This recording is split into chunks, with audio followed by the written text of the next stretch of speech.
Hello and welcome everyone to ZaranTech. Did you know that companies using SAP SuccessFactors RMK experience up to a 30% increase in the quality of hires? That's the power of effective recruitment marketing. Today, we're discussing SAP SuccessFactors RMK Recruitment Marketing, a leading solution for attracting and engaging top talent. This tool helps businesses create a powerful employer brand, connect with job seekers, and streamline the hiring process using data-driven strategies.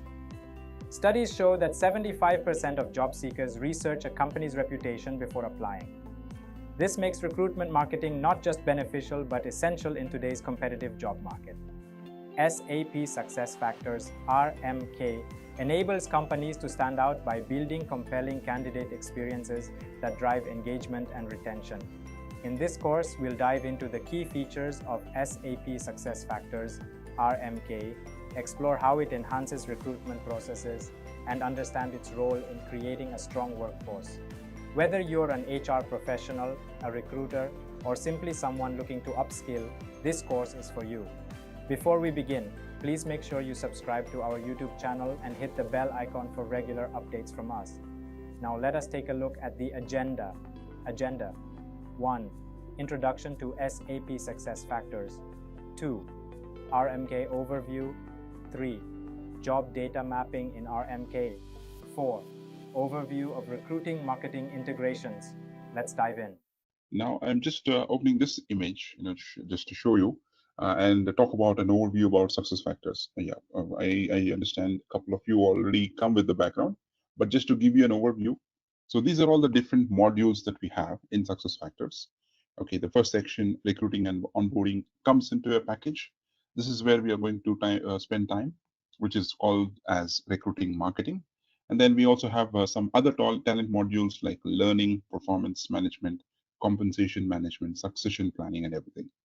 So on top of it, if you observe, the core HR, which is Employee Central, is seamlessly connected with all the modules. So every new person, whoever wants to learn SuccessFactors, right, or maybe get into this particular stream, they would always have a question on where to start, how to start. The beauty of it is, you don't have to know any specific module to know the other module, but it's good to have. You can start with recruiting onboarding, you can start with performance, you can also start with succession planning, and then later you can go to the core HR. If you want to do the other way around, you can do that as well. Like you can learn Employee Central, start implementing, and then go to recruitment, learning, so on and so forth.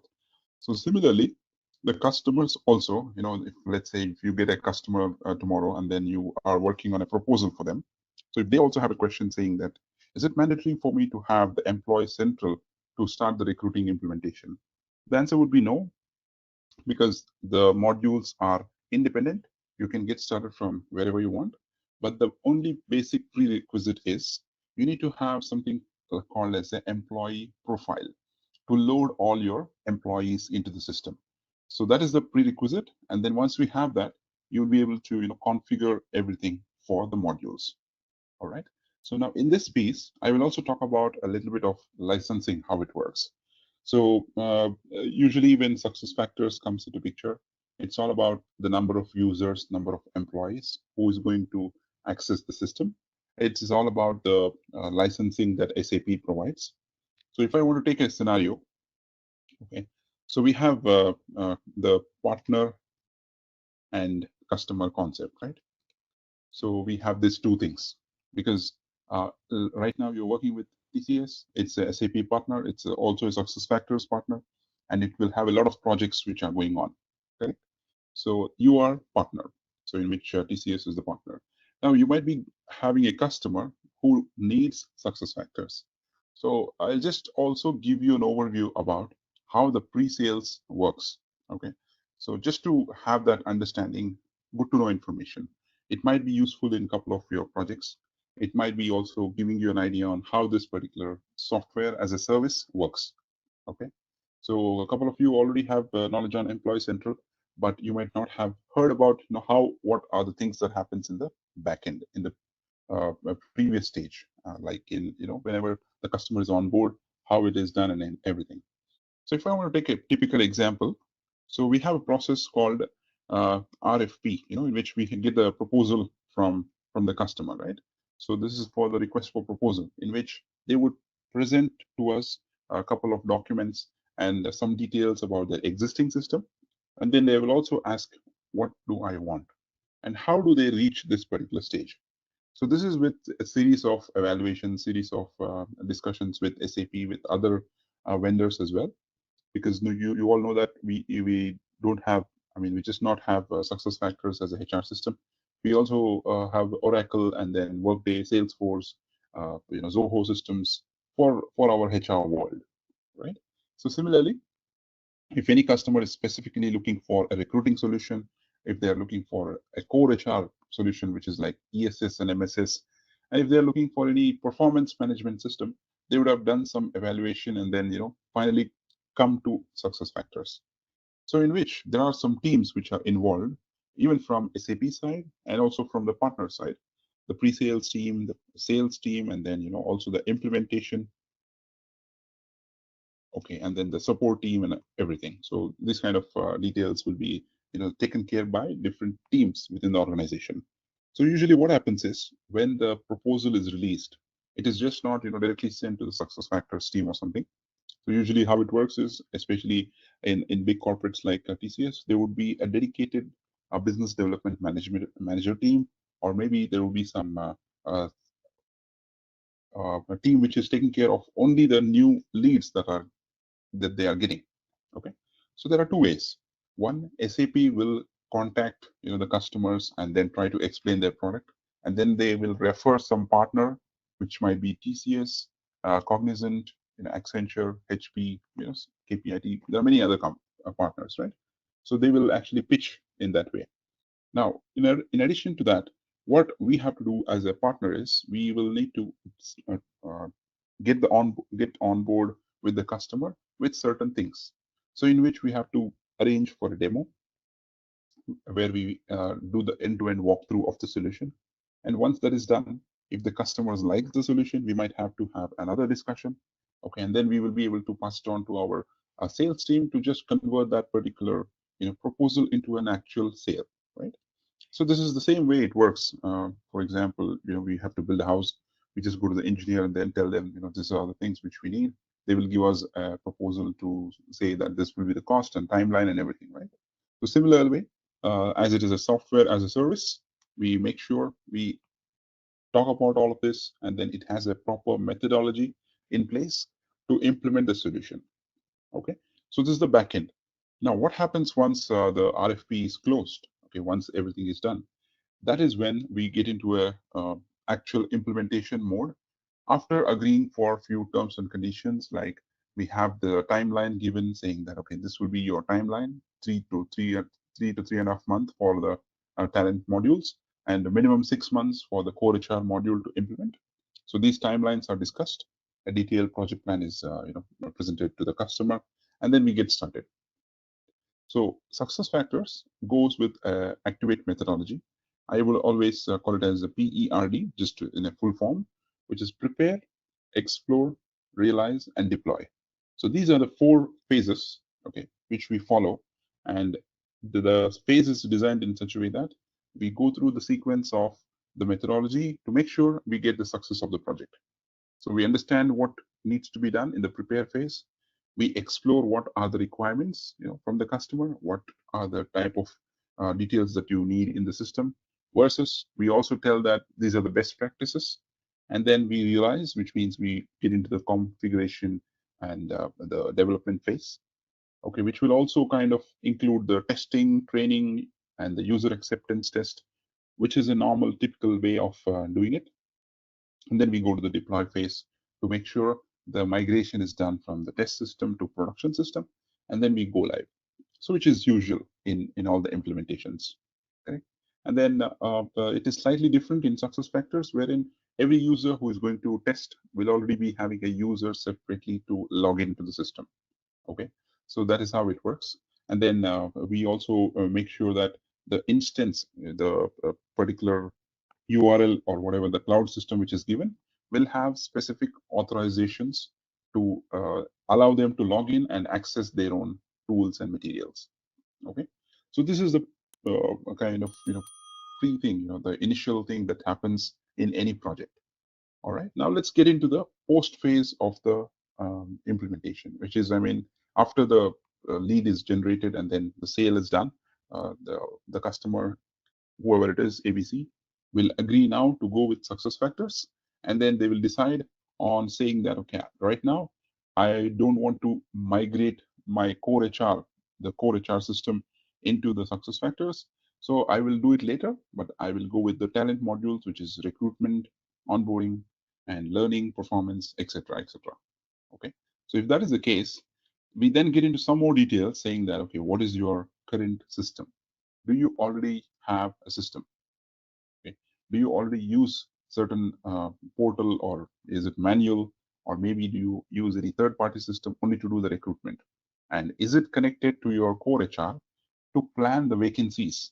Because recruiting is all about creating a vacancy, getting to know about the headcount and the approval for the budget, getting it approved and everything, right? So considering that, we are going to probe with certain questions, and this will be happening during the pre-sales itself, when we are getting to the customer and then going for the demo and etc. Okay, so for each and every module, the licensing works slightly different. So that is the reason we need to make sure we get the scope right before even we get into the implementation phase. So this usually is taken care by the pre-sales team and also the team which is actually getting involved in the customer side. But in companies like TCS, what happens is you might be having a lot of headcount wherein it is distributed into different teams. But if you are talking about a normal gold partner, wherein you have a limited number of consultants to working on it, so this entire process is taken care by a solution architect or maybe a delivery head, wherein everything will be done by one person. But in case of big corporates like this, I understand it might be break up, but end of the day, the concepts remain same. Okay. Now, the licensing, how it works, is also a key thing to know as a consultant, as an implementation consultant. So just giving you an idea about that as well. Recruiting is called as recruiting management, but now with the new name recently, it is called as recruiter experience. That is the certification kind of name also.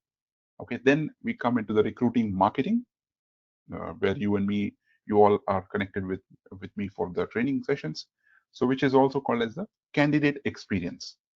Now we have the onboarding, which is, I would say, after accepting the offer letter and before joining the organization. Whatever part is done is configured, developed in the onboarding solution.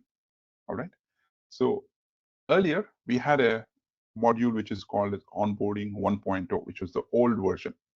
Now we have it as onboarding 2.0. So when the customer is selling the licenses, when they're purchasing the licenses, so SAP would give them a package kind of thing, saying that if you're going with recruiting, you also get recruiting marketing as a package of the license. But for the partner, the implementation cost and timeline is separate, because these two are two modules which comes under the same bucket. Okay, so hence many of the customers have this assumption, saying that if they go with recruitment, they also get recruiting marketing as free, that the implementation timeline is included with recruiting. That is not the case.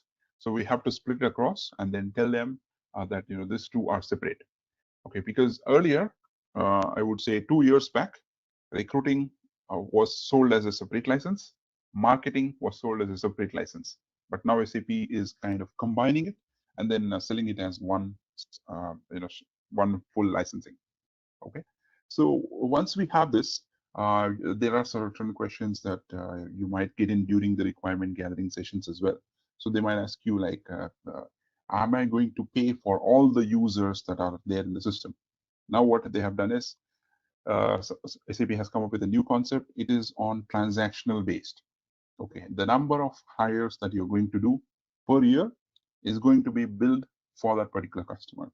Earlier, it was like, if you have 100 users in the organization, then all the 100 licenses should be consumed, and everybody, is considered as one employee and one user is given.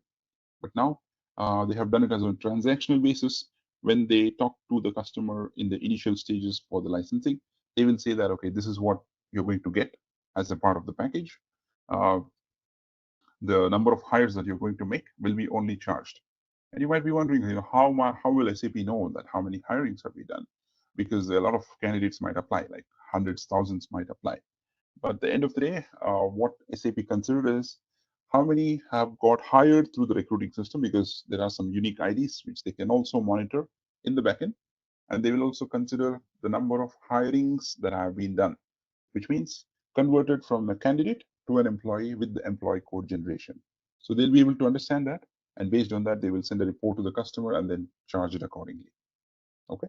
So these all information, whichever we are discussing so far, is common for all the modules. So I would always think that this will be beneficial for you down the line during the implementations, just to have as a good to know factor. And hence, we will always talk about the licensing concepts and everything. Okay. Moving forward, I would also talk about the customer engagement and how do we get them on board, and what are some of the unique identifiers that SAP will send it across to us. Okay. I just wanted to understand like how this licensing is also renewed and Yeah. where it is being done. Okay. Great. I will just explain you about that also. That is a good question, actually. So basically, what happens is the customer will sign up for 1, 2, 3 modules, right? So it is considered as annual. Some customers will go with annual licensing. Some will go with 3 years. Some will also go with 5 years. All right. So whenever the licensing near date will come, 3 months prior, so SAP is going to actually discuss with the customer again, because it's kind of a renewable license. Okay, so it is beneficial for the customers if they keep renewing it, because once the licensing is deactivated, then they have to go with a fresh implementation again. So it is simple. It's similar to our subscription of internet or whatever. We get an email, we get reminders asking us to renew. So in the same way, they will renew, and the customer will have option to upgrade it as well if the number of employees have been increased. So that's about it. And where it is being done? I mean, we don't have to worry about it because SAP will take care of it. But there is another option, like the licenses are also sold through partners, okay? Because every partner, they will have something called as a PE cell and then PE services licensing, reseller. So if they have the authorizations, the partner also can do it through SAP. So how it works is we are selling the services on behalf of SAP, right? So it's like whenever the date comes in, we can understand, and then when the partner renews it, they kind of get some share with the particular price and everything. So that's the concept. But okay. yeah, What I remembered is in my past project, like every time when there was a expiry of the license or there was a renewal being done, and some documents were provided by the customer, so it was through the consultant. So that's what I wanted to be clear. no, I mean, the license renewal is definitely not done by the consultant.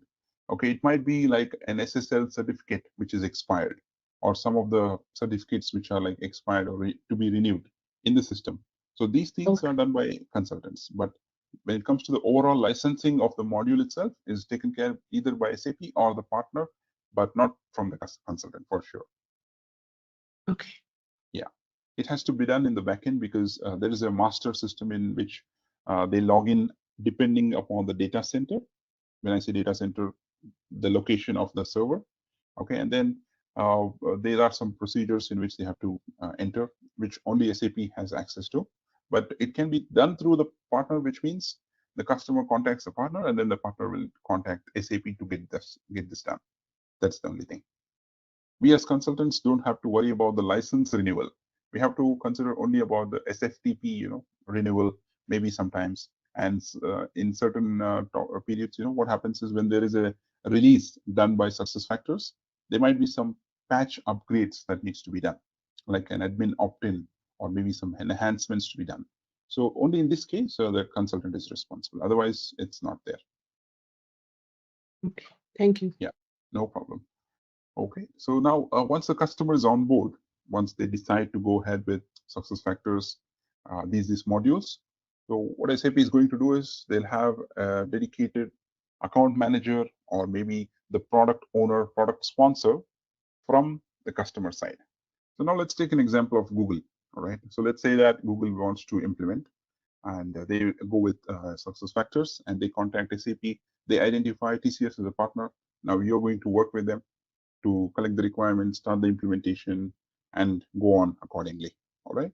So if that is the case, SAP will send some instance IDs, like we have it in SAP. They send some details, and then the logins, and all the server details, right?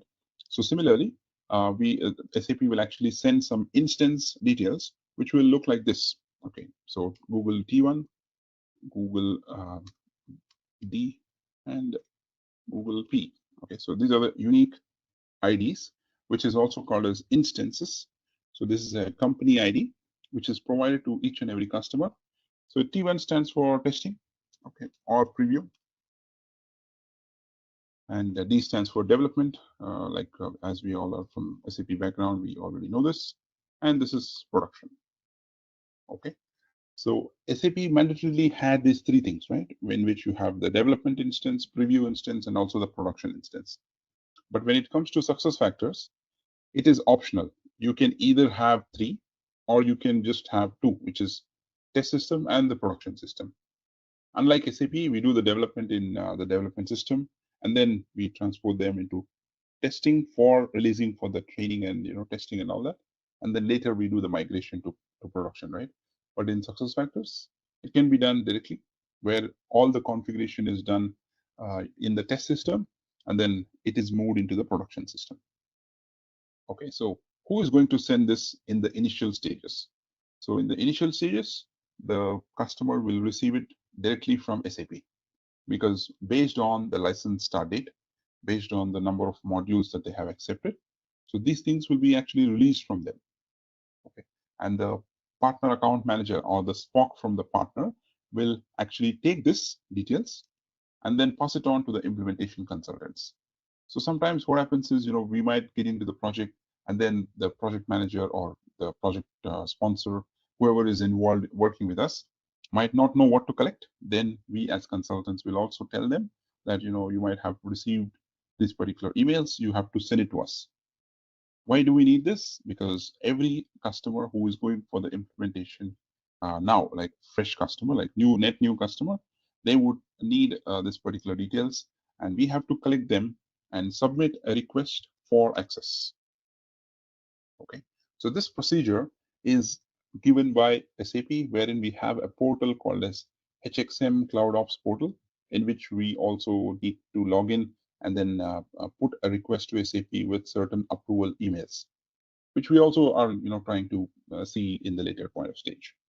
Okay, so this particular details are also important for us to know with respect to which location the customer is belonging to.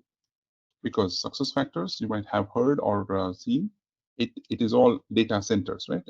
I mean, we have many data centers available across the globe. So earlier, when SuccessFactors started, even before when SAP acquired, so it was only in the US, and then some of the locations in Australia and then Europe. But now what they have done is they have come into many countries after SAP took over. Recently, there is a data center in India as well, in Mumbai. Okay, and then there are some dedicated data centers in the Middle East and Canada, Australia, Europe, China, and many other things, many other locations. So why it is important for us to know? The URL will look like this: HCM22 or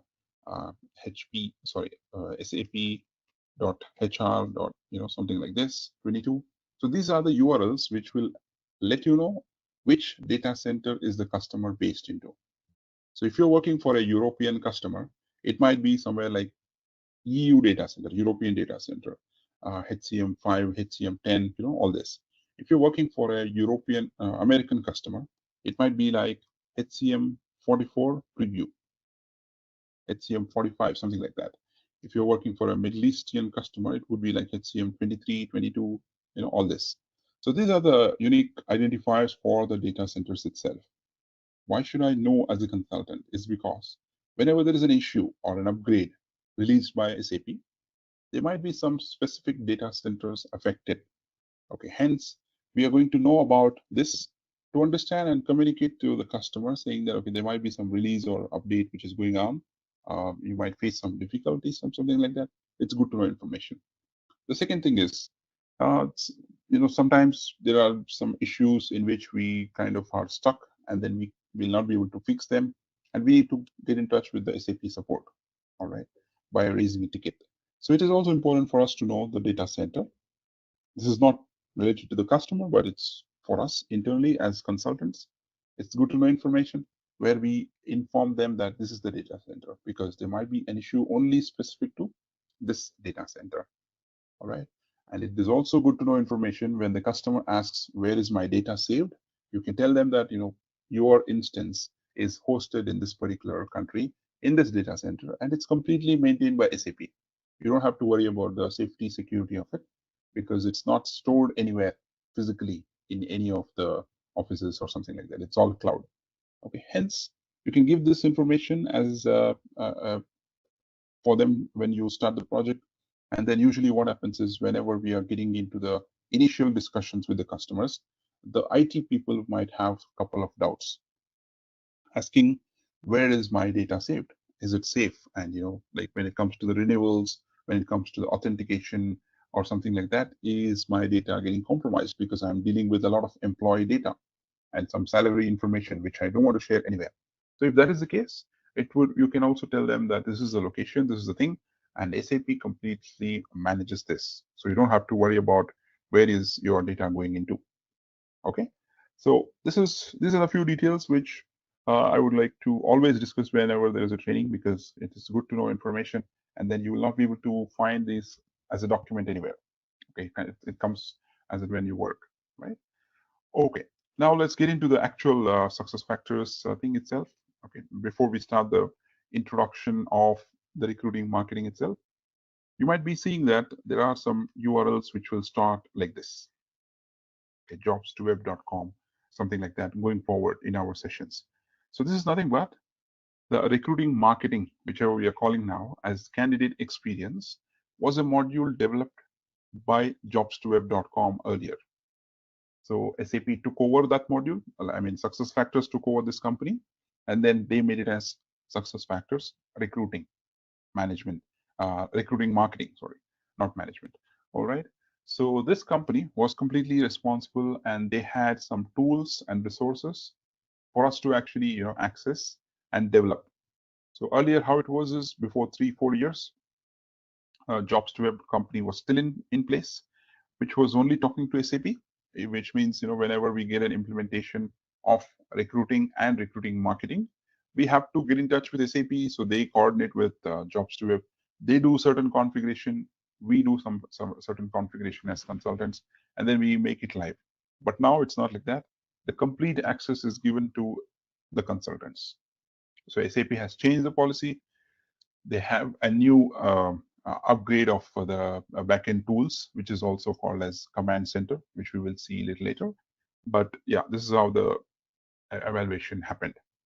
So in fact, if I want to talk about some other modules, the onboarding 1.0 version was also taken over by some other company called KMS, and then it became onboarding.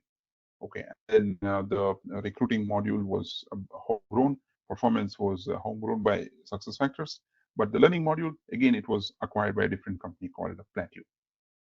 So like this, they acquired, I mean, all the small fishes, and then the big fish ate, and then it became big, wherein now they have an extensive HR suite solution in which all the modules are seamlessly integrated. And not only with that, it is seamlessly integrated with SAP modules as well. Like if they are using SAP on-premise system, it can be integrated. And some of the customers are still on-premise payroll because they believe that that's the best. And they go ahead with SuccessFactors implementation, and you might be needing some integrations through CPI or something like that. Okay, so this is the overview about the module, how the overall picture works when it comes to the licensing, and how is it released, what are the instance IDs, how do we get access to this, all of this stuff. Okay, now if you're okay with this, let's go ahead and have a proper introduction to the recruiting marketing and the tool which is used to develop that, which is called as Career Site Builder. Okay, before I want to go ahead, do you have any idea about how it is built? Do you think a lot of coding is required, or what do you think? And if you have any idea? Yeah, I have a one doubt Sure. regarding that. You said now that data centers are according to the location. What if Hmm. the company is working in Europe as well as America? So the data center will be different or what? Yes. Yeah, it will be different. Okay, I'll just show you very quickly as well. Okay, so there are a lot of data centers with that you brought this point. So this is how it is. Okay, so data center 57. It's in Imshaven. So these are the URLs which are given by SAP. Okay, so 68. It's in Virginia. Okay, Sydney, Frankfurt, Europe. Okay, that you see. There's one for Dubai, one for Riyadh. Okay, which is in the Middle East, and then we have for Japan, Singapore. So this is how it works. Okay, whenever the partner is discussing with the customer for the first time, they would get 2 to 3 things to understand which is the data center, okay, and where is it hosted, and a unique ID, which is like this, the T1P or development, which will be received as an email from the customer because SAP would have sent it to them. Is the data center again, it's picked up automatically or it has been fixed? Like I'm understanding like it's based on a location, yeah, but for example, I'm working in India now, tomorrow I work from Sydney, for example, right? So my data center for my user is changed, it's fixed for me. Yeah, so basically how it works, it depends on the customer's base location. We might be working from any location, it doesn't matter. So if the customer is located in India, they would push for giving the data center in India itself, okay, because the data is stored locally, which is mobile data center. If the customer's headquarters is in US or Canada, then it is given like this. Okay, so it would be according to the customer's location. So the only difference is if there are customers located in multiple countries, but they always give the priority to the head office. Okay, so that's where they will pick the user. So if the customer is headquartered in US and they also have a office in India, maybe 99% the data center that is given by SAP will be given of US itself, not the Indian data center. But it can be accessible by anywhere. It's just a cloud system. Yeah. Yeah, good. Thank you. Yeah, no problem. Yeah, does that answer your question? Yeah. Okay, perfect. All right, now let's get into this particular introduction of the recruiting marketing and the career site builder. Okay, so just to give you an overview, all that we talked about is, having the recruiting developed and everything, and we also talked about the combination of recruiting and onboarding, how it works, right? So every other organization that is available will have this requirement for sure, because end of the day, if someone wants to join, there is a stream of selection process that happens, and then during the selection process, we need a system, we need a portal, or we need some documents to be collected, and at the same time, to manage all of this, we might need a URL or a homegrown software, or maybe some application to save all this data. So there are some customers who are still on pen and paper to get the hiring done because they don't have a budget to implement a solution like this, because the licensing cost is involved, because the implementation cost is involved, and then the maintenance cost, all of this. Not every customer will be able to afford this. Hence, how SAP SuccessFactors divides the customers is, they will say that the mid-market companies are of one lot, okay, and there are corporates, conglomerates, and they have startups.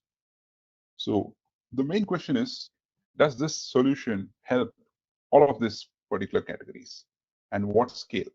So the answer would be like, yes, it will be suitable for all type of companies, because this solution is kind of a standard thing, which doesn't require a lot of customization, or which doesn't need a lot of coding and development.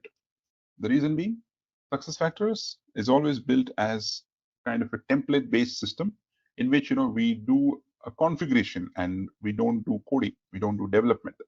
Although in certain modules, we have XML and HTML, and in the Employee Central, we also have the business rule concept.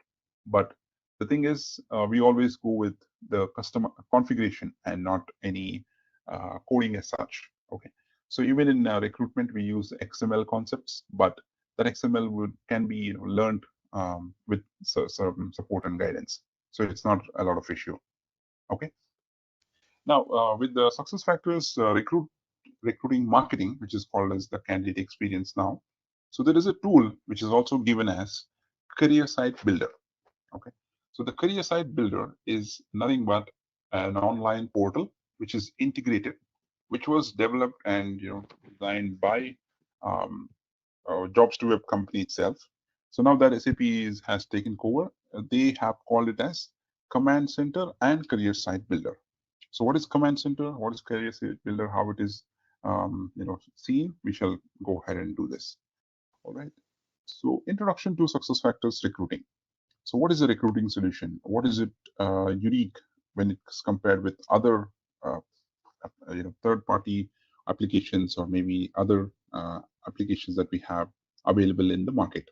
Okay, so the only difference is it is kind of a standard best practice solution which is proven from long time, which is a good software, which is stable, and the advantages you will also get upgrades every 6 months, although it was 3 months earlier, but now SAP has done it for 6 months. So in which the upgrades will come automatically, and there are some important enhancements which SAP SuccessFactors keep doing. So if there are certain requests given by certain customers saying that I would need to have it as a good to know feature, good to have feature, so there is a voting mechanism which is done, and if SAP receives more than 10 votes, they're going to consider that enhancement. Okay, but in terms of the typical on-premise software, if there are any upgrades, we have to do it manually. It is not done automatically. Hence, these are some of the pitching points and the kind of selling points for the customers. So when it comes to SuccessFactors itself, earlier it didn't have a career site which was extensive, where it can be built with certain colors and themes and some of the brand guidelines. But now they have integrated this very well, so that with use of the Career Site Builder, we can have this developed seamlessly. Is it a win-win situation for both candidates and recruiters? Yes, obviously, because the candidates are going to have a seamless experience to understand where is my application pending, where is my status of the interview? Is it going to happen today, tomorrow, and all that? So all these things are taken care in one single system. All right. And the left-hand side, which you see here, the Career Site Builder. So this builder is used to develop the pages. There are certain categories of the pages in which it is differentiated by SAP itself, where we configure that, enable them, and then launch it to the candidates. And on the right-hand side, whatever you see, so it is all about the candidate relationship management. So when we say the candidate relationship management, it's all about how do you get in touch with the candidate? How do you seamlessly keep them informed? So I'm just giving you the names on how it works. Okay, I have not gone to the detail of the Career Site Builder. I'm just telling you that the Career Site Builder is a tool which is used to develop sites. Okay, so it is not a very kind of a site. Yes, exactly. It is a builder tool in which you can use it, which we also are going to see in real time how it works. Okay, how the access is given and all that. Okay, but now to understand, the Career Site Builder is nothing but a tool, a portal, which is used to build the sites, in which we are going to configure by putting the colors, the pages, the theme, all of this. Because whenever we are talking about the recruiting marketing, it's all about building a career site. So for which we are using the Career Site Builder. So that's it. It's straightforward. But down the line, going forward, like once we see the other concepts, you will get a hang of it, because the Career Site Builder concept itself, we are going to spend a lot of time to understand what are the different types of pages that we can do. What is that all about? Okay, so we have just started about it. Yeah. Okay. So yes, the right-hand side that we are having is the candidate relationship management, in which you are trying to understand what is the candidate status right now. And in most of the companies, what happens is whenever there is a job applied, after a few days there is no update. The candidate is not being informed on what is going on, and sometimes the hiring process will take uh, 2 to 3 months, and then the candidate is left without information. But here, what happens is, with use of the recruiting, marketing, and management, we are keeping in touch with the candidate to make sure what is the status that is going on. And it is not a lot of work for the recruiter also to inform the candidate always, because whenever the candidate joins and creates a portal, like creates a profile in the portal, so it is linked with the email address. And as and when there are some activities happening within the organization, like the movement of the candidate from new application, let's say, to some of the status like interview and everything, so that the candidate is notified about it. Okay, so in order to have that particular site, this is where we are going to build everything in the career site builder. How do we get access to this career site builder? What is it? And a little bit more details are going to follow now. Okay, so career site builder, which is an extensive tool, which is also called a CSB, which was developed and designed by JobsToWeb. Now it is taken over by SAP SuccessFactors. And after that, which they also kind of enhanced, okay, to make sure it is user-friendly. It is also kind of a plug and play, where it doesn't require a lot of technical uh, expertise in terms of designing. Okay, so we don't need a designer or a user UI UX expert for this. You and me, like with some training and guidance, we can get started, because we're not doing any coding, like I said.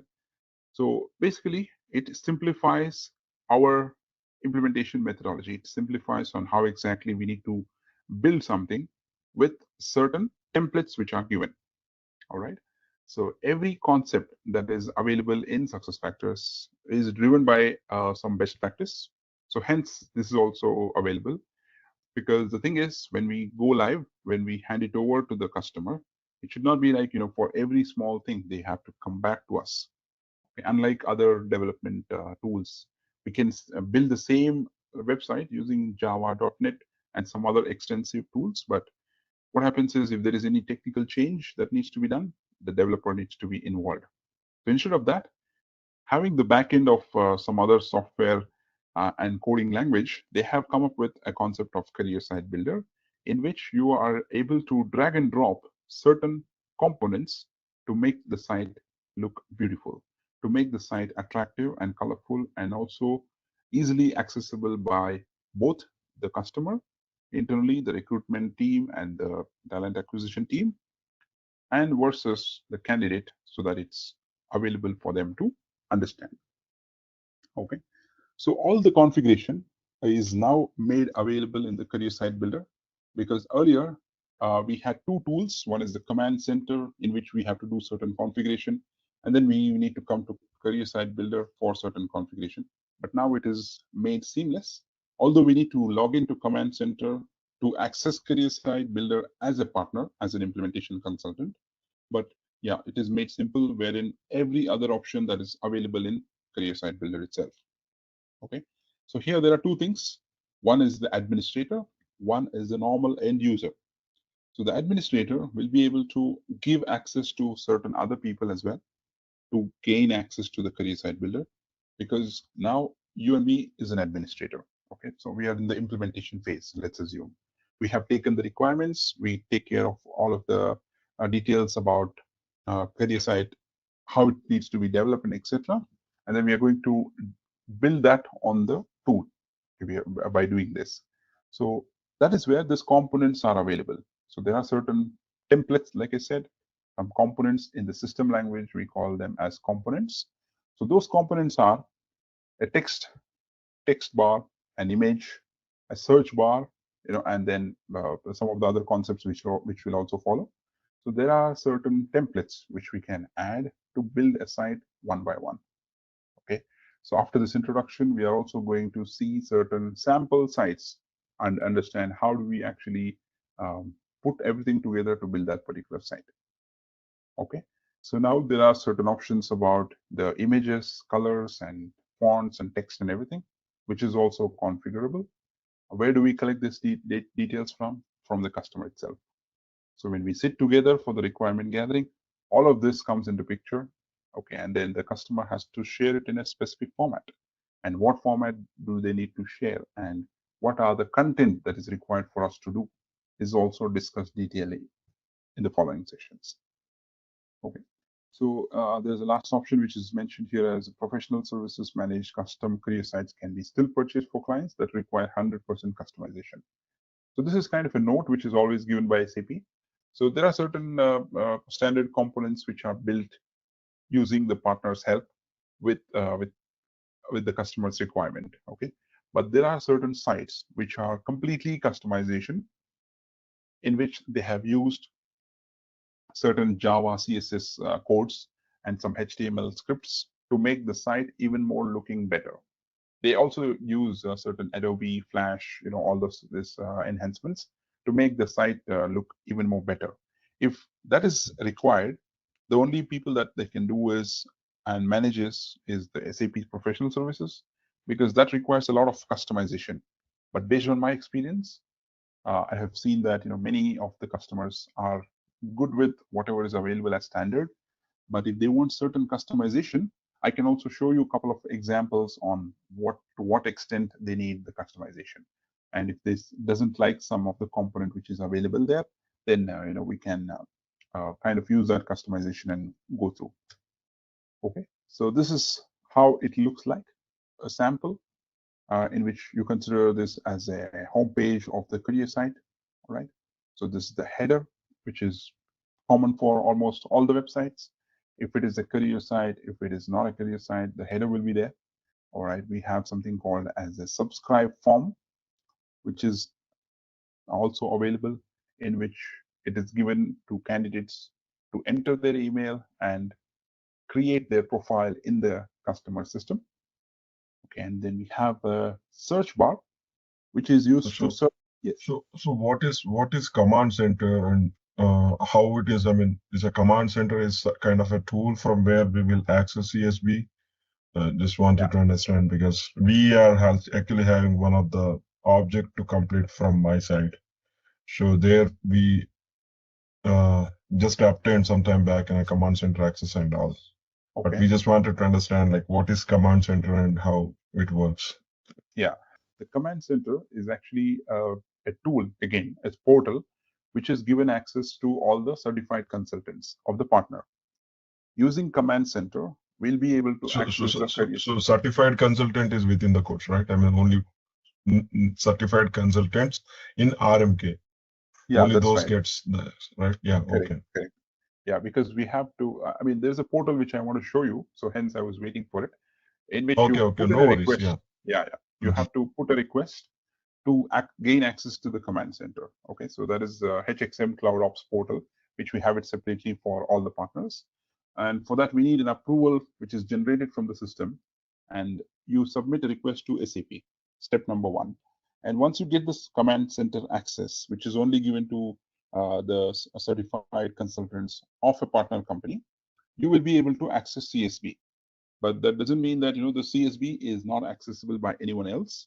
So there is another alternative, okay, where we can give permissions of the career site builder in SuccessFactors, so that the customer's administrator can also access the same. Okay, but this command center is only accessible by the partners, whoever has the access to that particular instance. And how it is done is because when we get the access from SAP, we also will get something called as a site ID, which we are also going to discuss in the coming days. Okay, so that it will be tagged to each of the site ID, and then we proceed further. Yeah. Okay. Now this particular back to this site. This is one of the sample screenshot that you have, wherein it is kind of built with certain components. So there's a header. This is called as a subscribe form. This is also called as a search bar. And here you have something called as 3-column images with caption. So you don't have to worry about this because we are going to see it in the live system itself by accessing Command Center, CSV in detail. This is just an overview to understand what are we going to talk about. All right. So career sites built with career site builder. Okay, so now there is something called as a unified data model in which you are seamlessly integrating with the recruiting solution. Okay, if I want to just give you a bit of background, we have the recruiting management, we have recruiting marketing. These are two different modules, but it's put together as one package because without a recruiting solution, you'll not be able to post the jobs in the marketing site, right? You'll not be able to have the vacancies advertised to the outside world. So the prerequisite is the SuccessFactors recruiting solution. Okay. So what I was assuming is before starting the training, you guys already have the recruiting knowledge, and then you want to enhance your knowledge into recruiting marketing. But what we have to do is slightly talk about the recruiting concepts as well. Okay, and then go to the recruiting marketing. Yeah. We're still okay, right? Like without RCM, we can start in RMK. Is that is still okay? Or you see any fundamental problems? Still okay. It is still okay, but there are two ways to look at it, because without having the recruiting knowledge, without having the recruiting management knowledge, if you just are getting into the recruiting marketing, you're going to learn only half of the full package, because you know how to develop the sites, but you don't know how to integrate it with that. And the navigation part will also might be a challenge. So what we'll do is cover a little bit of basics of recruitment as well, at least from the flow point of view, where the job is posted, how it is posted, just to connect the dots. Okay, and then the accessing of the tool from recruitment on how it is done. If I post the job here, how it is looking like in my career site, something like that. We'll talk about that, and then maybe it will be helpful for you. Okay. Yeah. All right. So because what happens is when we request for access from SAP, right? They're going to check two things. Do you have certification in both recruiting and recruiting marketing? Then only I am eligible to get the access of recruiting marketing, the command center. So without which the customer, the access will not be granted. Similar to onboarding, if I want to get access to onboarding 2.0, I also need to be certified in Employee Central. If I'm not certified in Employee Central, when I put the request, it will be rejected, saying that you're not certified in EC. But the other way around is possible. If you want the access to be given to EC only, Employee Central, then onboarding certification is not required. But in order to implement onboarding, you need EC also, because the concepts are interrelated. That is the only thing. So SAP has done with these packages, like you need to be certified in recruiting and recruiting marketing to gain access to any of the instance. For onboarding and EC, if you want to get access to onboarding 2.0, you need to be certified in EC as well. So they have done this way. Okay, so unified data model. So this is basically a data which is integrated between recruiting and recruiting marketing. So let me give you an example. So for example, when we are creating a vacancy for any job in any organization, let's forget about SuccessFactors, just as a standard tool, we need certain details, right? The location of the job title, job description, and the skills and competencies required for that particular job, etc., etc. Now, in order to get this, we have certain simple mapping to be done between the recruiting solution, which is the recruiting management, to the recruiting marketing, which is the career site, so that the data flow happens.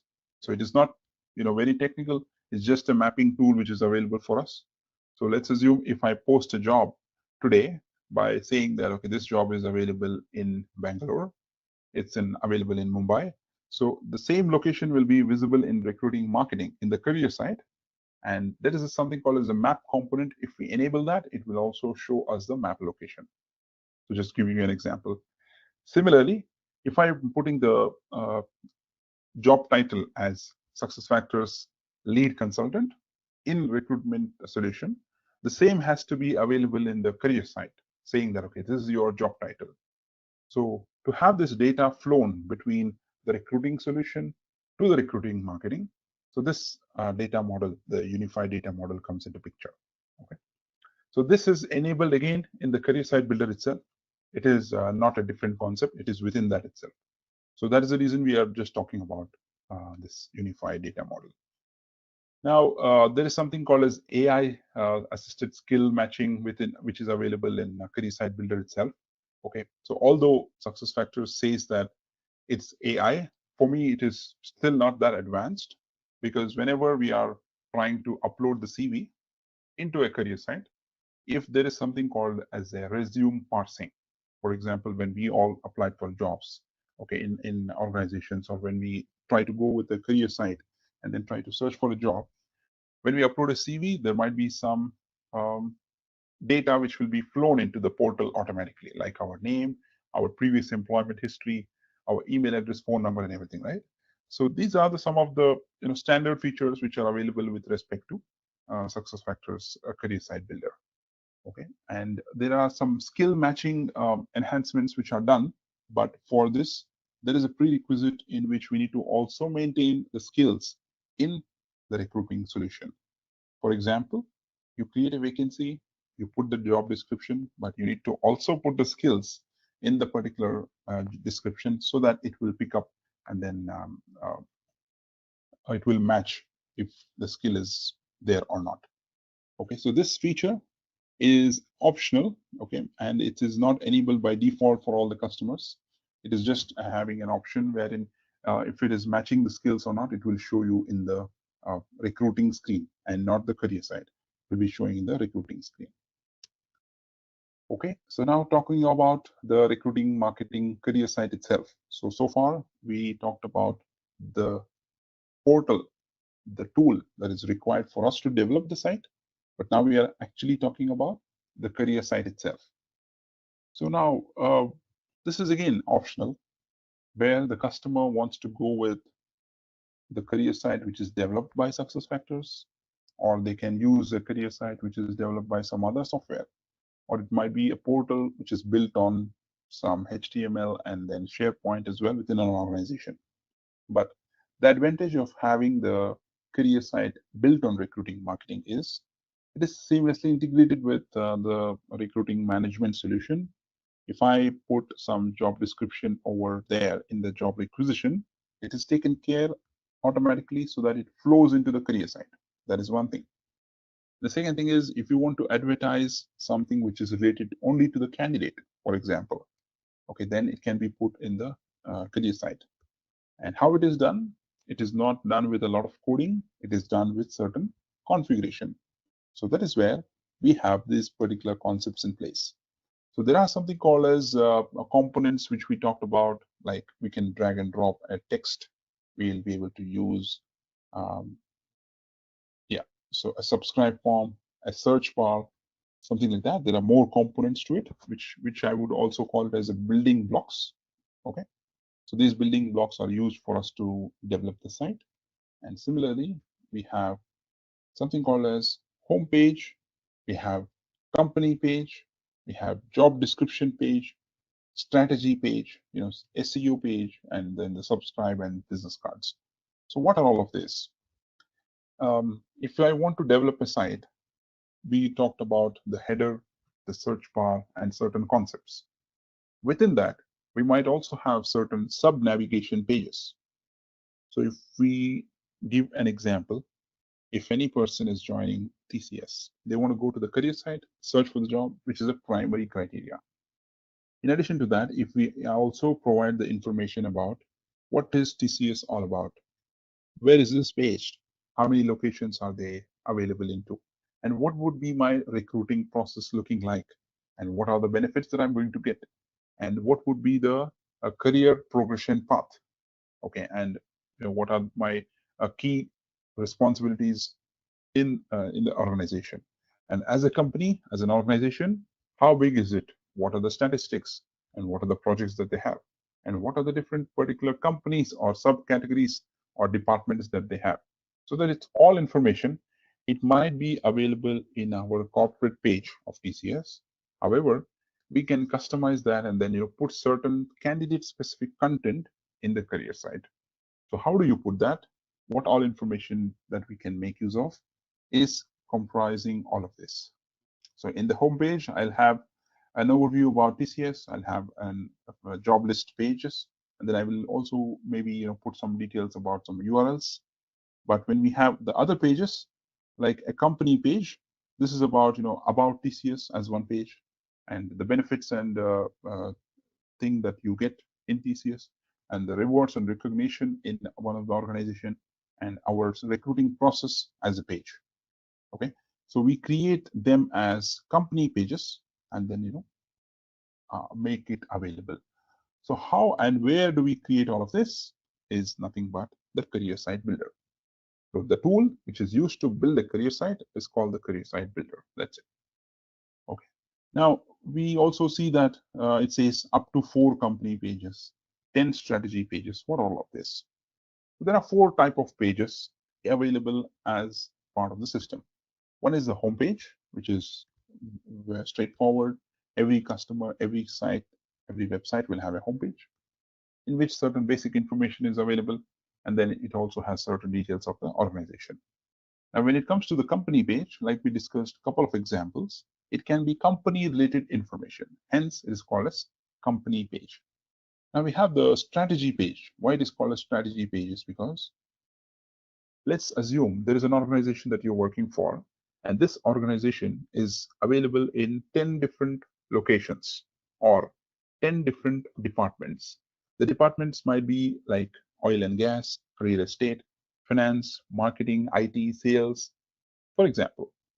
So they will come up with an example saying that every job that I post, every job that I make it available for the candidates should go and sit in a specific space so that whenever my candidates come into my site, I'll be able to give them an option saying that, okay, if I search for sales, the sales particular job should be available.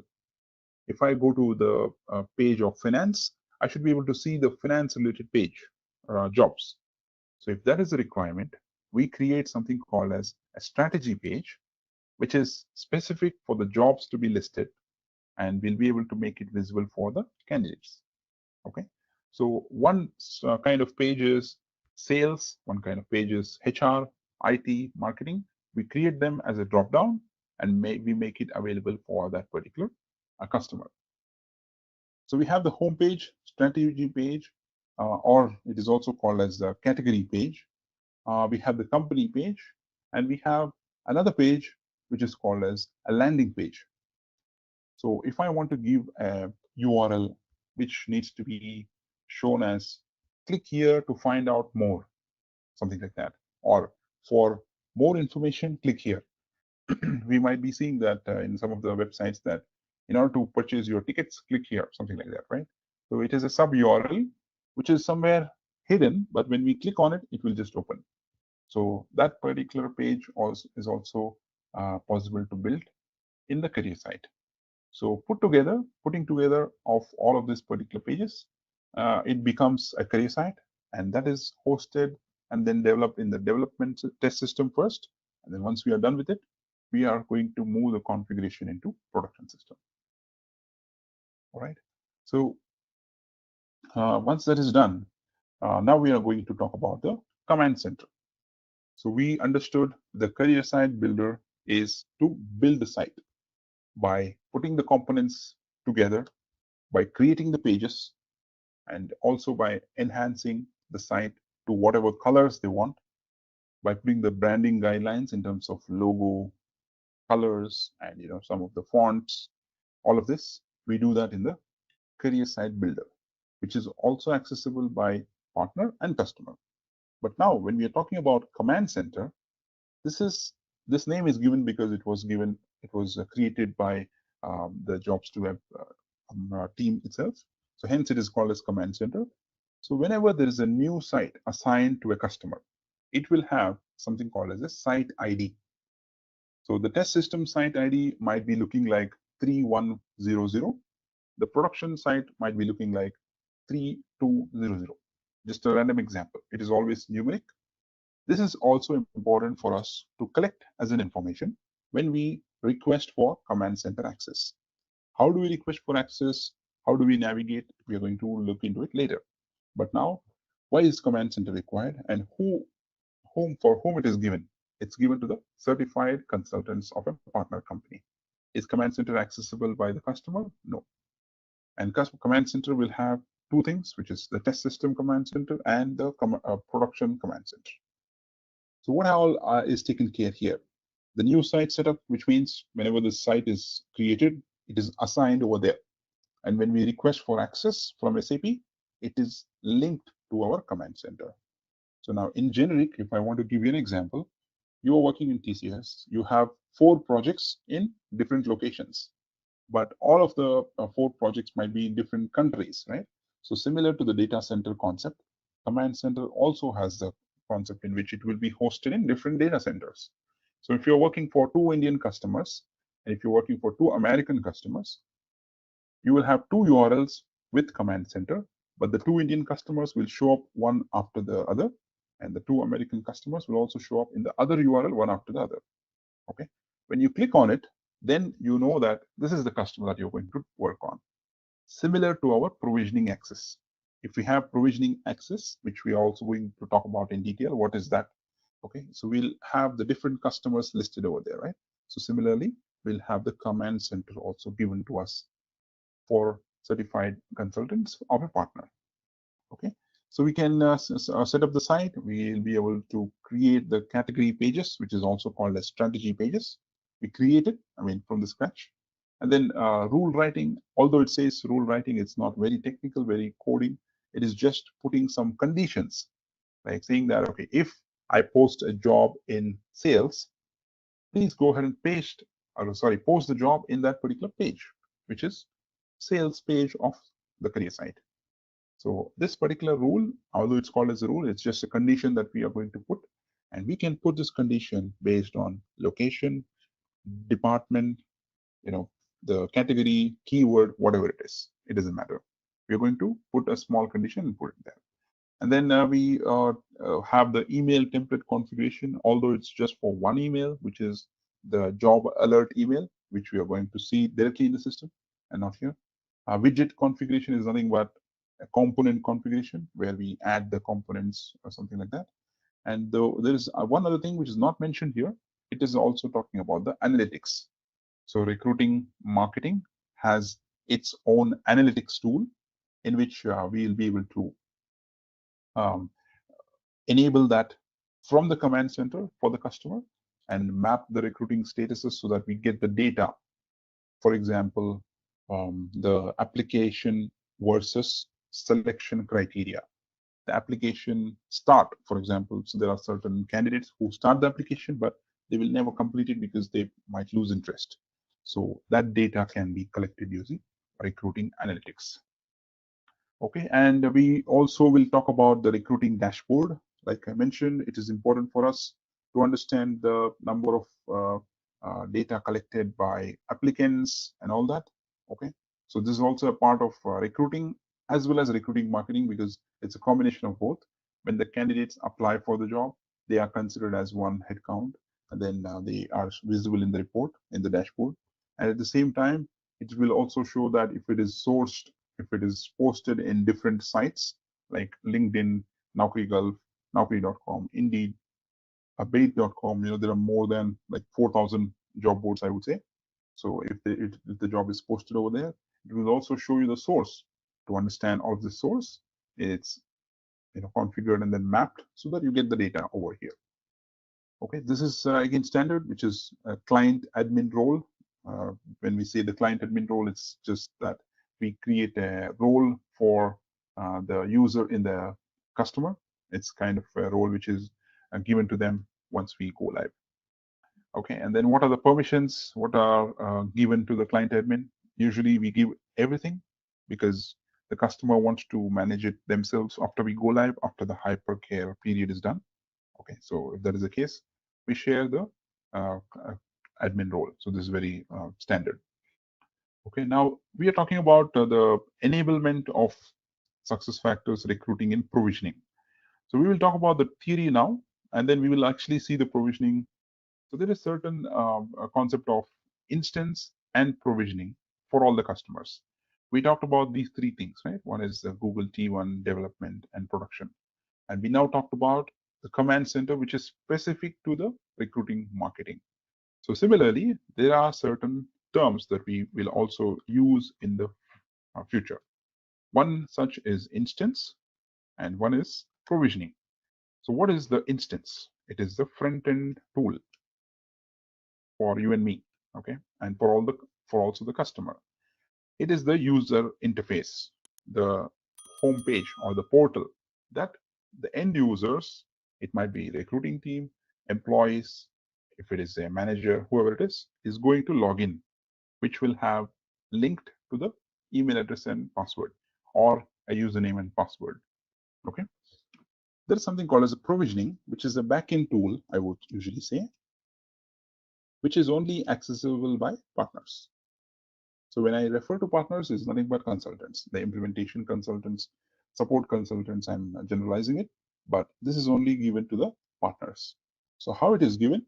When we are done with the certification, we kind of get a certification URL and everything, right? So we have a home page, which I was always saying that, which is HCM Cloud Ops. Okay, so using that portal, we put a request and get the access to provisioning. So this slide, which we talked about, is talking about the provisioning access. Okay, so it is talking about the provisioning access on how do you get it. Okay, and how do you log into that? Right? We need to log into provisioning using our corporate email address or something called as a S-user ID, which is given by SAP. And once we do that, there are certain things that we need to enable. Okay, so saying that, okay, tick mark, recruiting options. We also need to enable certain things which are related to the recruiting marketing. We also need to enable certain things which are required for us to make sure that is available in the front end. So which we're talking about the instance. So how it works is, as it is all configuration, it is enablement. So there is a tool which is given for the partners, which is called as provisioning. So based on the number of modules that the customer has bought, we have to enable them.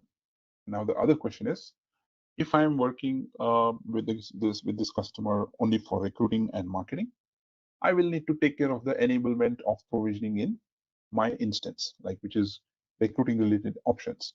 Now, if one of my colleagues, one of you are working on EC implementation, employee central implementation for the same customer, then that particular consultant is going to enable all the required stuff for that module, which is employee central. In short, all the partners that they are going to get access to provisioning is tied to the instance, which is this one. Okay, hence you will understand. So similar to the command center that I talked about, India and USA, you have two customers in India, you have two customers in USA. The same thing happens here. So the URL of provisioning is given to you. And then if you have two Indian customers, both the IDs will be visible for you there. If you have only one customer, only one will be visible here. When you click on it, then you get into a lot of detailing options within the provisioning tool where you can start enabling stuff. Okay, so hence we keep on using the words which is instance, provisioning, command center, and CSB, career site builder, going forward to understand what is done where. Okay, so this is how the flow is going to look like. And this PPT that you had for today is just the overview of the overall module, the tools that you're going to use and everything. So going forward, what we'll have is, we'll have the other tools, other PPTs that we will have. And at the same time, on a parallel side, we will also talk about the basics of recruiting to get started and the overall flow. We can maybe see the options on how the candidate is moved from one status to other status. And then we kind of conclude that recruiting process to understand the recruiting marketing on how the job is posted. So once the job is posted, we see the candidate application and everything. And then once we have an idea of it, then we can get into the details about creating the pages, configuration stuff, all of that thing. Okay. All right, let's test your knowledge. Here's a question for you. What does RMK stand for in SAP SuccessFactors? Option A, Recruiting Marketing Kickoff. Option B, Recruiting Marketing Kiosk. Option C, Recruiting Marketing Kinetics. Option D, Recruiting Marketing Kit. Take a moment to think, and when you're ready, choose the correct option. Remember, each choice holds a key to unlocking the answer. Good luck. Type the correct answer in the comments section. Hey there! Want to excel in attracting top talent? Our SAP SuccessFactors RMK course is here to help. You can take it at your own pace on our platform. In this course, you'll learn all about SAP RMK. It's like a toolbox for creating great job campaigns and making recruitment marketing super effective. Our course covers everything you need to know, from the basics to advanced techniques.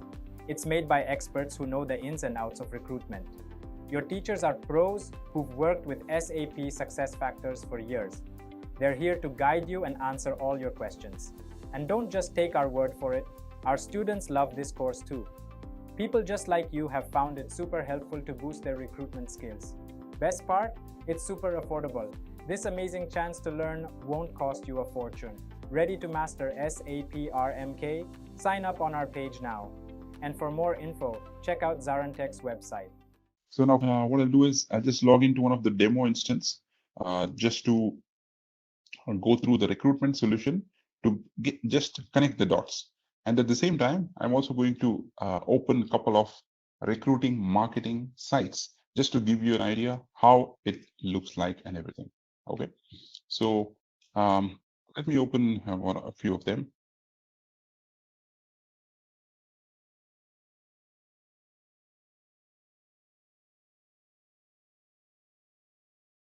So I'm just trying to use a couple of recruiting marketing websites just to see and show you how it is configured. I'll open one of them here as well because I have saved them here.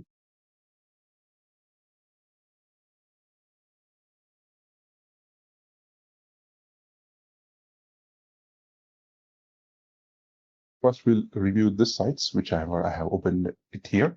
Okay, and then we can go through other examples, and then we go to the recruiting solution to give you an overview. Okay, so this is how a typical recruiting marketing site looks like. Okay, which is developed using SuccessFactors and which is a combination of various components which is being used in the system. So this is one of the university which I was talking about yesterday as well. Okay, so these are all external facing sites. So it's no harm in going through this, because as a candidate, if we go to Google and search for these careers, it will come up. So there is no worry to actually access it from anywhere. So you can also go through if you want. All right. So just to give you an idea, we are building this site with a header with some links over here. Okay. So what have they used is one of the home page, like we discussed yesterday. And there are a few other pages like professional life, living, and then elevate program and everything. So these are information only pages, which doesn't have jobs in it. But there are some pages which are created based on the department. So they are saying that academic and research jobs, innovation and entrepreneurship jobs, engineering and facilities administration. So these are the different examples that we were talking about. So it might be sales, IT, human resources. They have created, they wanted to have a job page which is created. They're giving some information about that particular area. And then once we scroll down, we should be able to find the jobs here. Although there are no jobs posted in this particular category, hence you're not able to see it. Otherwise, you would be seeing a list of jobs here. Okay. And in this entire site, there's only one custom component which is being used, is this video. Okay, they wanted to showcase their university to all the candidates who are going to apply for this job. So they wanted to have not a YouTube video, but they wanted to have a small flash video which is like moving around, right?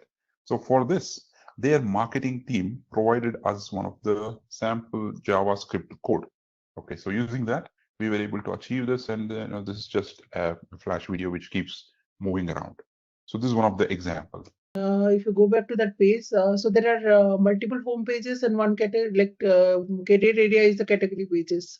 What do you mean to say? Yeah, so this is one home page, all right, and 1, 2, and 3. These are like company pages. Okay, one of the type of the page, and here we have the category page, or it is also called as the strategy page. Okay. Yeah. So this is how they have, they wanted to have it, and that's why it is being designed like that. So like this, we are going to see a couple of examples for you to get an idea. That's all. I have a question. Like Sure. these websites and all, we can develop by front end languages. Then why customer is need to use SuccessFactor only? Yeah, that's correct. That's a valid question also. So basically, in order for us to develop a website, something like this, it will take a lot of effort from at least 2 to 3 people sitting together for 3-4 months minimum. Okay, and then when it comes to the colors and coding and testing, it is a lot of work. One thing. Second, once we hand over the site to them after go live, so if there is any change to be done, they always need to go back to the developer, right? So we can also do it using Java, .NET, and some of the other tools which are available in the market right now. But the only thing is, it's kind of a plug and play. You don't need any coding language for this. You just need to know the overall process on how it is done. So that is the advantage. After 3 months, okay, if some content needs to be changed, for example, they say that in one of the page, this particular image is kind of outdated. These employees are no longer working in the organization. So I want to update this. If it's a developer, they need to go back, and then you have to contact them, raise a change request, do all that stuff.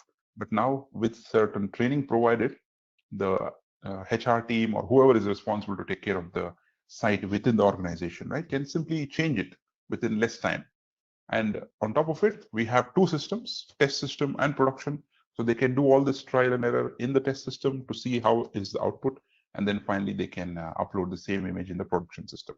So time taken is lesser. And then the maintenance after go live is easy. Okay, and then it's just plug and play where we don't want to invest a lot of time. Does that answer your question? Yes. Okay. Now we'll just review the site which is built for Decathlon. We all know Decathlon, but this site is specifically for the UK.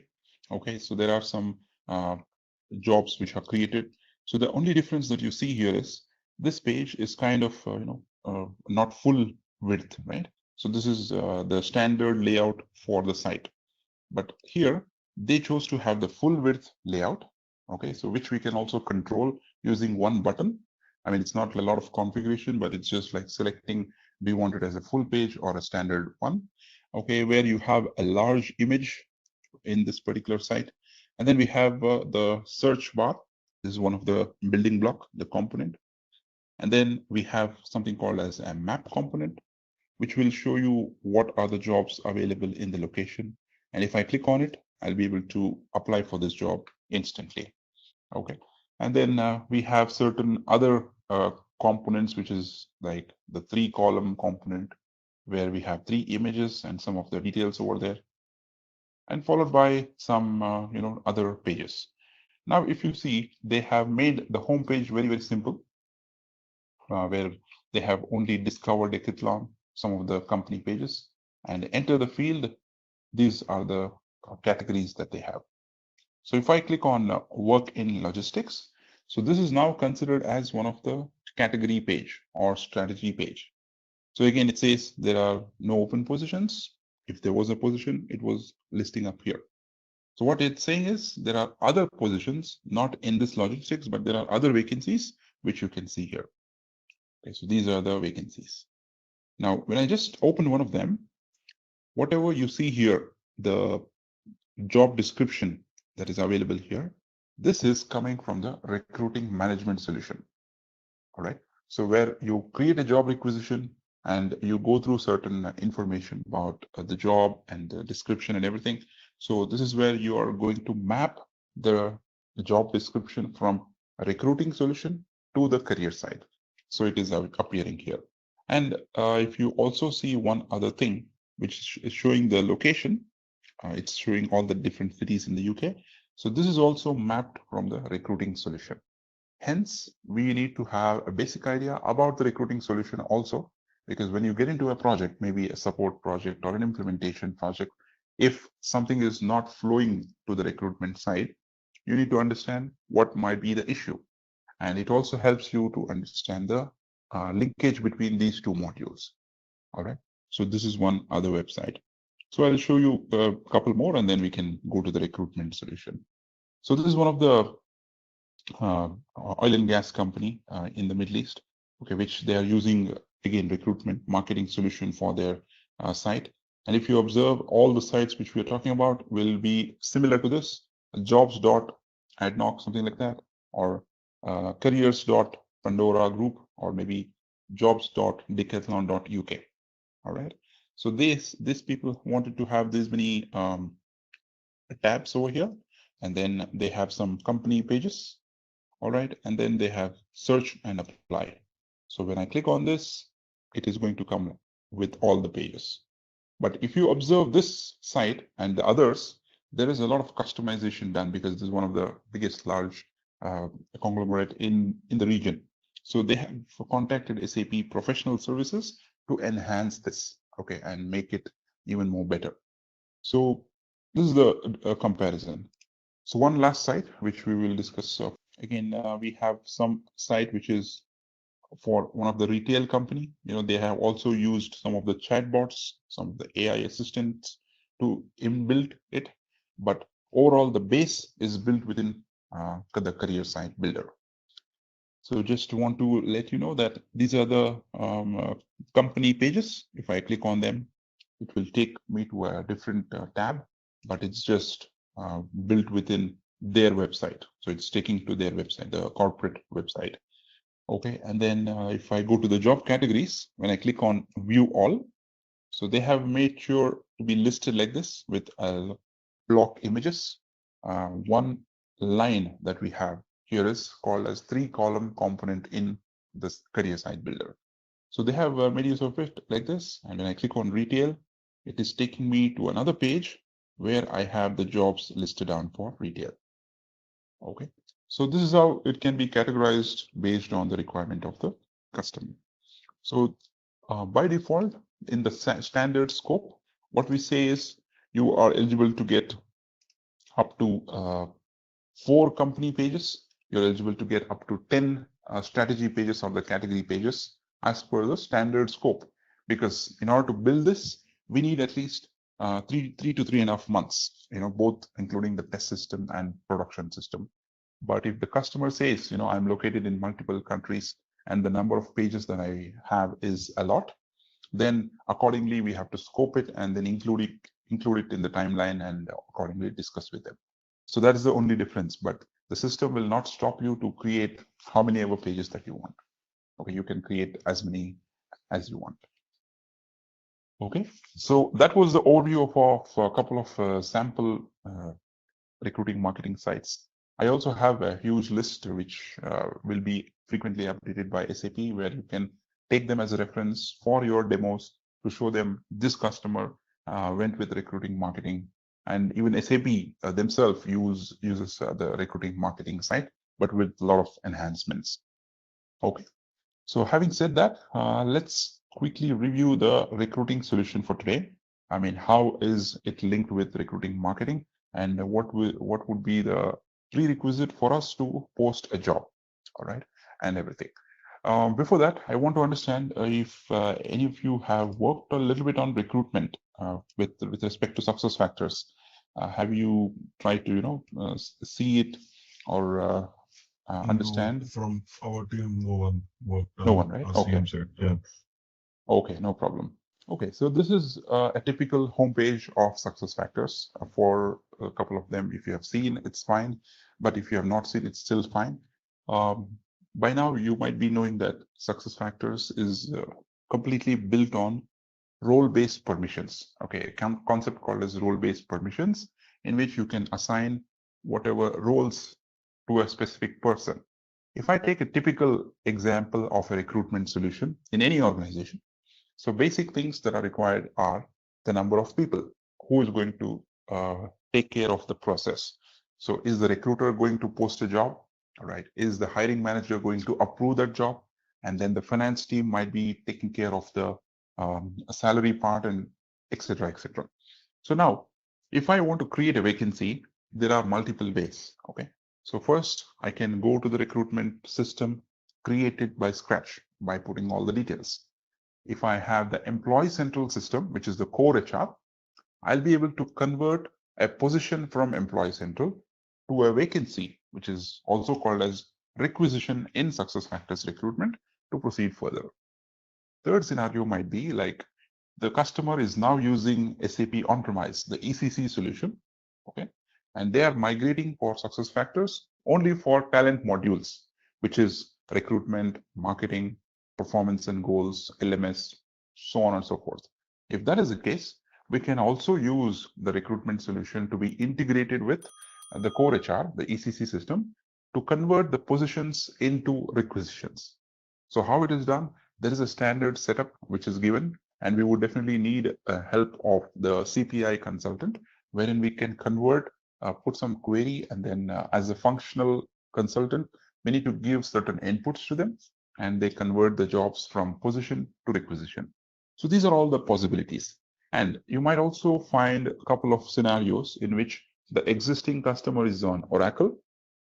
They're using the Oracle HCM system, but only for recruitment, onboarding, performance, like the talent modules, they want to use SuccessFactors. So there is a lot of options. So again, the same thing applies depending upon what version of Oracle they have, what type of fields that they have, and things like that. We'll be able to generate an integration, develop an integration, and move the positions, open vacancies from the Oracle core HR system to SuccessFactors system. But end of the day, when we are talking about the recruitment solution, we talk about creating a vacancy, getting it approved, and then proceeding further with the selection of the candidates. So what we'll do is just navigate to the recruitment solution and see a little bit of options that we have. Okay. So before that, we also need to understand the different menu options that we have in this particular system. So you're going to get access to something similar to this, okay, for your practicing and then trial and error. And depending upon the permissions given, the menu items will change. So if you are given permissions only to the recruitment solution, then you will not be able to see all of this, which is compensation, development, because these are all other modules. As a super admin, I'm able to access all of them. Okay, so if you're given onboarding permissions, then you will be able to see only onboarding and offboarding. So now if you have recruiting permissions, you will also see this here. Okay, so these are the few things. And other thing to consider, this system can be logged in with our own username and password, or if the customer wants to have it with the single sign-on enabled, also synced with their Azure AD or maybe Microsoft, that can also be done, but that is done as a different mini project, which we need to involve the teams from the customer and everything. So what I can do is right now, I will log in with one of the recruiter, okay, and I will just go through their dashboard to see the number of jobs that we have and to also understand the different options which is available in the recruitment system. So we have this functionality, which is called as proxy, which is nothing but as an administrator, I can log in as someone else to show and to understand what are the different options that I have. And right now, if I log in with their ID, so I'll be able to go through their options that I have and also perform the actions like them. Okay, so let us get into the recruiting menu here to see what all we have for us. So this is one of the dashboard that you have for the recruiting solution, all right? So although this is not a part of the recruiting marketing, but it's good to know because this is how you are going to test the system once you get the access as well. Okay, so you have to create a vacancy and see whether it's been posted or not. And once you create a vacancy, you have to make sure you have entered all the information properly. Okay, so this is a typical dashboard. Unlike any user who is available in the recruitment system will be able to access this. Okay, so this dashboard shows all the open vacancies, all the filled vacancies, and also closed vacancies. Right, this might be created from Employee Central, the core HR system, or this might be also manually created from the recruitment solution itself. In order for us to create a job, so we have to follow this process, which we click on create new, and it is going to ask us what type of job requisition you want to create. And this is where you also have to decide how many type of job requisitions that the customer might have.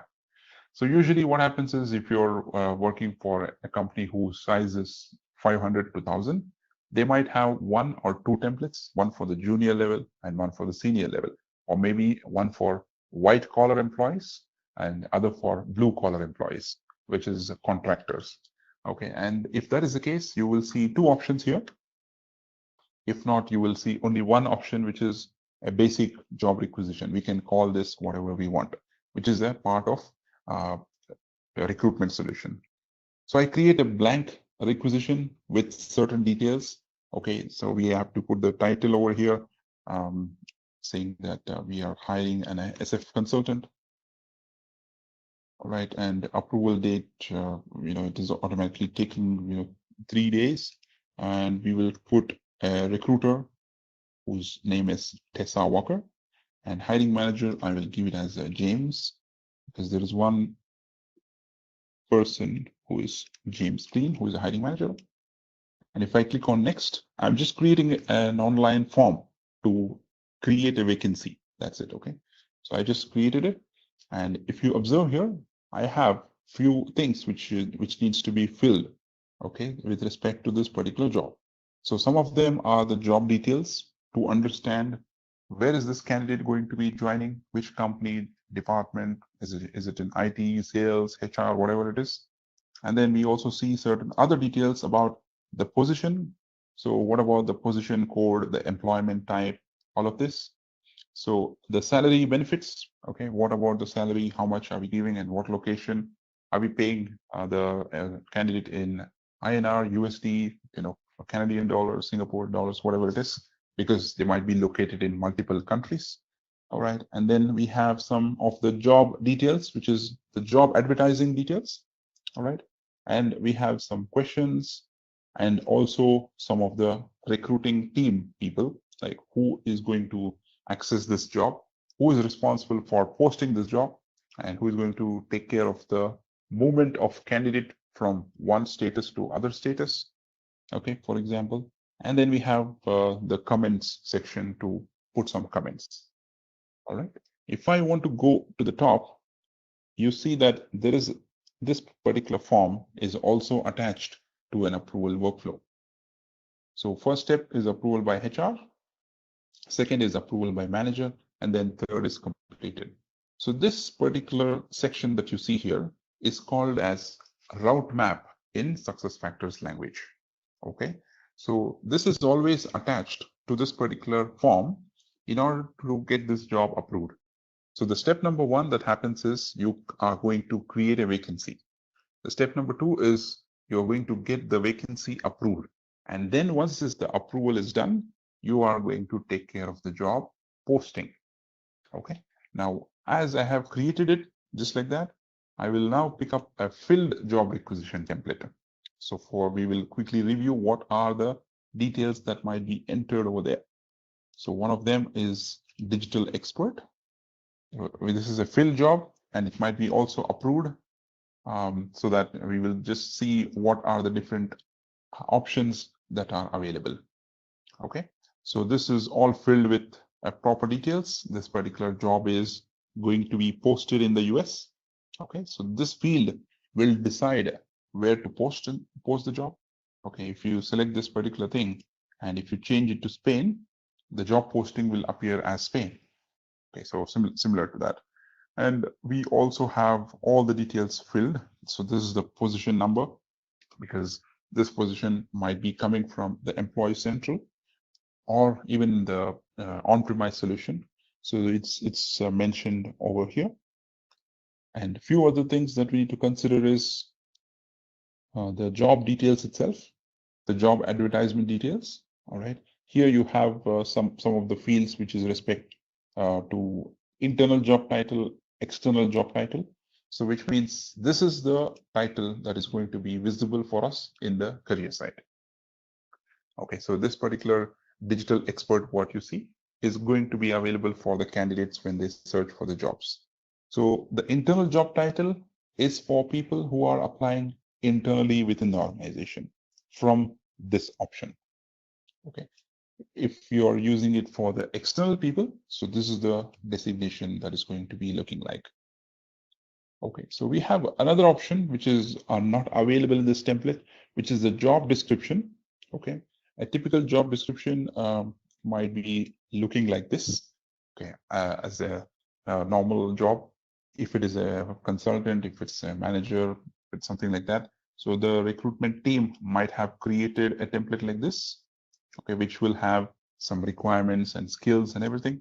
So this should be entered over here when we create a job requisition, and the same using certain mapping will be actually moved into SuccessFactors recruiting marketing side, which is the career side. So there are some known issues which always happen, saying that I have just posted my job, but it is not available in the career side. What might be the issue? So there is a limit of 36,000 characters for the job description. If by any chance it is getting exceeded, the job will not go through. Okay. For this, we have to do some synchronization, and for some setup, some initial setup using the command center, using the career site builder. Okay. So which we will also see how it works. But whatever information that is actually mapped from recruiting management solution to the recruiting marketing, which is nothing but the career site, will be actually the key to pass the data from one system to other system. All right. So this is a typical form. Now, once the form is created and approved by all the parties who is involved in this process, the recruiter will go to a section called as job postings. So this job postings will decide on where this particular job needs to be posted. So right now you see two postings: internal career site posting, external career site posting. Okay. So usually you will have more, which will also say internal private posting and external private posting, which means you also are allowing to post it in multiple categories.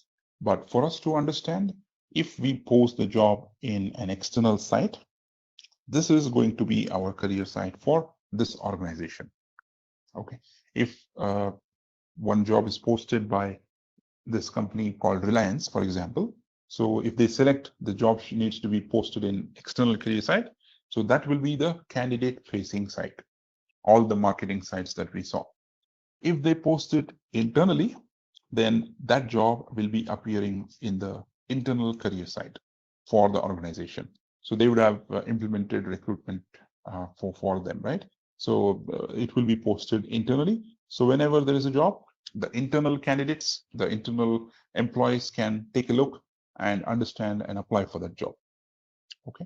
So whenever we select this particular option, there is a URL which is generated, and we can open that URL to go to the career site. So right now this will not work because it's a demo system. Okay. So in reality, what happens is there is some mapping done between the recruiting solution to the career site. So this is the deciding factor on where the job should be posted. So this is how you're going to do the testing. Step number one, you're going to create the job requisition, get it approved. Okay, and then once the job is approved, you're going to post the job in the career site. All right. So if you have any existing customer within TCS, maybe the test system, you can probably try it with by teaming up with them, whoever is working with SuccessFactors recruitment, or maybe the other option is you can use this demo system to set it up and then post the jobs and use it for testing. Okay, so few other things to mention about it here.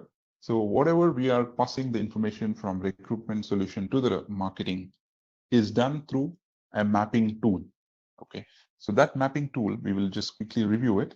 It is called as marketing review. Okay, so it's called marketing job field mapping.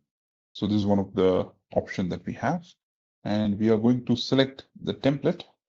So if it's saying that we are selected the standard job requisition, so this might be the name. So we are mapping the job title to external job title.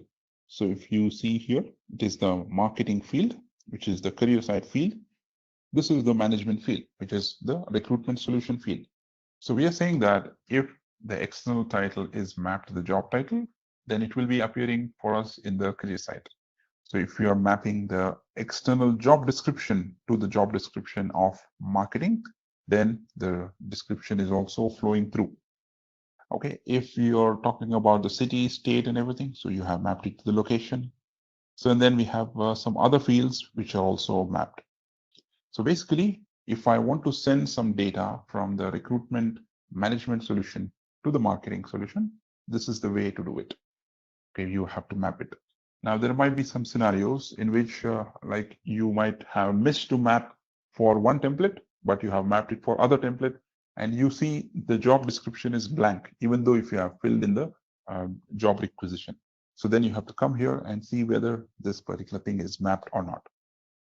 Okay, so this is how we can categorize and tell the customer that, okay, whatever information you want to pass it, this should be mapped, and this is done as part of the configuration. All right. So then in the recruitment solution, whatever we are going to learn, for example, the similar training that we are having for marketing, if we are going to have it for recruitment, we will get into more details, because recruitment solution is comprised of 4 different XML templates, which we will also learn on how to create it, on how to code it using XML, and also how to kind of connect it with the system, so that once the solution is developed, then we kind of post the jobs and do the testing. But as we are talking about the recruiting marketing right now, so just wanted to give you an overview about the recruiting management on how it works. Okay, but if you have any doubts before we proceed further for the other topic, you can feel free to ask right now. So as a SF consultant, our job is to create this template and create this career site. So this job posting and all will done by HR or the SF consultant. Who will Yeah, in the handle test system, when you are trying to configure for the client, right? So Hmm. you're going to do that, okay, because you are the one who is going to test the system and see whether it's working or not. But in the live scenario, once we go live, obviously the HR or the recruiter, whoever is assigned, will actually create it. Okay, but in order for you to configure the recruitment solution, it's a lot of stuff that you need to do, where we go to the provisioning, which is the backend tool of the system, and we do all that setup, and then we do the testing.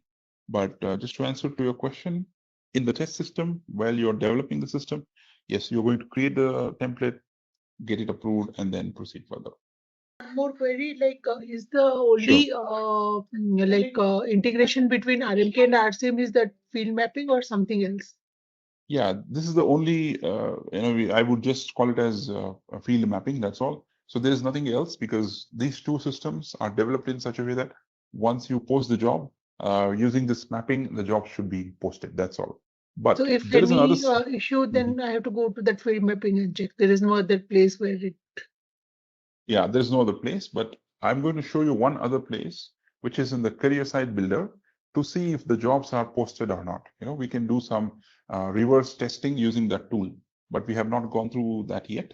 We will see that as well. But this is the primary mapping that we have to do to make sure the job is posted successfully in the career site. Okay, is there any rule for like the number of fields checked and others? Like this, if the RMK field is 15, then other side will be also 15, and it is numeric and all. Not really. I mean, we don't have any issues for this, usually because we are only mapping some fields, which is talking about the city, location, and job description, title, etc. So we don't have any issue for that. We usually don't use any number fields for that. So we don't encounter any issues as such.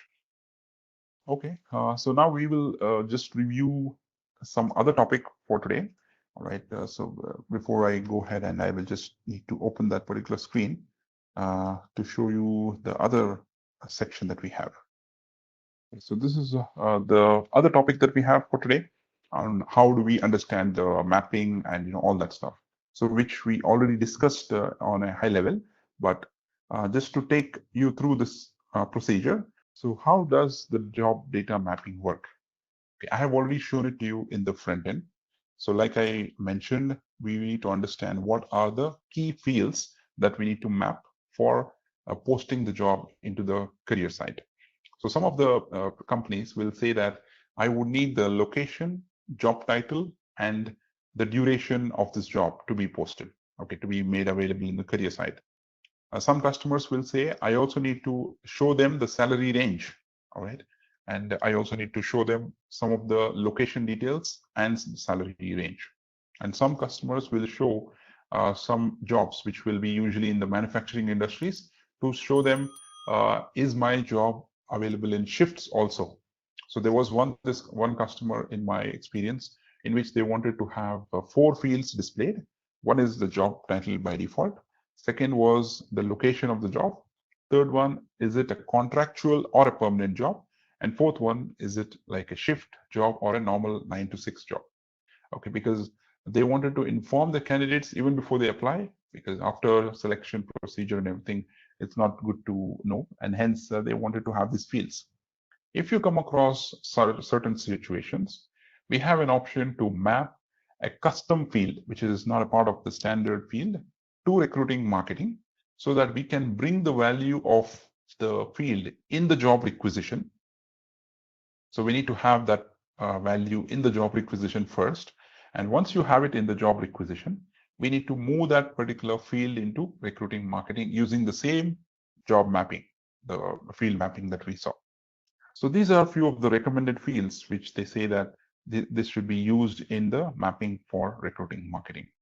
Okay, so how is it done? You already saw it. This is the recruiting management field, which is in the left-hand side. The right-hand side will be the recruiting marketing field.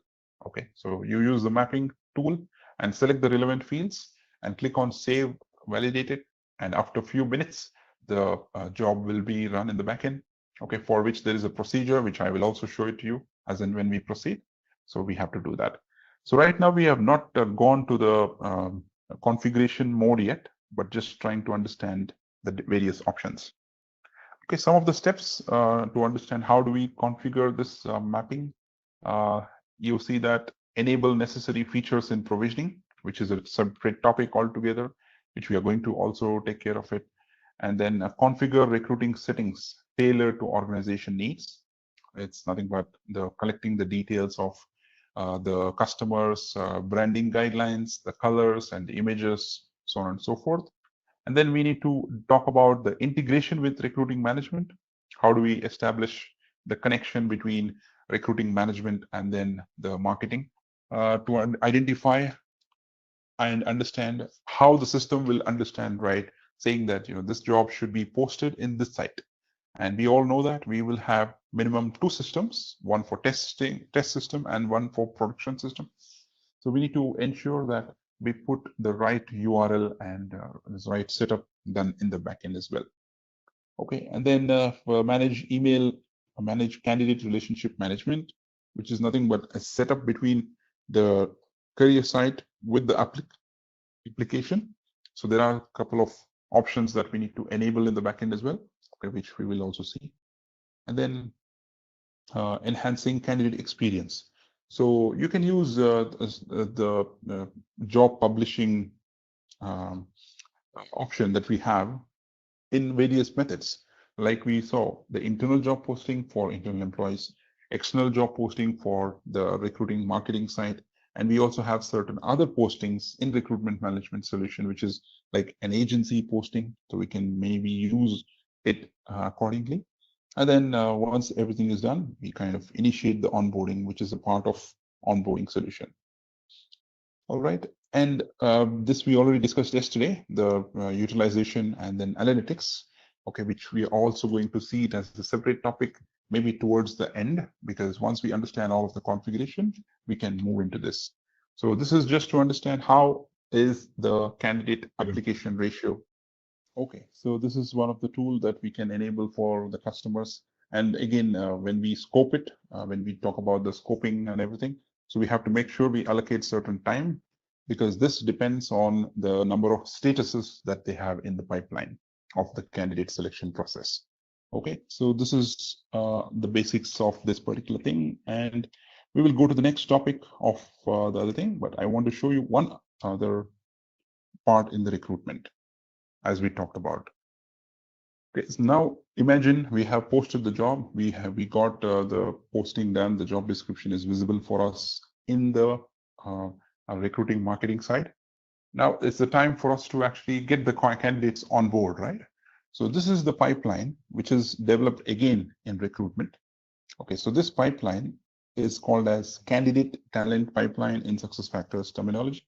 All right, so this is developed and created as part of the recruiting solution. But why I'm showing you this is because when you apply for a job as a candidate through the career site, as a candidate, we will also be able to see in what status I am in right now. So if I have just applied, I'll be in the new application status. Okay, and then if I move the candidate from new application to pre-screening, then it will also be visible to me. But one thing that we need to understand is what are the type of statuses that we need to be created here? Because this screen also has certain standard statuses, which is 1, 2, 3. These are the standard ones. And from here till here, you can customize it as per your requirement, as per the customer's requirement. You can have multiple sub statuses like this. You can have multiple interviews if you want, and you can also move the status. I mean, you can arrange the sequence as per your requirement. Okay. Once the job is posted in the career site, you get the candidates and they will be available here. So we move the candidate from one status to other status, all right? And who does this and who is given the permissions to do this is all discussed in the recruitment part. But for us to understand the current status which the candidate is in, this pipeline will matter. Okay, so this pipeline will help you to understand the status, and the same will be mapped to the analytics tool to show what is the current status of the candidate. If they are in the new application, it will consider it as new candidate. If they are in the process of offer, so then it will show up as offer management. So now if I want to give you a typical scenario in which one of the business team member in the customer side will come to you and ask, I want to understand and generate a report for the candidates who have applied versus the jobs that are posted. So this is always a confusion. Okay, if you're only working on recruiting marketing, you will say that this kind of report should be generated by the recruitment consultant.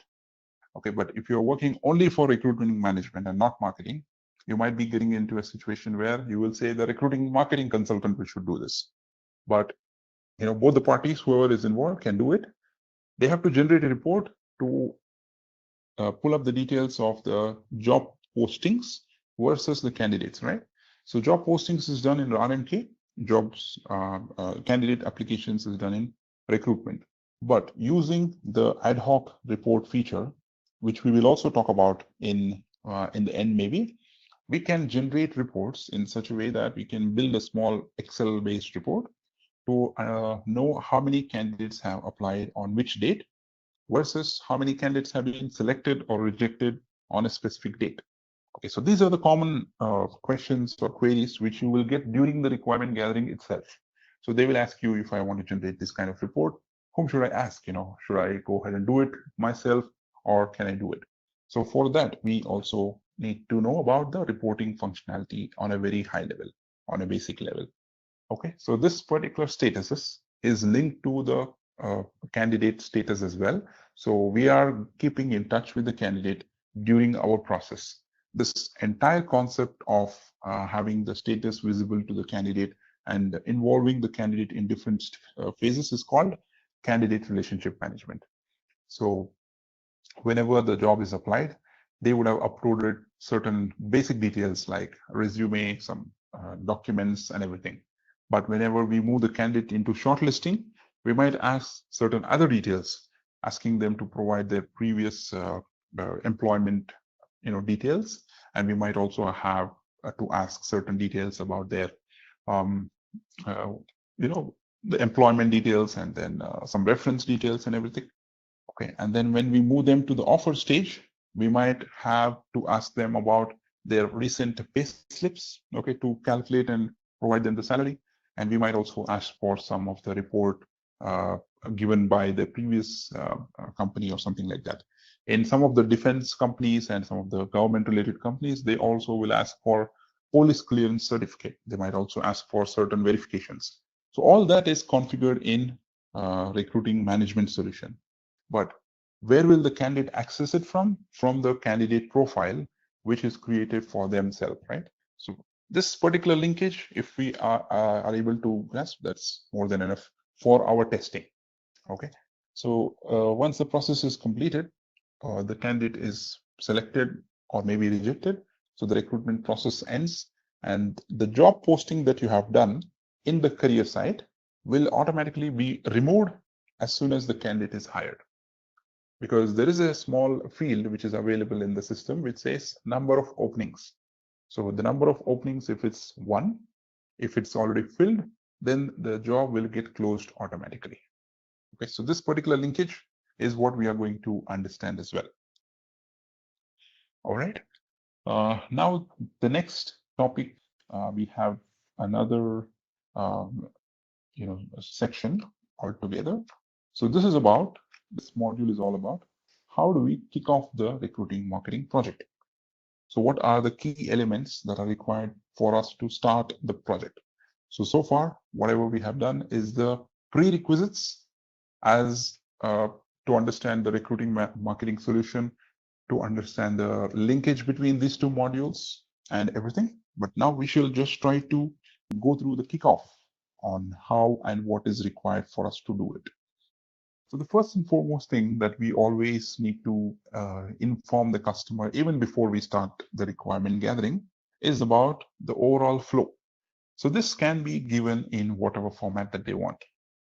So if I want to just give you a couple of scenarios, there might be a customer whom you are working with, okay, so which is a new customer for you, and they have never used a site for this job posting. They only had one link which says for careers, click here. And when you click on that, you upload your CV and you're done. That's it. So this is customer number 1. The second customer that you're talking about may be having a recruiting site, but with not a lot of options. Once the candidate applies for that job, they don't have a system to communicate between each other. So it's like the job application is sent and we are done with it. Okay. And the third scenario might be that they have implemented a solution which it was homegrown, okay, using some developers within the organization. They tried to implement the solution with certain coding and everything. But now, as they have purchased the licenses for recruiting marketing, they want to move to the recruiting marketing page. Okay, so these are the 3 scenarios let's talk about. So how do you approach? So if it is a net new customer with no site at all, then you're going to show them some of the sample sites and then tell them this is how it is going to look like. We need the data in the specific format. You're going to share the guidelines. Okay, that is very straightforward. The second scenario, they might be having a basic site, but they would not know that, what all information to put in that particular site. So then you give some examples saying that whatever is missing in your corporate website, okay, put them here, which is kind of candidate facing. So which might be certain things like the recruiting process, which might be things like the salary structure or the benefits that you're going to get, and what do we do and who we are. What about our organization's CEO, managing director, how it started, the number of locations that we have, all of this. You can give them suggestions. Okay, and then the third scenario in which they already have a well-built site with some,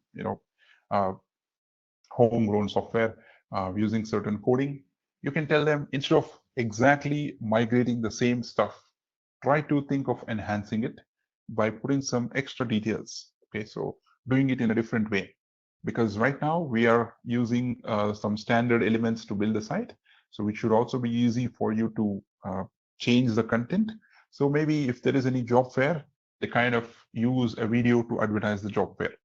So if there is any need of posting the job in multiple locations, maybe they can use it. Okay. So these kind of suggestions should be given as part of the consulting. So this is how we inform them during the kickoff meeting. We also inform them during the requirement gathering and demo sessions as well. Okay. So nowadays, there's a new trend, especially in the North American region and everything. So whenever we want to post a job, to attract the candidates, there are some video advertisements happening. Okay, where there is a recruiter will come in front of the camera, say that, hey, candidates, there is exciting news for you. We have a job opening in this particular location, and you can go ahead and click on this particular link to apply for this job. Okay, so this can be recorded and maybe uploaded into YouTube, and the YouTube link can be put in the career site. So this is one of the suggestions that you can give. And if there is anything that needs to be showcased, as maybe some of the customer has a very beautiful campus and they want to showcase the candidates to understand how our facilities are. So instead of typing it and having them as a content, you ask them to convert them into a YouTube video or something like that, put that video over the website. So these are the few suggestions that we are going to give and implement, not only concentrating only on the solution, but thinking from their perspective to make the site look better. Okay, so these all details are designed in such a way that it is easy for us to configure, and at the same time it's easy for them to update and do the necessary posting accordingly. All right, so now when it comes to the design flow, the overall design process flow itself, what do we do first? We do a kickoff meeting to explain them what is our methodology that we follow in SuccessFactors. Okay, we have certain details and one of the presentation, which we can also discuss what all are covered in that particular session. Is it going to be an explanation about the module, the best practice scenarios that we are going to suggest, the methodology, the timeline, the involved people? We have a separate template, which is standard given by SAP. You can use that, customize it to the customer's banding, and then you can use it. So once the kickoff is done, we are also going to explain the timeline taken for this and the parties involved for this particular detail. Okay, which means who is required for us, and from the customer's team, do I need a marketing team member? Do I need some designing team people, or one of the stakeholder who is responsible to approve the design and everything?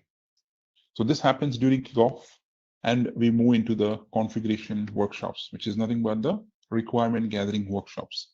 So this is where we're going to spend quite some time, like maybe 2 days minimum, to get their branding guidelines, okay, to get their images, content, videos, if any, okay, because based on our previous discussions during our demo, some of the alignment meetings, we would have told them that we need certain details about this particular site.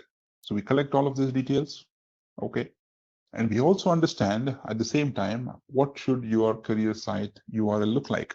Is it jobs.thecompany.name.com or AE if it's in the UAE, if it's .com or .au if it's Australia? So you decide all of that, because there is a small setup process that we need to do as a consultant to make sure we make the site live in the production environment. So this is something different. Okay, we discussed about that as well. And when we come to the site design, so this is where we are going to understand the number of pages. How many pages do you want? Is it 1 home page, 4 company page, and then 10 strategy page? Or is it like 20 strategy pages? Or maybe the customer might be saying that I have 3 group companies within this parent company. Okay, I need a different site for different companies. Is it possible? So we have a concept for that as well, which is called as brand management, which we will also talk about when we look into the career site builder, where we categorize the details accordingly. You can make sure to develop the site in such a way that it looks different for all of these different sites. Okay, and then when we are talking about the site design, this comes hand in hand. The content organization. Let us assume that we build a draft saying that our homepage should have 1, 2, 3, 4 components. Our component, our category page, the job page should have like 3 or 4 details. So how do we organize that? Do I need to have 10 pages and the links should be given in the homepage? or should I actually have it separately? So all of these details will be designed and discussed during the requirement gathering session itself. Okay, and this will be again dependent upon the customer, because in few customers there are certain marketing teams, there are certain content development teams who will take care of this scenarios. But if you're talking about a mid-sized company, the HR team itself decides on how should the overall design look like.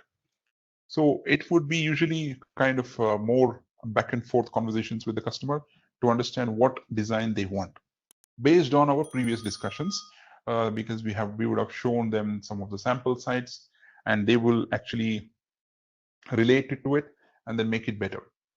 Okay, one such scenario is if you're implementing it for one of the food and beverage industry. So what usually they do is they have their own competitors in every field, right? So they go to their websites and see what they have presented. If you're working for an oil and gas company, they will have their references. So all these things, when you're discussing with the customer, you should have at least one reference with you to tell them that okay, this particular company, also use recruiting marketing, and they put the content in a similar way. If you're working for an airline company, you can compare it with some other airlines, saying that they have displayed the number of benefits that the airlines employees get. Okay, the number of leaves and all that stuff, whichever is given. And what about the family benefits and then the accommodation benefits that they give? Okay, so these are a few examples that you need to suggest in this content organization and site designing phase. Okay, and then once we are done with that, we also take care of the required fields in the recruiting solution on what are the different fields that we need to have it so that we will be able to configure them if some of them are missing in the job requisition, and which is used for our jobs to be posted. Okay, and we also categorized what are the internal jobs and what are the external jobs that needs to be posted. So this is how the flow it's going to be. And the reflection of this in terms of the documentation will be discussed during the workbook discussion. So like we talked about the requirement gathering sessions always. So we have a specific format which is called as a workbook in SuccessFactors. We reflect all of this, documentation into that format and take a sign off from the customer.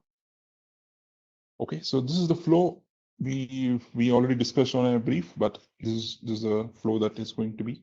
Okay, the kickoff meeting is done, and then workshops for the design and everything, we do it. And what are the few things that are required for us during the kickoff presentation? We need these things: the customer's name, logo, include category pages, action items, which is a typical standard project, so that doesn't need any much explanation. Okay, and then from the readiness,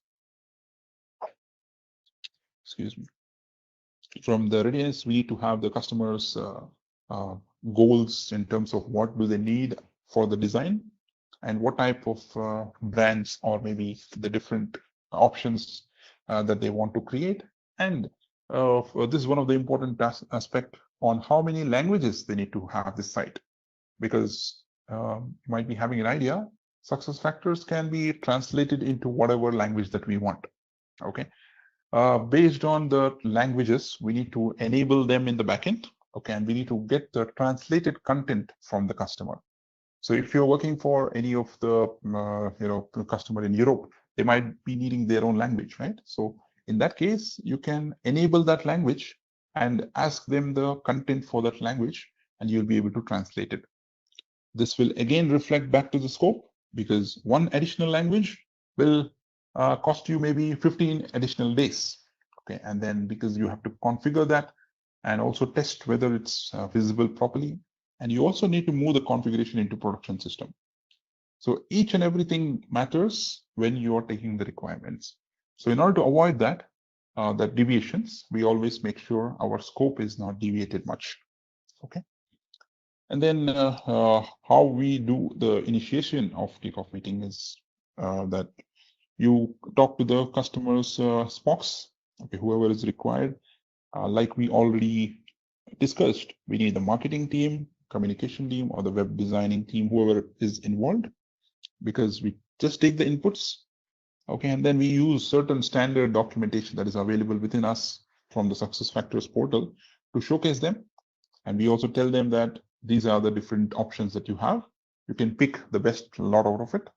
And we proceed further with the options of designing.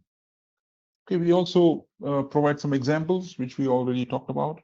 We review the customer's needs and map it to the workbook. Okay.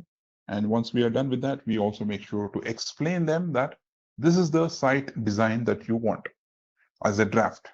So once we have this information, we go back and we actually work on the configuration in terms of how many pages do we need and what are the colors and everything, because the customer would have already shared it with you.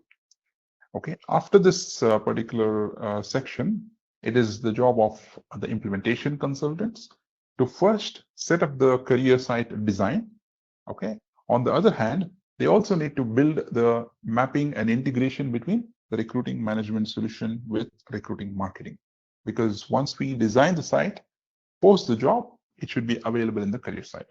So this setup is also done by us using the career site builder, which we will talk about it when we get to that particular section. All right. So this is all about the kickoff.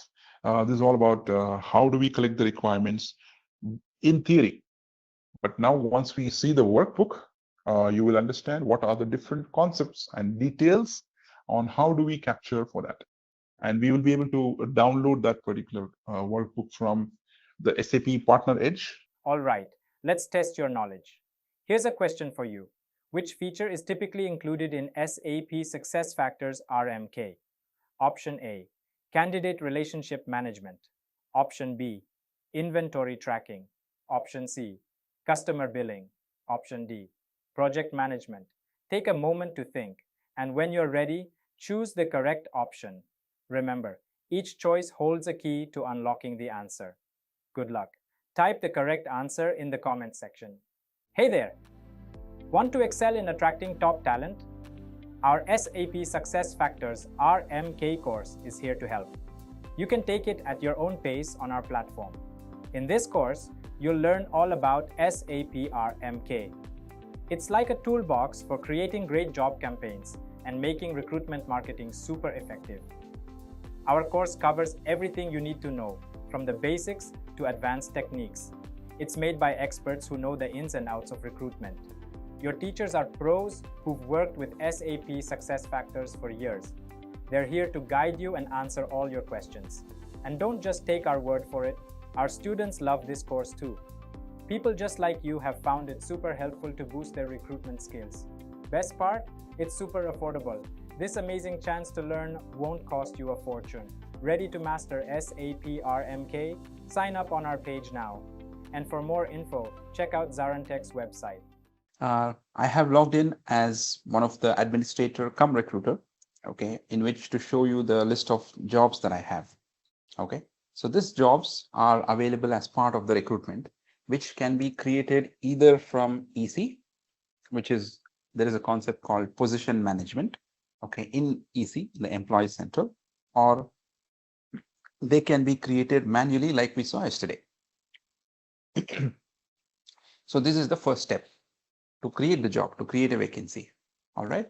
Now we will just go through a couple of configuration options that we have to see how the overall process is linked. Okay. Now, can I ask you, what are the prerequisites for having the job requisition created? I mean, once we create a job, obviously we need to know the number of people who are going to work on it. That is one of the primary prerequisite. There is something else that we need before we post the job, right? Can someone recall about that? The location. Yeah, that is one of them. But something else should be done before we post the job, like internally within the organization. Need to take approval. Yes, that is correct. So that is absolutely correct. So the approval workflow should be created. Okay. We are designing the stakeholders in such a way that we have the approvals in place. And once the approval is done, we go ahead and post the job. Now let us quickly see the option to create the approval. Although this is a part of the recruiting management, it's good to know for you, okay, so that you will have an idea about how do we create it and where do we create it. So in the admin center, in SuccessFactors system, we have a centralized place which is called as admin center. So for a few of you are from the SAP background, you might be used with all the T codes and the short codes that you go, and then for some hiring action you will say PA40, PA30, all that, and then I go to SC01, for certain things you might be used to all of that, right? But for SuccessFactors, like the home page, which will have a lot of menu items. Similarly, if I want to do something from the admin perspective, I go to admin center. From the drop down of my name, I go to admin center. And once I come here, I have an option of tools. So when I click on tools, I will have a lot of options which are related to different modules. It depends on what kind of permissions that we have given, because the entire system of SuccessFactors work on role-based permissions, which means you might be a recruiter, you might be a normal employee, but based on the areas that you work on, the permissions can be given in the backend. How do we create the permissions? Where do we create it? We are also going to cover. That is one of the topic for us. Okay, but just to have an idea, if I want to be a recruiter, I need to have certain access to create my job requisition. I need to have access to the candidate dashboard. And I also need to make sure that I move the candidate from one status to other status, and also see the jobs that are listed down for me. If I'm a normal employee, I don't need to see the recruiting dashboard. So in short, the menu item that is here itself should not be visible for me. I need to have only few things. One is home and the careers, which is common for everyone. And if I have employee central as well, maybe the org chart. Okay, some customers will say it's okay to show them. Some will say I don't need it. And maybe some of the other details about my employee file. So these are the 4 or 5 options that I can see it as a normal employee. So how is it controlled and where is it controlled from is done with the role-based permissions. Now, the other advantage of over here is one user can play multiple roles in the system, which means they can wear multiple hats.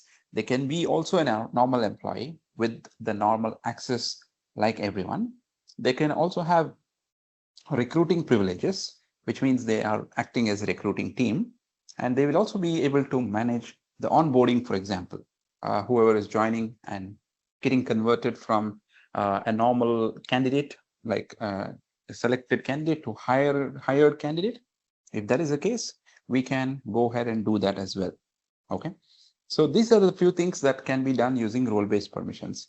The other thing is we can categorize the role-based permissions based on the department as well.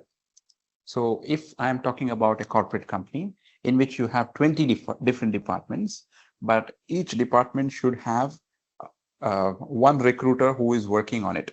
And that particular recruiter who is assigned to that particular department should be able to post the jobs which are created and approved by a specific department. If this is the case, we are going to manage all of that in the role-based permissions.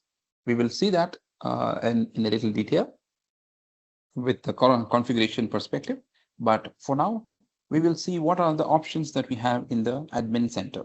In order for me to actually go to this option, I need to have some permissions, and I go here as an admin center and go to the see all in the tools. So now if you see, if I collapse all of them, so these are certain areas in which we kind of enable or we have given the permissions somewhere in the system so that it's visible to me in my login. Okay, so each section has a lot of options. So if you observe, we have mobile, we have onboarding, we have payroll, presentations, recruiting, reporting. There's so many options. Okay, so which means all the permissions are given for the admin user. And within recruitment, you have these many options where you have to click on it and then go to that particular section to create something, to configure something. You're not coding anything here, you're just configuring something.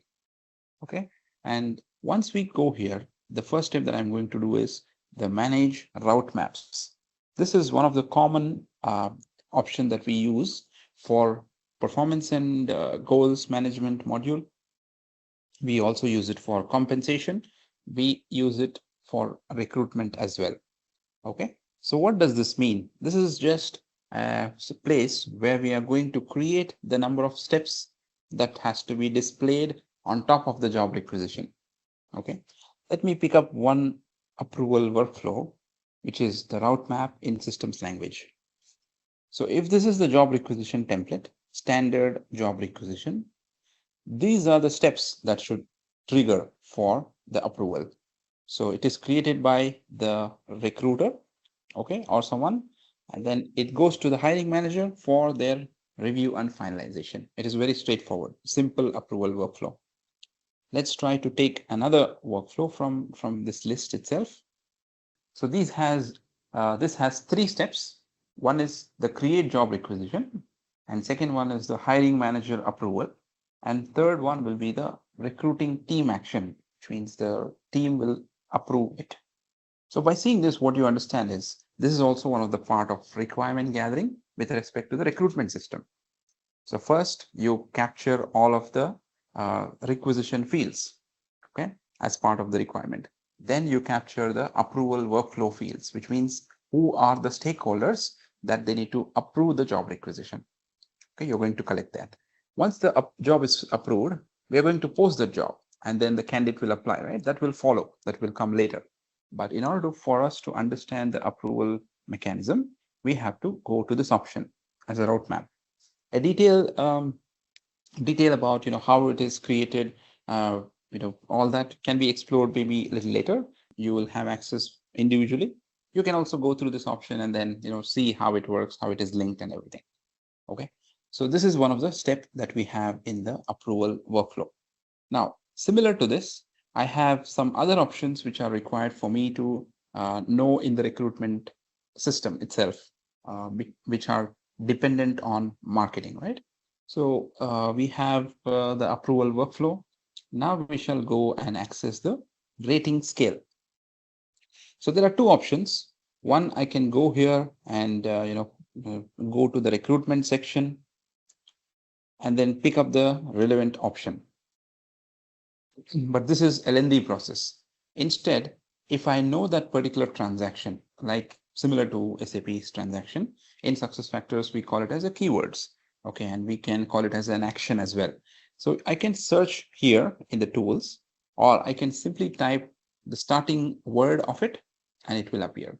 So if I'm looking for rating scales, I get it here, and when I click on that, it will take me to that particular screen. So for every transaction, for every action that we need, we can just type the few characters and then it will take us there. All right. So this is one of the part that we need to also have for recruitment. And where this is used, why this is used is also good to know information. It is used in the interviews. So as part of the recruitment system, we have to create a job, get it approved, and the candidate applies. Then we have the selection procedure starts, right? And once the selection procedure starts, we shortlist the candidate. We kind of evaluate the candidate during the interview. In order for us to rate the candidate accordingly, we can have this rating scale. So this rating scale is completely customizable. You can have up to 1 to 5, 1 to 7, 1 to 10, or maybe your own rating scale. So this is very straightforward. You have to come here. If it is the first implementation, the screen in the rating scale designer will be completely blank. Okay, and you have to create one from the scratch. You put the numbers 1, 2, 3, 4, 5, and put the labels accordingly and put some description. So this is also required for us to rate the candidate from the interview perspective. Okay, and this option is also common for us in the system, where it is used in performance and goals, recruitment, and even compensation sometimes. Okay, so these are the few things that are required for us. The second thing, the other thing that we have within recruitment is the offer letters. Now we are talking about the recruiting sequence. The job is approved, and then we also saw the rating scale for the interview. Now we have the offer letter templates. So when it comes to recruitment process, I'm also going to show you the pipeline, how it looks like. We have the offer management to be done on the system as well. Okay, so how it is done? There are different companies, for example, or there are different locations, for example, for this client. So you can suggest them two ways. If they have country specific templates, we can go ahead and create the templates accordingly, country specific. If we are going ahead with an approach of department specific, then we are going to create the templates according to the department. So this thing is available for us also in the system to create a template. Now, if I pick up one template that is already created here, okay, so this is a sample offer letter that has been created. So it says, dear candidate, on behalf of the company, we are pleased to offer so on and so forth. This is the position details, and these are the compensation details, benefits, and some of the other things, which is an offer letter. And how does it look like? We can preview it when we generate the offer letter from the system. Okay, so this letter is generated based on certain values, which are again coming from the job requisition, maybe, which are also coming from the application, which are coming from the what do you call the offer letter, okay, the offer approval template, and many other places. So in short, if I want to generate an offer letter, all the placeholder values that I have here, which are highlighted in yellow color, are available somewhere in the system. Okay, so this is the offer letter creation procedure. So like this, in order for us to create the recruitment flow completely, there is a set of processes. There is a sequence that we need to follow from the backend, which is provisioning. We have to enable certain stuff, and we have to make sure the configuration is done, and then we connect all the dots with respect to the process. Okay, now if I reflect back to the pipeline that we have, we will just understand what all are required. So this pipeline, if you observe, as soon as the candidate has applied, they will be available here. Okay, and then we move the candidate from one status to other status, and from here to shortlist and interview. We talked about the interview rating, which is required, but there is a lot of other configuration that is also required for this, where we can connect the Outlook or Exchange server into the system, and then make it available for the interviews, okay, where we can book the calendar of the interviewer from the system itself. All right, and then we have the offer letter management. First, we take the approval of the offer within the stakeholders, and then later we go to the offer letter generation or the contract, which we can generate from the system. All right, and then the flow continues. If the onboarding module is enabled, then we initiate the onboarding. If not, we move the candidate to hire, so that this candidate is available for us in EC. If EC is in scope for this customer, we see in a specific place where we can start the hiring process, convert the candidate from being selected to an employee, so that the employee record is created in the system. Okay, so this covers the entire flow as an end user. But when it comes to configuration, we need to break it down into multiple pieces, and then we see how it is available. And even before we go to this entire process, if we have the recruiting marketing, we have another step by going into command center and linking these both systems. Okay, so which we will also cover once we all have the access, wherein we go to the system, link it, and then we can complete the configuration end to end. All right, so now as we have seen the recruiting process in general, let's briefly talk about the role-based permissions, which is again common for all the modules. So like we always we're talking about the role-based permissions in SuccessFactors. It is common for every module. So what I'm going to do is again go to admin center, and before we go to the admin center, we will also talk about the basics of role-based permissions. In every module, there are certain predefined roles given by SuccessFactors. So in recruitment, we talk about some normal roles, which is recruiter, hiring manager, and maybe a second recruiter, like a coordinator role. We might have a CEO, a VP, whoever it is. So what we have the flexibility is, we can call the role in any name, that doesn't matter. But there are a set of roles that we have for each module. So if you're referring to recruitment, we have this set of roles. If we are talking about performance and goals, we have certain roles. And if we are talking about the core HR, we have the employee role, manager role, HR business partner role, and maybe a coordinator role, okay, something like that. So depending upon the module, we have role-based roles which can be assigned for various actions. In order for us to understand about the roles, assuming that you're seeing it for the first time, there are two important things that we need to know. One is the permission groups. Okay, so one step is the permission groups, and the other step is the permission roles.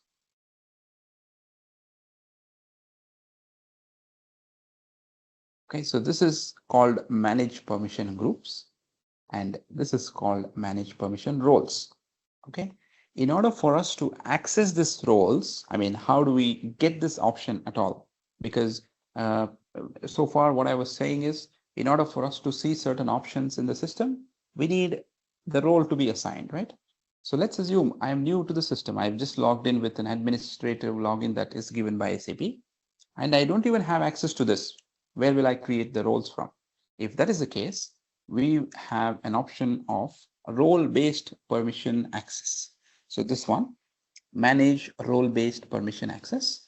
When we click on it, we can add our user to this particular page so that we are eligible and we are also given access to the permission groups and permission roles.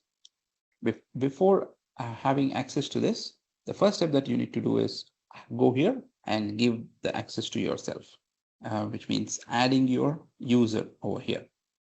Okay, so let's assume I have admin user. So these are the different users that I have.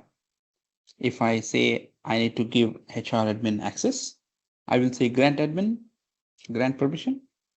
Okay, and then once I have given the grant permission, let me expand. Users is created in the test system. Yeah, your user will be created and then given it to you with full access. Okay, but these are the options that you can access whenever you want. Okay. Yeah, like I have logged in with this user, right? So it says RMK00, something like that. You will also get your own individual user, okay, where you can access it and then go to all of this option. And when we talk about the Employee Central basics, maybe during the end of the sessions, right? We are also going to understand how do we upload the users and what are the different things that we need in order for us to upload the users, and some of the admin related step with respect to EC as well.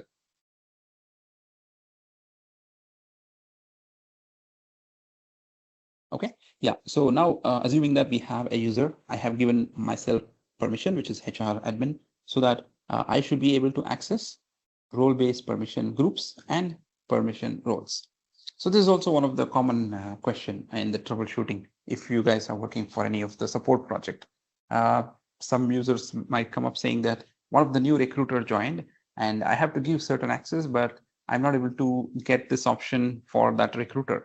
They are able to get the admin center, but they are not able to access permission groups and roles.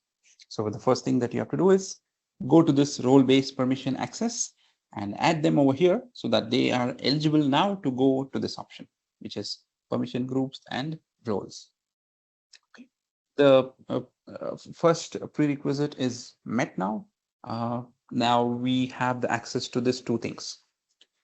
The ground rule is for every group that we create, we have to have a role linked to it.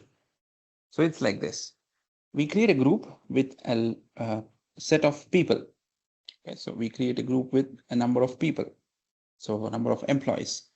We create a role with number of permissions saying that, okay, this user should have access to recruitment module, performance module, and some of the sections in Employee Central, and many other stuff. In order for us to have that role created and assigned, right, we have to create the group. So if you ask me which should be created first, it doesn't matter. You can create the role and then you can create the group and link it to each other. If you create the group first, you need to link the role later. If you create the role, you can link the group later. Now let's talk about the typical permission group that we create for recruitment. Okay. So if you see, I have searched for REC and I have a group which is called as recruiting admin. So in the recruiting admin, okay, when I create it, so I have this many users, around 31 users, which are already there. So in short, so these are the users who are eligible to access the recruitment module and also perform certain steps. Okay, what are they going to perform will be covered in the role. So, and if you observe here, we have, there are two roles which are created and assigned to this particular group, which means whatever permissions that I have enabled in this role of recruiter is available for me as a user who is available, who is added here. Now, first, let's get to the creation itself. We create it like this. We have the group name to be created, recruitment. Okay, I will just create it as recruiting access for now. And here I have various options. I can either pick up by the user, which is a normal traditional way. Okay. I can also pick up by the username, which is nothing but the login ID of the system. And I can even pick up some other fields which are available in this particular list. So in short, where is this list coming from? On what basis? In order for us to create the users, the employees in the system, we might have used a format of the Excel sheet, which is called as a user data file, right? So in the user data file, whatever fields that we have is available here. So if I just quickly review it, we have citizenship, city, compensation, information, country, and some of the other custom fields. And here we have, okay, 1 second. Yeah. So here we have date of birth, position, division, ethnicity, future leader, gender, hire, and all that, right? So these are the fields that are visible for us because of the UDF, which we call the user data file. But the traditional way is to do is pick up the user, click on it, and then start typing the starting letters of the user. So I know one of the recruiter, I select like this and put it here. And I have another user, for example, maybe James Clean, okay, who is one of the user. So I select it and put it like this. Now, if you're not sure about the user full name, you can also pick up using the user ID, which is the username. Okay, so I create it like this and I update by clicking on it here. So these two users are available now in this group. But have I already assigned it to the role? Not yet. Okay, because this is blank. Nothing is available here. So I've just created a group. Okay, now there is another thing which we also need to know, which is another option to exclude some people in this group. Okay, why do we even have this option? I will give you a scenario. So in SAP system ECC, the on-premise, maybe when one of the users is going on long vacation, maybe 3 months, 2 months, we have an option to deactivate. I mean, for a temporary purpose, right?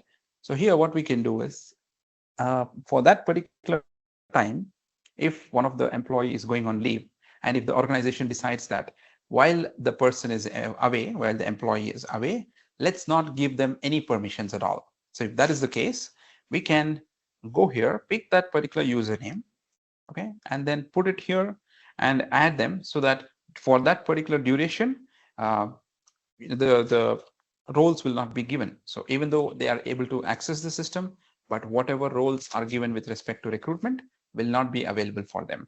It will give them an error message saying that you don't have authorizations. Okay, so this is usually done by the admin. Okay, the system admin, whoever is available and assigned in the organization of the customer. So this is an option that we need to just know. So in case if you get a query from the customer, can we do this? The option is available where you can exclude them for a specific period, but it has to be done automatic. And there are certain questions which might also come up saying that, based on their leave start date, can we put some, condition or maybe a business rule to activate and deactivate the permissions? The answer is straight away no, because it is not talking to each other in terms of the rule and the permissions. So all that we can do is exclude them by going into this particular option. Okay, so now I have created it for testing purpose. Okay, so let me say testing. I will click on done. Okay, so this one, I will click on done so that my group is created. Now I will go to the role and I will start creating a role. So I will say, give the same name. Okay, so this some of the description, this is for recruiting, training, and testing, for example. And what type of the role is this? Is it an employee or an external onboarding user? So this is only relevant for onboarding module. So you don't have to worry about it. So employee, okay. And then when I click on next, this is where I'm going to add all the permissions based on the modules. So it is a huge list. I have performance and goals. I have the career development planning, opportunity, many other stuff, which is common for all the modules. But for us to easily understand, there are two things. One is the administrative permissions, which is administrator. Whenever you see the administrator, you get a word which is manage. But whenever you see the normal end user permissions, you see another section which is common on the top. So whichever you see as manage in this list is given to the administrator who is going to manage certain stuff. Okay.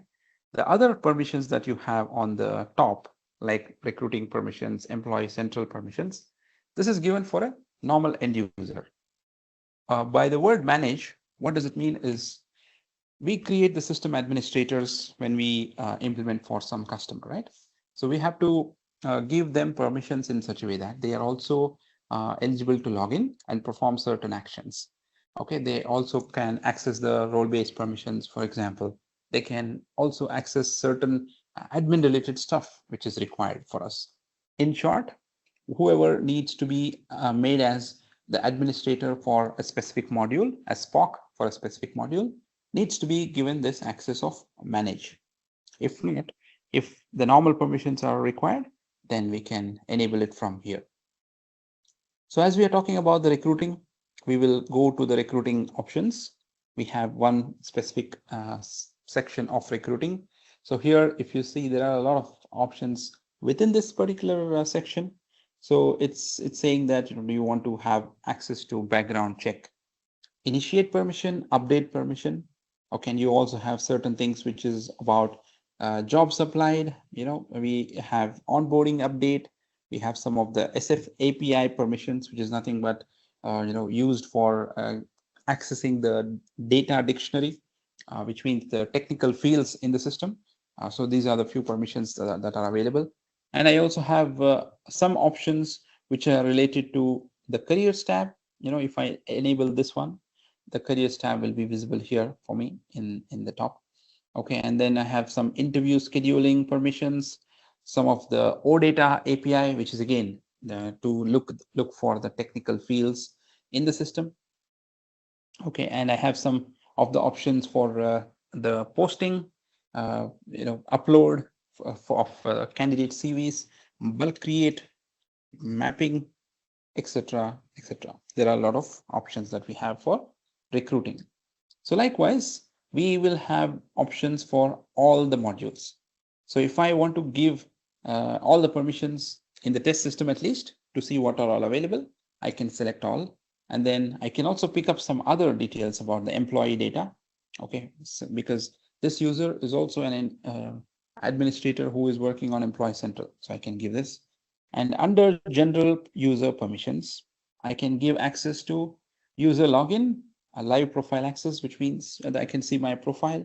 And I can also give an option of permission to create forms, in which I have to give saying that I need to select this user to create the job requisition form.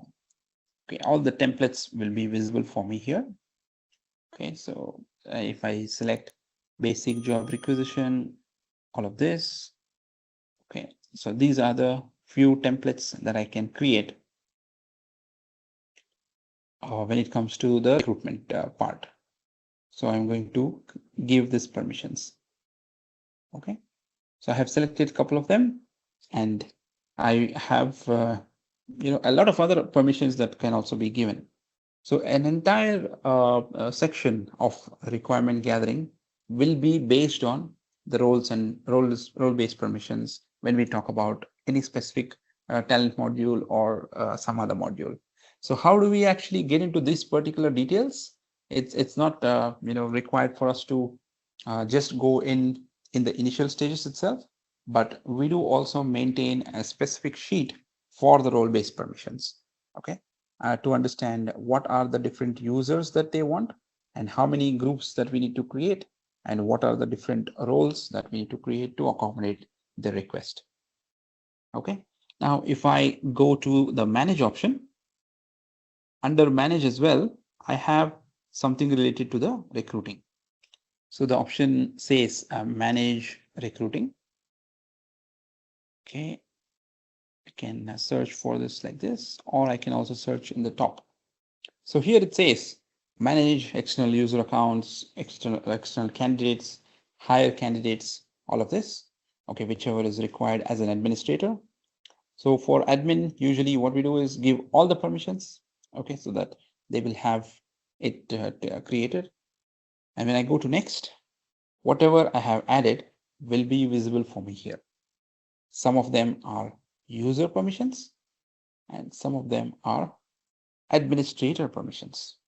Okay, so this can be added on whatever section that we want. What happened? Like it went. Okay, so I think it went back. It didn't get saved. So likewise, we can add the permissions, create it, and add the user to this particular group.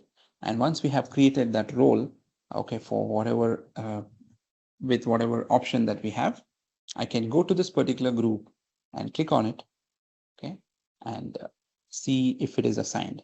If it is not assigned, what we'll do is go to this particular section and imagine that I have given permissions for this role.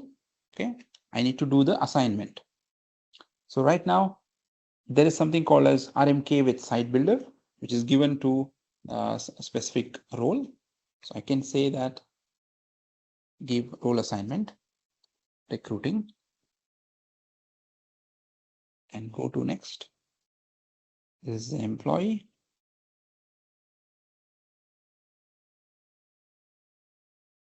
So this is for a manager level that is not required for us to give it in recruitment. Okay, and we are giving it to all employees in this case. Let's not give it to all employees.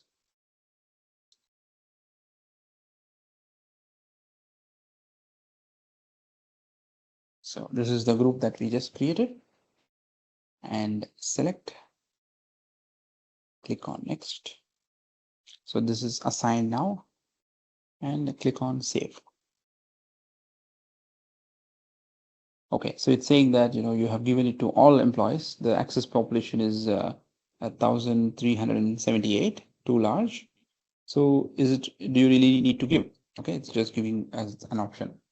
So we can give it because it's a test system. But when we are doing this job in production, we have to be very cautious about who has permissions. Okay. In short, if I want to give access to certain modules using the role-based permissions, this is the process of creating a role and creating a group and see how it is going to work in the front end. And this is common for all the modules. Now, once I have created, once I have created the role and group, if I want to understand what all are the roles available for a specific user, there is an option of view user permission. Again, in the admin center, I can click on view user permission. I can go to this step and search for that user for whomever I have given access to.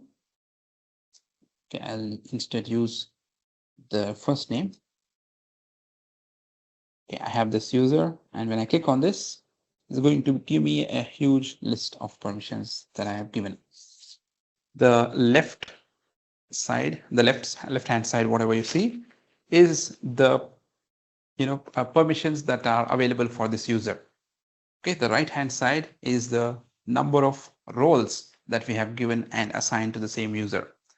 So what do you understand by this is, as the same user can be a part of different roles and groups. Okay, but there should not be conflict in one way. If you're giving some permissions in a specific group, so the same permissions should not be repeated in another group because it might cause some issues. Otherwise, there is no limit to have the same user in almost everything. Okay, the user that I have picked up right now is also working on multiple modules in the demo system. Hence, you see a lot of groups that are available. So these are the permissions that are given.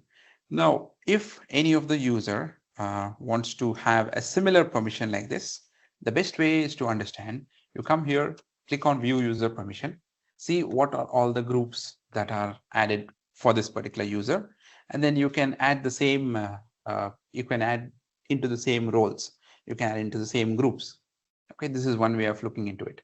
The second way is the administrator, whoever was assigned to recruitment, has left the organization, is going to leave in few days, and you get a request from the team saying that I need a user to be created.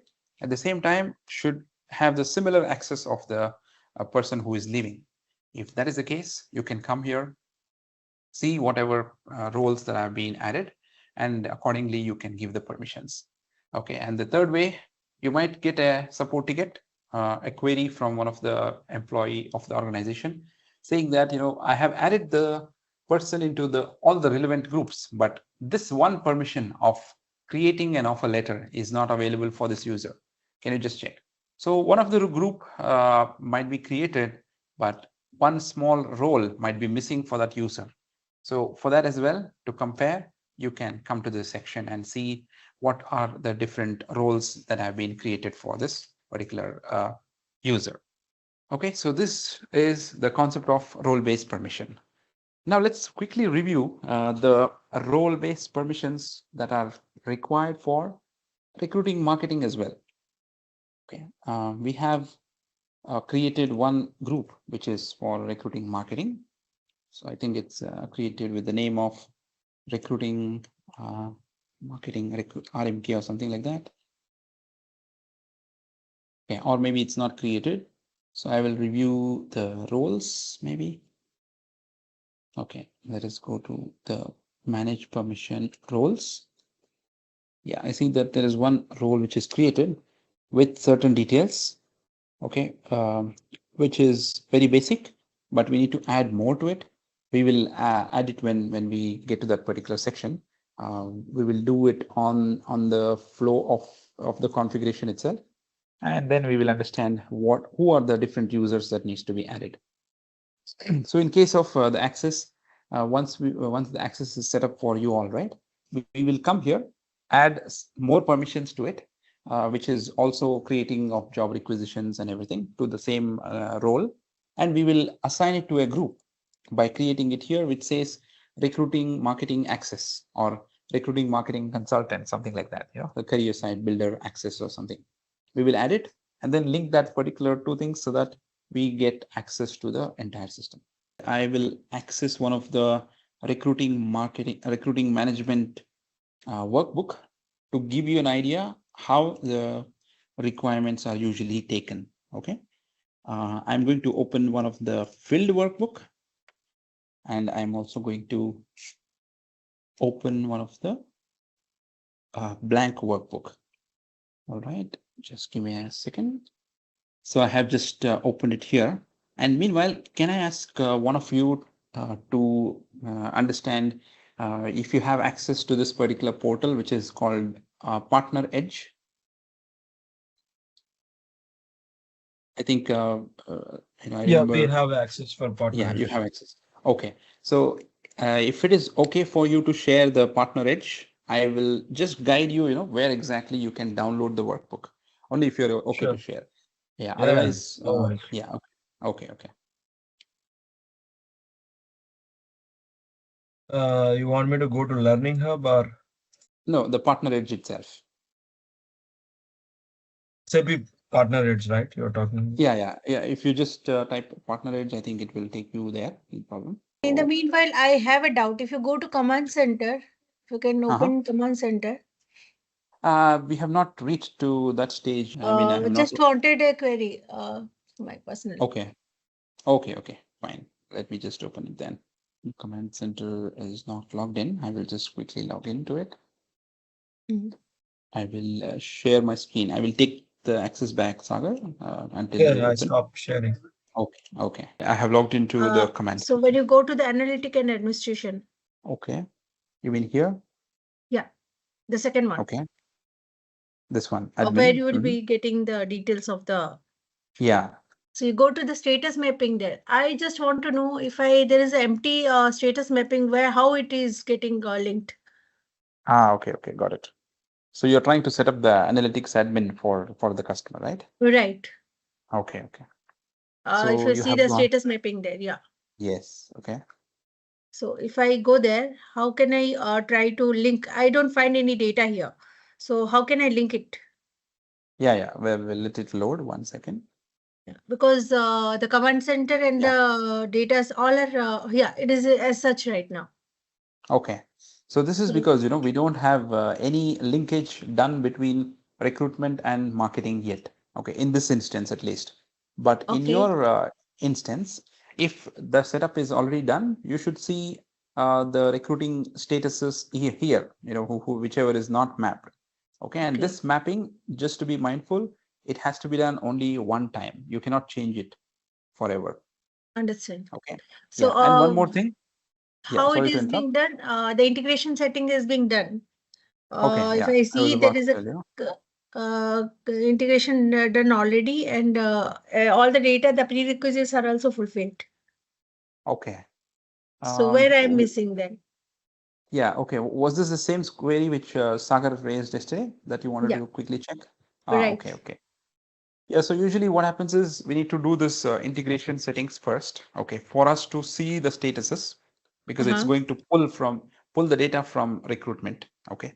And I hope you have are able to see the site name and everything here. Okay. And then all the other details properly. Yeah, it's already done. It's already done. But you're not able to see any statuses at all, is it? Yes. Okay, that is actually weird because once you set it up here in the integration settings, it should get updated within some time. It will not take a lot of time. Okay. Are we sure that we are what I understand from one of my experienced colleagues, it's need to be restarted. I mean, something has to be restarted, system or application, something. After mapping, it has to be restarted is what he said, but I did not fully understood. Okay. Because there is another option that we can go here with the career site builder itself. We have to do the sync of the job, okay, and also ensure if all the site configuration is done properly. Can I also understand this? Like, are you doing this setup for the first time, or is it for the already configured system? The system is already configured. This is not the first time, but they want this to be activated. The analytics only, right? Yes. Yeah. Okay. Yeah. Okay. Because, yeah, the sync also is this is what I have been told. Okay, 24 hours something it will take for sync to Yes. show up in your screens after setting up. Yeah, that is also one of the thing. Like depending upon what condition you have put in that analytics admin, right? So it has to pull the details from recruitment screen to here. So if you just can go ahead and see that. Okay, why it is giving me an error? If you see once, what is the timeline that you have given here to get the data? Okay. Or you can also do one thing. Where the If sync you is have being done, can you tell me where the sync will be done? Yeah, this one in this step, right? If you have Okay. selected this one, just unselect it, save, and select it once again and save so that it will pick up the details once again. It will run a job in the background and pick up the details. Okay. Is the backend job to be scheduled, or is it all like it's No, automatic. okay. Yeah, automatic. Okay. You don't have to do anything. It's automatic. It's yeah. And you also see one other option here, get data. Okay. So if you are not able to get it this way, you select this one. If it's already selected, remove it, save it, and then also select it and save it once again. Okay. Okay, let me try this today. Yeah, sure. Yes. Okay. And I think you have logged in. So we can go to the option of the HXM suite, which we have the products from the top.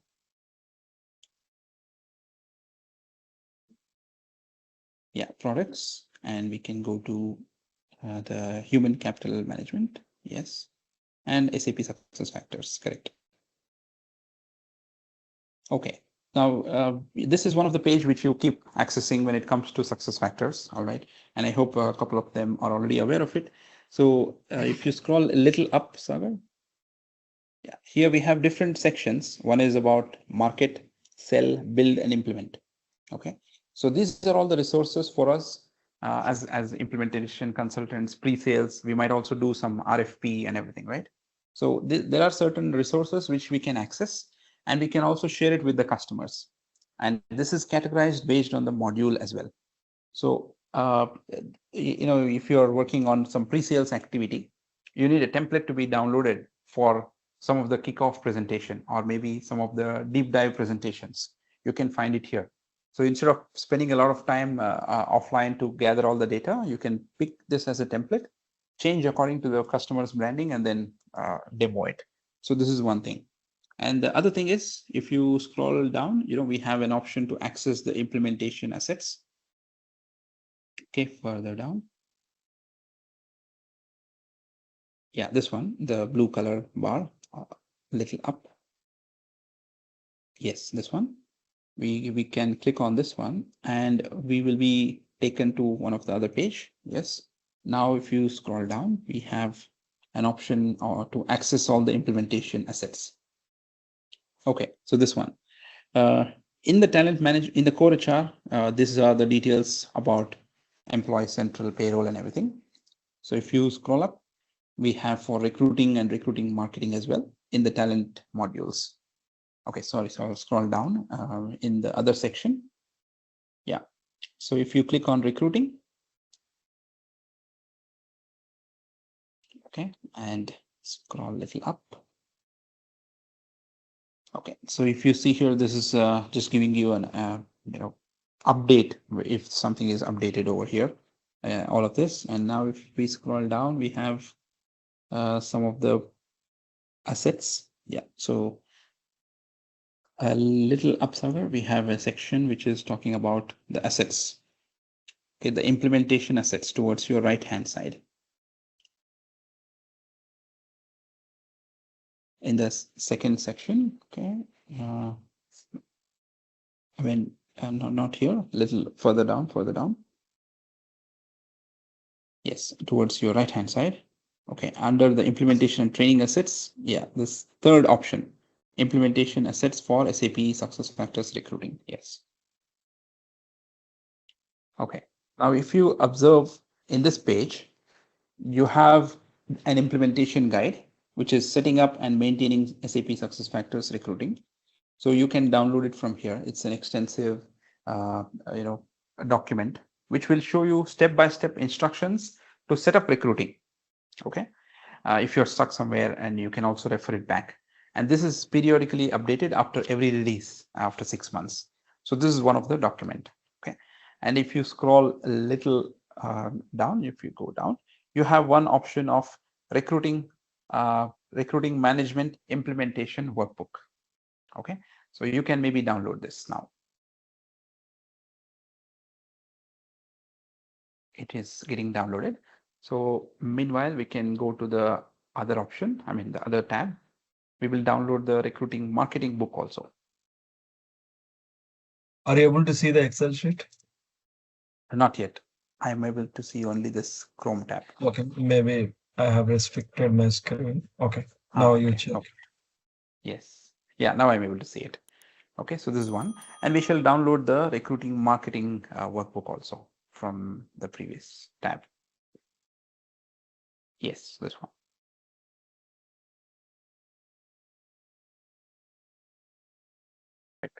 So these two things that you can have access to, and you can download it for your implementations. One thing.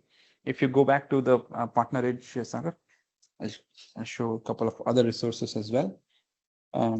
So these are the workbooks that you downloaded. And if you go one step back in the previous page, we have certain documents which we can use it for our kickoff presentations, and also a one-pager guide to share it with the customers.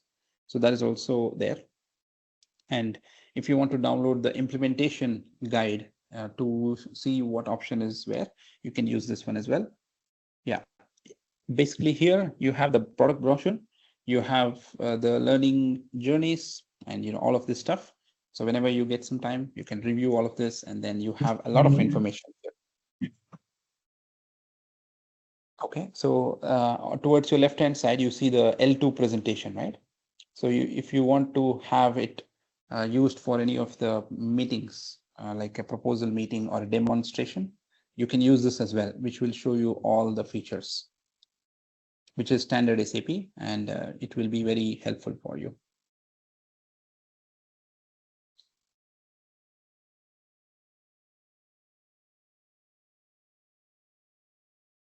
Okay, so this is going to give you an idea about what is recruitment all about.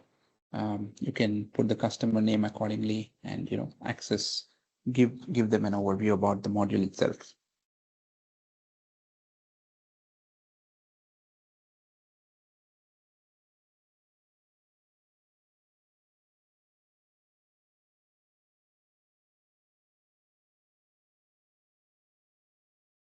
But how this is going to give a profit, I still not understood, like the way it is given here, right? Yeah, this is for the customers itself, like if they are very much new to SAP and SuccessFactors.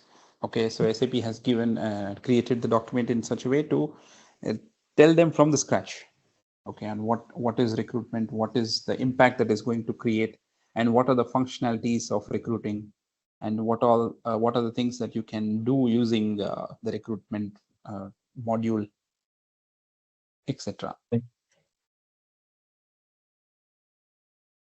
Okay, yeah. Now let's see the workbook. First, the recruiting management workbook, and then later maybe we can see this workbook.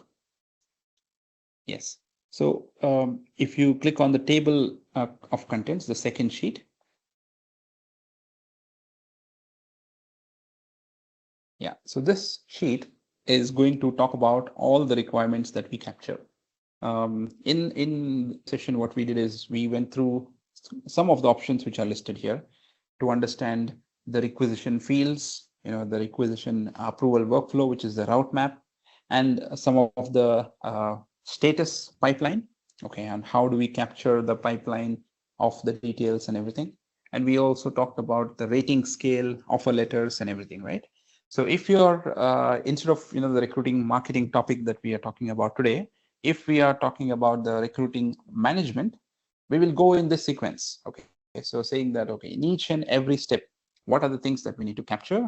How do we convert them into a requirement? And how do we take it from the customer? All of these details. Okay, so this can be captured over here. And then if you go to the requisition, the fourth sheet, recruiting roles, teams, group.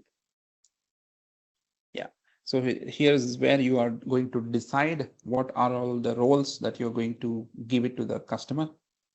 These are the standard roles. Like we discussed, for each module, we might have certain standard roles, a recruiter, hiring manager, all of this. This has to be also discussed during the requirement gathering on how many roles do you want and what are the roles that we are going to assign it to them. Because the recruiting module requires some of the XML permissions and XML configuration that is required. So maybe you can, have it as a reference. So we will, collect these requirements and then capture it here.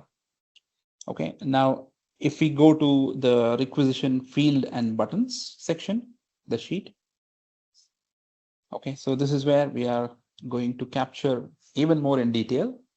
What is the technical field, which is towards your left-hand side, the status, and what would be the label looking like, the requisition label. Okay, and what is the type of the field? Is it a text? Is it a string? Is it a pick list? All of these details are captured over here. Okay, and then the necessary permissions in each of the status is also captured here. Like, is it a standard field versus a custom field? And we are going to reflect back the roles that are available in the previous sheet, the OG, recruiter, and everything. Okay, and we are also discussing about, do you need to have read permissions, like read-only access to the system, or do you also need the edit-only access? Okay, all of this is captured in this sheet. So likewise, we have a lot of sheets that we need to be filled during the requirement gathering. I mean, why I'm showing you this is, like for having an idea about how is the recruiting system configured based on what requirements that we have captured. Okay, once we have the list of fields, we all have the approval workflow, which is called the route map in the system language. If you have reviewed the system, we had 3 steps in one of the approval workflow. We had 2 steps, one section from step name to step name, that is one section, which is also called as one step. So here we are trying to understand how many steps do you need. Okay, so the first step is created by whom? Is it by the recruiter or the hiring manager or someone else? And what is that step name called? Okay, and do I need to give full access to that step or a limited access? And all of this is captured over here. Okay, so once you create the job, the approval workflow should be linked in specific space. That is also a part of the recruiting configuration.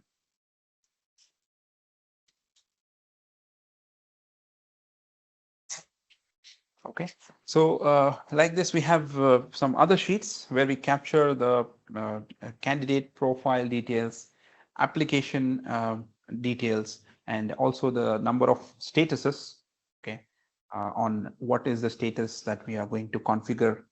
And we are also talking about the status names. In the front end, you might call it as application, new application, but for the candidate, you might call it as something else. All of that is captured over here. So everything put together in this particular sheet, in the extensive workbook, is needed for us to configure the recruiting system. So similarly, we have the recruiting marketing workbook as well. Okay, where we have to talk about a lot of details with respect to the brand guidelines.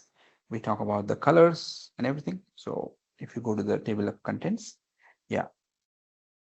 So we talk about all of the details that are required for us in the configuration.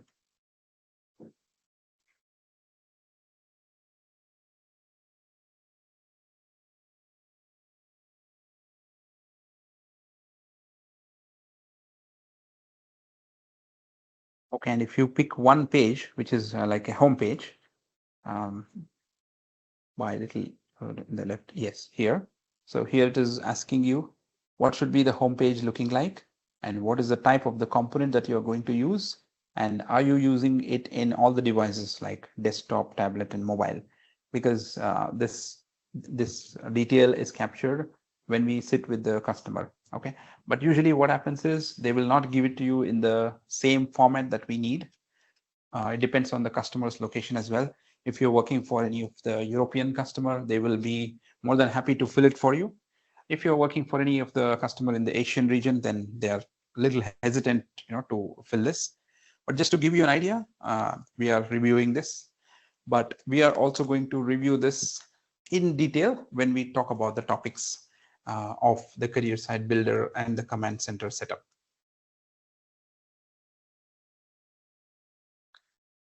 Okay, and the content, the images or video links that you have. So this is optional. They can share it with you in a shared folder, or maybe they can also send it in a zip drive or something like that, zip folder where you can download. So all this comes into picture when we are talking about the requirement gathering for recruiting marketing.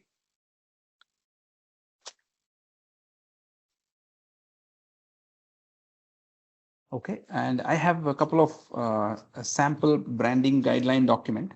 Okay, maybe I can also tell the team to share it with you so that you will be able to access it whenever you want. Okay, so with this, the recruiting part is fairly completed only theoretically. Okay, not the practical part. Just to have an idea about what are the different components that are available for us in the recruitment. All right, let's test your knowledge. Here's a question for you. Which platform does SAP SuccessFactors RMK integrate with? Option A, Microsoft Excel. Option B, Google Sheets. Option C, recruitment marketing platforms. Option D, accounting software. Take a moment to think, and when you're ready, choose the correct option. Remember, each choice holds a key to unlocking the answer. Good luck. Type the correct answer in the comment section. Hey there! Want to excel in attracting top talent? Our SAP SuccessFactors RMK course is here to help. You can take it at your own pace on our platform. In this course, you'll learn all about SAP RMK. It's like a toolbox for creating great job campaigns and making recruitment marketing super effective. Our course covers everything you need to know, from the basics to advanced techniques. It's made by experts who know the ins and outs of recruitment. Your teachers are pros who've worked with SAP SuccessFactors for years. They're here to guide you and answer all your questions. And don't just take our word for it, our students love this course too. People just like you have found it super helpful to boost their recruitment skills. Best part? It's super affordable. This amazing chance to learn won't cost you a fortune. Ready to master SAP RMK? Sign up on our page now. And for more info, check out ZaranTech's website. Now we will get into the actual topic, the recruiting integrations. So when we call it as an integration, it is not a real integration. It is just a mapping between a connection establishment between these two systems. The reason being, like I said in the first session, that recruiting marketing was developed by a company called jobs2web.com. And then later SAP took over it, SAP SuccessFactors took over it. And then the initial setup was always with these guys that are the jobs2web.com people. Okay, when I started my recruiting marketing, back like 6-7 years ago, then the setup was still controlled by SAP and the jobs2web team. It was not given to the partner entirely. But now it is not like that. With the new version of the command center, they have given it for everyone, and then we will be able to use this. So we now know what is the recruiting marketing all about, the career site.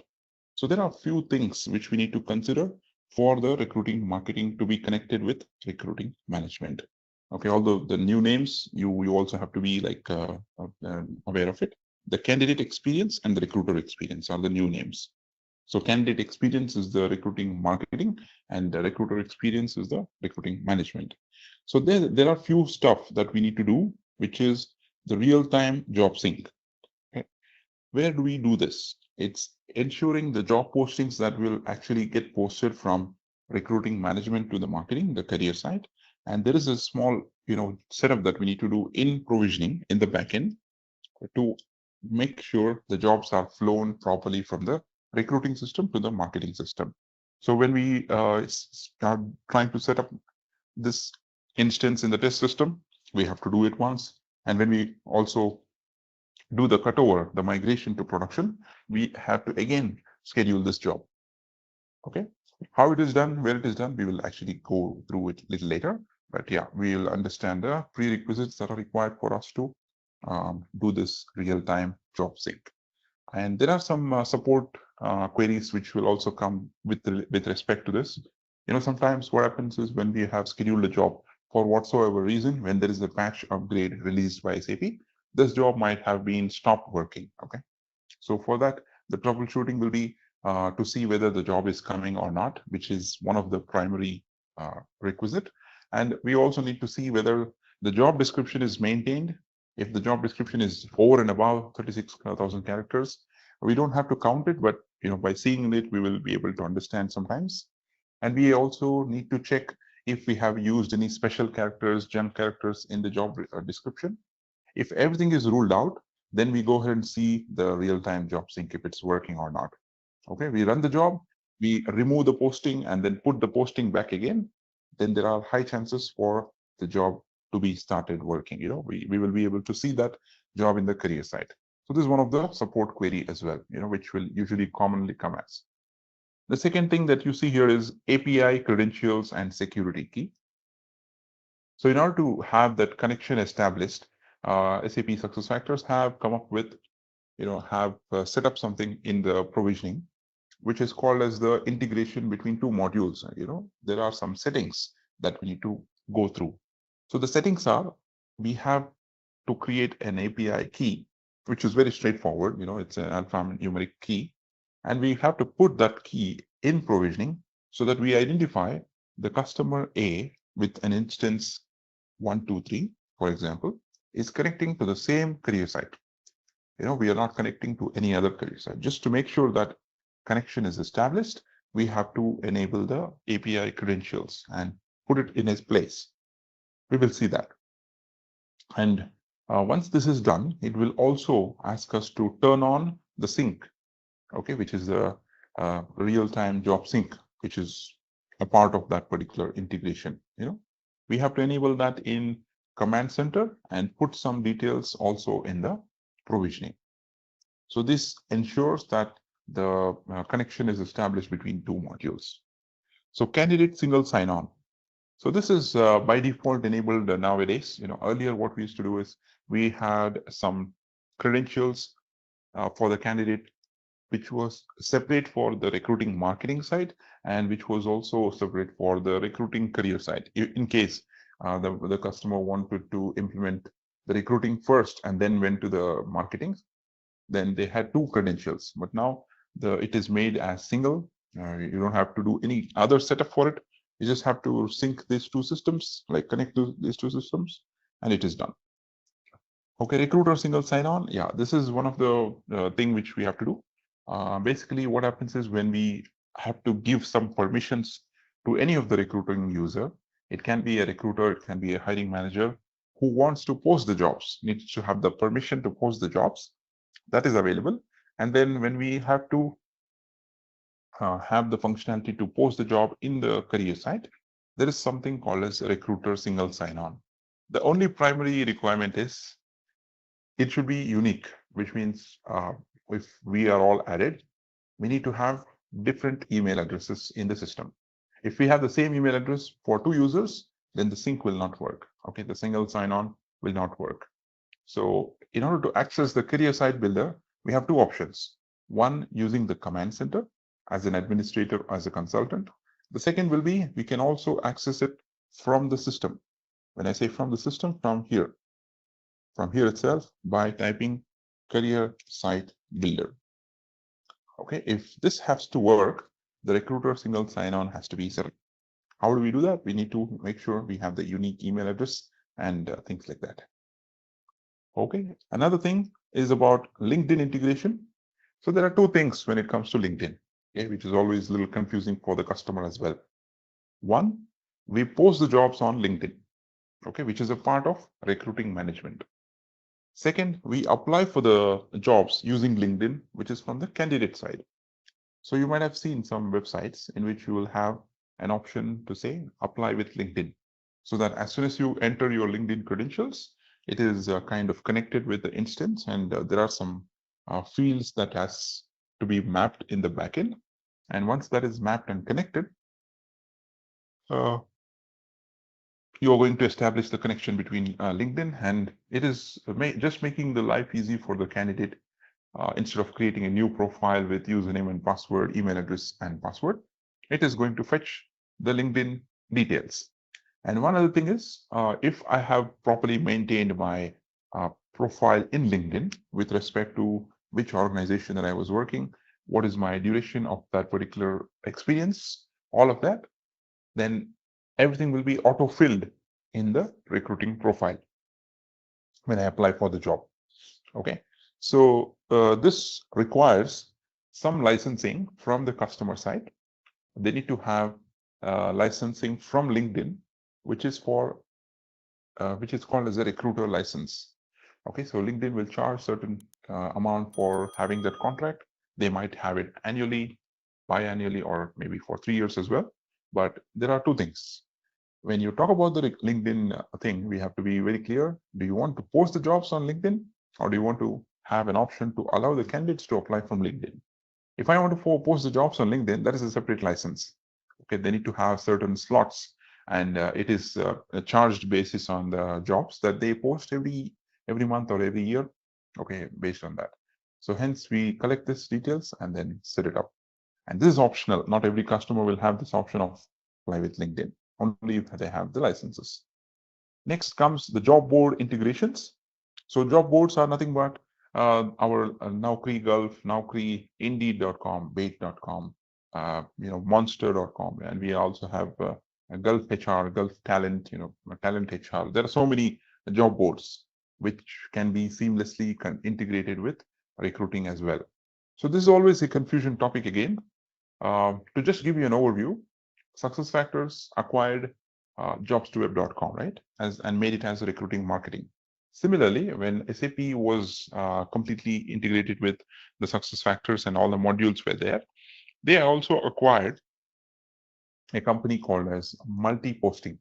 So this company used to do the standard integration, or maybe the standard setup between the ERP systems, the HR systems, to the job boards. For example, if I have Naukri.com to be integrated with any of the HR solution, any of the recruitment solution, this company, the Multi-Posting, used to do some setup between these two companies, and then it was being done. But now what SAP did is they acquired this complete company and called it as Recruiting Posting, which is again a subsection within the recruitment module. All right. So in that company, there was an option of integrating or setting it up with more than 4,000 job boards, which means you have any job board on the planet, you can connect it with SuccessFactors now. What is the advantage for the customer? So usually what happens is when the job is posted on their career site, that one piece is completed. And the second one is they might have some third-party like job boards as well to connect and then integrate it with. So in the traditional way, what they have to do is contact that vendor, send them information, and they will do it for the customer. That is one way. Second, they have to build some custom integration to have the jobs flown into that particular website. By doing all of this, they can achieve what they want, but when it comes to the maintenance, it is a problem, right? When we have an option directly to integrate with the particular job board, the posting and removal of posting will be easy for the recruiter. So they can decide, I will post the job in my internal career site for the first 7 days. And after 7 days, by putting the end date, it will automatically remove the posting internally. The next day, the posting will start from the external website, within the organization. We can post it, and then it will be available for everyone outside the organization. Let's say we post the job for 14 days, and even if we don't find anyone externally, then we can use this job board posting to source the candidates. By this, process-wise, it is straightforward. But from the business point of view, if you think, it will make a lot of difference to prove that they didn't find anyone internally, they didn't find anyone through the corporate website, which is nothing but the career site, and hence they went ahead and outsourced it to some of the job board, to get more traction. Okay, so this is one of the things that you have to explain when you talk about the job boards. From the setup perspective, it is very straightforward, and from the impact perspective of the customer, it plays an important role. Another thing, if you have like a recruiting consultant and recruiting marketing consultant same, you don't have to worry about it. But if you have two people working on two modules, then it's always a conflict. Sometimes saying that the job board setup should be done by the recruiting consultant, and some people will say the job board setup should be done by the recruiting management marketing consultant. It doesn't matter. We have to go to the option of recruiting posting. I will quickly show you if the instance has this. So we have an admin center option, which is called as manage recruiting posting. Okay, we have to get into that, and we will find a list of job boards, and we have to connect with that. So manage recruiting posting is the transaction. With respect to the recruiting marketing single sign-on, there is no other setup, but there is one place in the command center where we have to enable that, which we will cover for sure. Okay. Okay. What I was trying to say is we have the recruiting posting, right, which is connected with more than 4,000 job boards. It's always a confusion who is supposed to do it. Either of us, like the marketing consultant or the recruiting management consultant, can do it. There is a transaction in admin center, which is called as manage recruiting posting.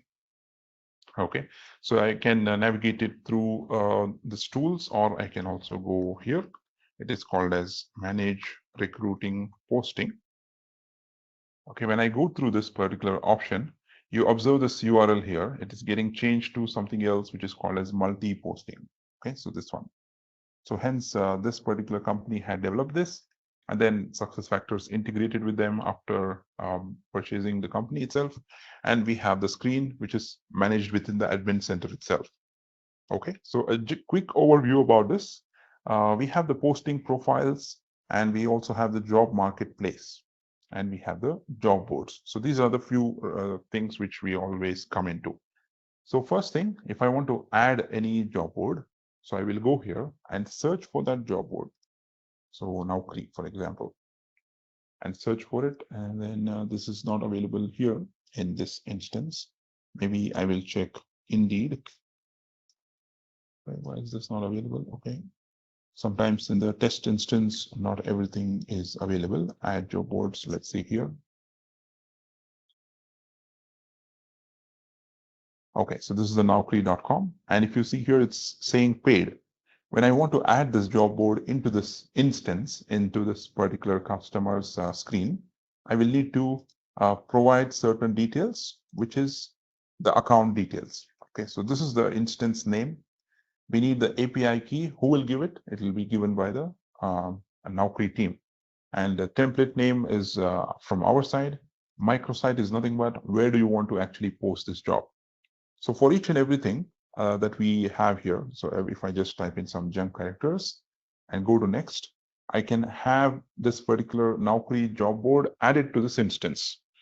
What it does, it's kind of an enablement of adding the job board and making it visible for the recruiter, so that if the recruiter wants to post the job, they can go to the posting screen from the job requisition and then add it.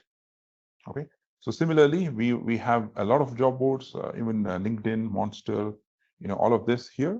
So few are free job boards, few are paid. It is visible here. Okay. So there are a lot of job boards. First thing we need to add, and then we post the job accordingly. And this thing should be done only in the production system, and there is no way where we can test this thing, because unlike we have the test system versus production for SuccessFactors, we will not have the job board vendor to be giving us test and production. So the only way is to test is using production. Okay. For this screen to display these job boards, is there any prerequisite? No, it is by default, because earlier we had some setup to be done in provisioning, but now what SAP is doing is for all the new instances, they are giving the URLs already, so which is linked. So all we have to do is give the permission for the administrator about this one, the manage recruiting posting, whatever you see here. So this permission given, that's all. Okay, so my query is, if there is a new job board to the market, So how it gets updated here? Yeah, SAP will do that. They will automatically keep updating if there is any new job board or something like that. Okay. So far from at least past 3-4 years till from when the integration, I mean, from when the company was acquired, right? I don't see any issue with the job board because whatever the customer gives is almost available here. So is there any chances like if I don't find a job board, I have to go and be in connect with SAP? Yeah, there are two scenarios. As you have asked this question, there are two scenarios. One, you find the job board, but you're not able to establish the connection for whatsoever reason. Okay. The job board vendor says that all the details that I've given is correct, but SuccessFactors is not able to, establish the connection. I have faced only one issue one time in one of the US data center. Okay, because that instance had some problem. So hence it was not working. The connection was not getting established to that job board. It was like so many back and forth calls with the job board vendor with SAP. But finally, we came to know that there is a problem with the instance itself.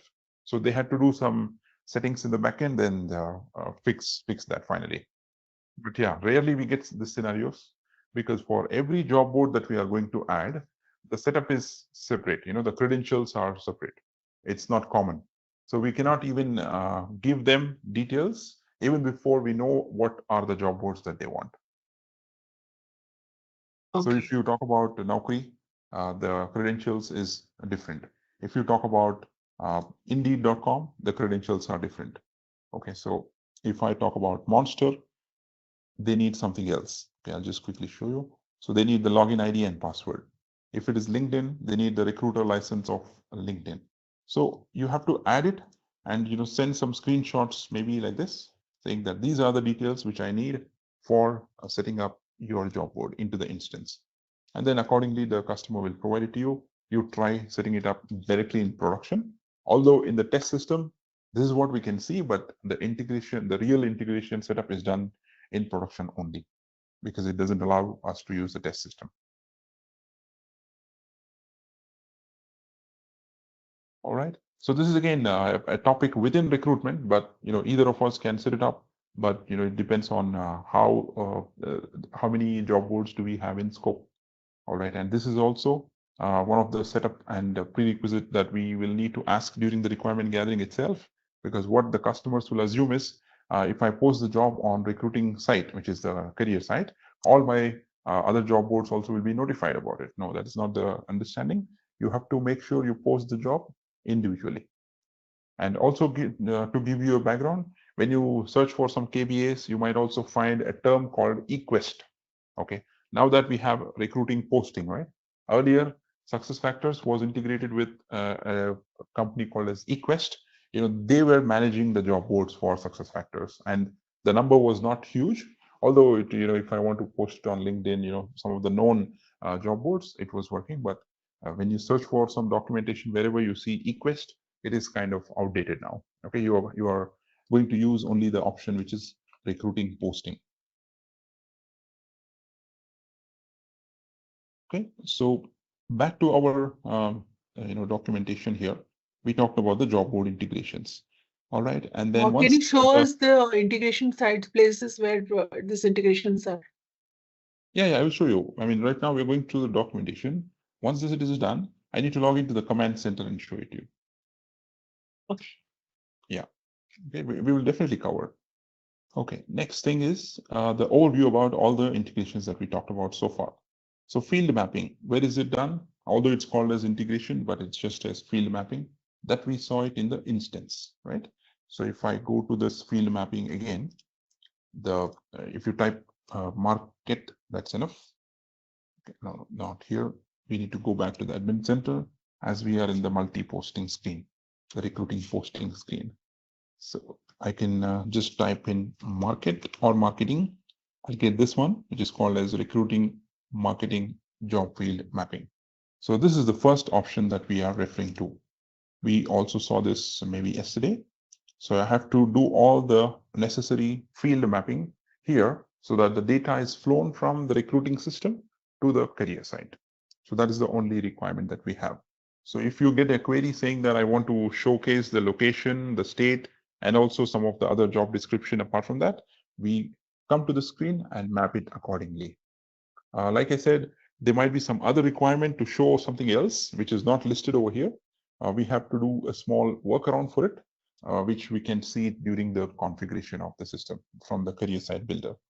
Okay, we can make use of one of these fields and convert that field into the desired requirement of the customer, and then we can map it as an alternative. Okay, so this is one of the integration. The second is there one any is limitation for custom fields to be created? Yeah, so there is no limitation as such, but the thing is, when we go to the career site, right, we don't want to show maybe more than 5 or 6 fields, because the look and feel of the job will be not good, right? So usually what they say is, I need to show the title, the start date of the job maybe, and then the location, and if there is any special requirement, like if the job is on shift or something like that, that's all. So you can add any custom fields and convert them into the mapping, but it is not required. And one thing that you have to know is, okay, the custom fields that you're going to use for mapping from the recruiting, marketing to management is only this one, only 5. Okay, but 5 is more than enough according to me, because you are already showing the title, which is the standard one. You're showing the location, which is the city or state and country. And maybe you have to show 1 or 2 maximum whenever you go to that website. So let me just show you. We open the Teltonica, right? If I go here, so this is what I'm talking about. I need to show the title versus the location and the job area. So this customer wanted to show the job area. Someone else wanted to show the date when the job was posted. And some other customer wanted to show one other field next to it, which says a shift or something like that. So maximum requirement that you will get is 3 or 4 or maximum 5.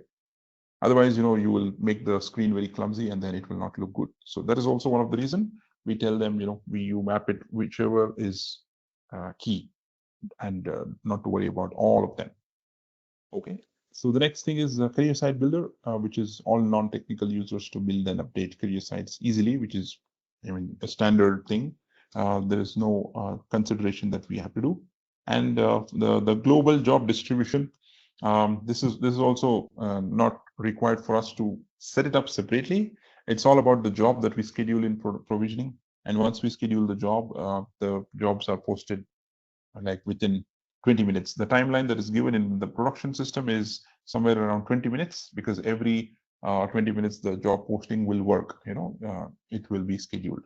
Although we have scheduled it in the provisioning system, for us to see the job in the career site, it will take 15 to 20 minutes is what SAP also says. But if the clock is running, for example, now the time is 8:50 on my PC.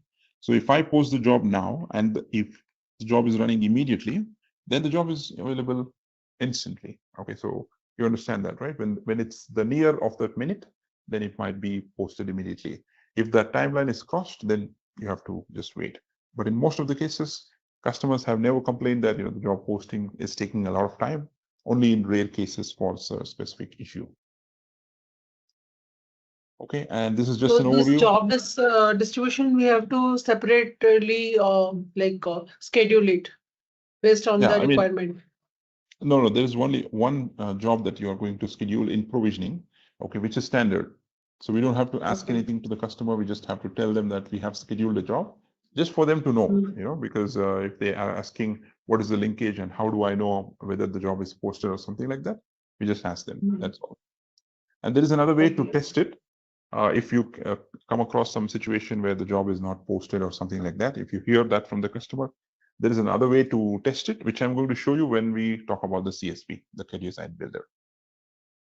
So once this is running, all the data from the RMK will go, RCM will go to RMK, all the jobs. Yeah, all the jobs, yes, correct. So if you remove the posting in RCM, then the posting will be gone in the career site also. When you post the job, after a couple of minutes, like some time, the job will be available. If you make changes to the job description sometime and save it, remove the post and post it again, then the job will run and pull up all the recent data. So both systems are connected.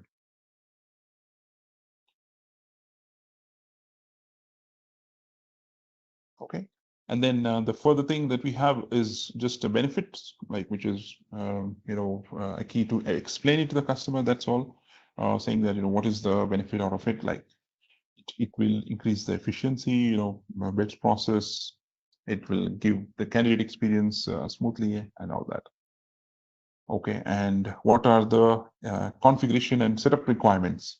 So basically, yeah. So what yes, my understanding of this sessions, right? So this RMK is nothing but it's basically one platform which is bringing all the recruiters under one umbrella, just like a Zomato, right?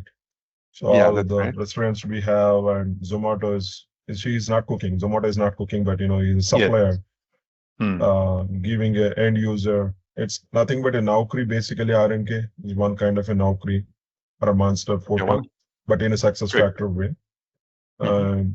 It's pulled all marketing now. I mean, job portal marketing companies under one umbrella. It's giving a one connect to them all. That is correct.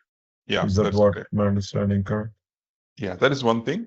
And just to add to it, if the customer wants to have a specialized or a specific, configured career site with a third party, that they're going to spend a lot in the development itself. But with using RMK, then they can manage the content themselves. They can alter the content whenever they want without any charges. Okay, and then if you're talking about Naukri and Monster, they are going to bring the jobs. Okay, and only for the posting. But here you get a package which is the ATS, the application tracking system, with the posting system as well. So it is in, like you said, in Zomato, where everything put together in one application. They are doing the same to make the life easy for the recruiters. And another thing is, using the recruiting marketing site, you have the candidate relationship management, where you have the linkage between the candidate and the organization seamlessly. Because in most of the companies, that is missing. Yeah, but again, I still need to have the licensing for all the relevant job portals. I mean, I must need to take the licensing for that, but I'm just giving a connect here. That's all what I'm trying to do, right? Yes, that is correct. Yes. Yeah, so I'm here now. I'm paying Naukri. I'm also paying Monster. I'm also paying to the SuccessFactors for having RMK. So there's a plus and minus here, right? That's what I'm understanding overall. Yeah, that is true one way, but the other way, if you look at it, if you have Naukri, you're paying the license anyways to send the jobs, right? But if you want to give them information about your jobs to post it on their portal, they're going to charge extra. So instead, what you're doing is you're doing it yourself from the customer side. So that is one of the advantage, I would say. Because once you set it up with the license. My postings are appearing in my website, not on Naukri, right? Yeah, it will be appearing in Naukri also, post the setup. That's the reason we configure the job boards. So whatever we talked about the job boards, right? For example, Naukri, Indeed.com, or whatever that you have, if the customer has an account with them, like the subscription, so far what used to be done is they pay a certain amount, they send the details to Indeed.com, okay, or Naukri.com, and ask them to post. And once the job is posted, or like once it is removed, you have to again contact them and ask them to remove the posting. But now the recruiter manages it even with the job boards. They can post it on their job board, which is directly connected. And when the job postings needs to be removed, they will remove it as well. So what I have heard is, for a few customers, when they want to post the job on LinkedIn, okay, apart from their company page, if they want to post it's specifically with the description and everything, LinkedIn charges certain fee to manage their jobs, okay? And some of the other job boards as well, they charge some fee to manage their postings, only the postings. Okay, so hence, when SuccessFactors is connected with them, that particular cost is also saved, which is over and above. Yeah. So that is a selling point for the job boards. That's all. So they're just trying to put everything together in one system so that the recruiter is the one who will manage and decide where all my jobs should go. And when we reflect back, now if you have the same subscriptions with LinkedIn, Naukri, or some other job boards, it's very difficult for the organization to manage where are the candidates coming from. But with this system, you're also understanding the source. Is it coming from a job board, or is it directly coming from the company career site? So accordingly, I can decide where I need to put more money. Do I need to invest a lot of money to post the jobs on LinkedIn or job boards, or do I need to put a lot of effort in posting it internally within my organization's career site? Okay, so it will give them an overview about how the overall traffic of the candidates is coming through. So business-wise, from like the bigger decisions that we take, it will impact a lot. But as a system functionality, yes, I would say that it's straightforward. It's no fancy, nothing at all. Yeah, fair enough. Yeah, I get it. Thank you. Yes, no problem at all. What is this ATS? Yeah, ATS is, it's just a term that is used. Okay, it is called as application tracking system. You can call any of the recruitment solution which is available in the market as ATS. So it's just a term, like we call. So it is just called as application tracking system, where we have an application to track the candidates and to monitor the overall process. So it's just a term, that's all. Okay, I mean, in a couple of the proposals that you receive from the customer, they would have mentioned it as we are using an ATS currently, but they would not like to reveal the name. Okay, so sometimes they would have just mentioned that I'm using an ATS for my existing process. Now I'm looking for SuccessFactors. So you can just ask them what is the name. So for them, as a name is nothing but ATS. It's nothing but a SuccessFactors RMK, right? Yes. Yeah. Recruiting basically as a package. Yeah. Okay. The next is the configuration and setup. Like these are the few things which we already talked about. We need to enable some features in provisioning. We need to manage some settings in the admin center and also configure the career site builder. And some of the other things are set up email campaigns for using candidate relationship management. This is again a topic which is relevant in both the modules. I will maybe show it a little later. Like it's an email campaign, for example. You have a pool of candidates and you have to send an email to them if there is any potential job coming up. If you think that some of the candidates who were applied a few months back and you are giving a second chance to them, so then you can set up an email campaign and send it across. It's all about having that relationship between the candidate as well as the organization in a centralized system.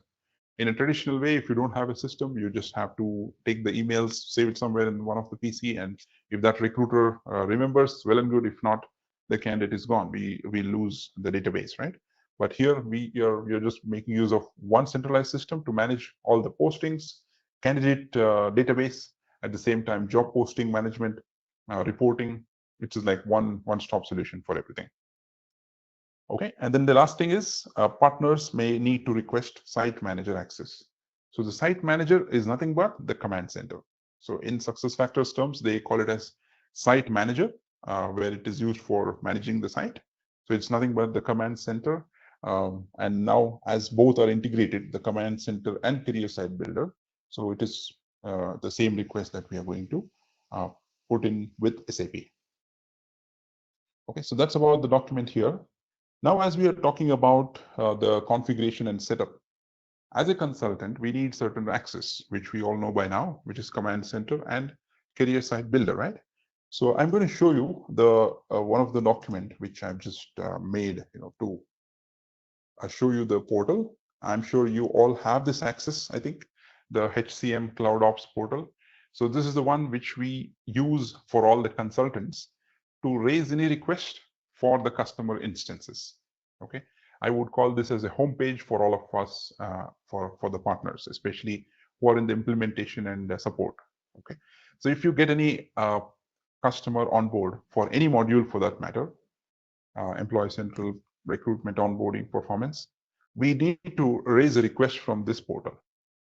Okay, and how do we log into this? Using with our own user ID, which is linked to our corporate email address. So we log in with this, and the first page that you see here has certain details about operation requests, demo requests, and support. So, and there are certain announcements that keep on coming here. If there is some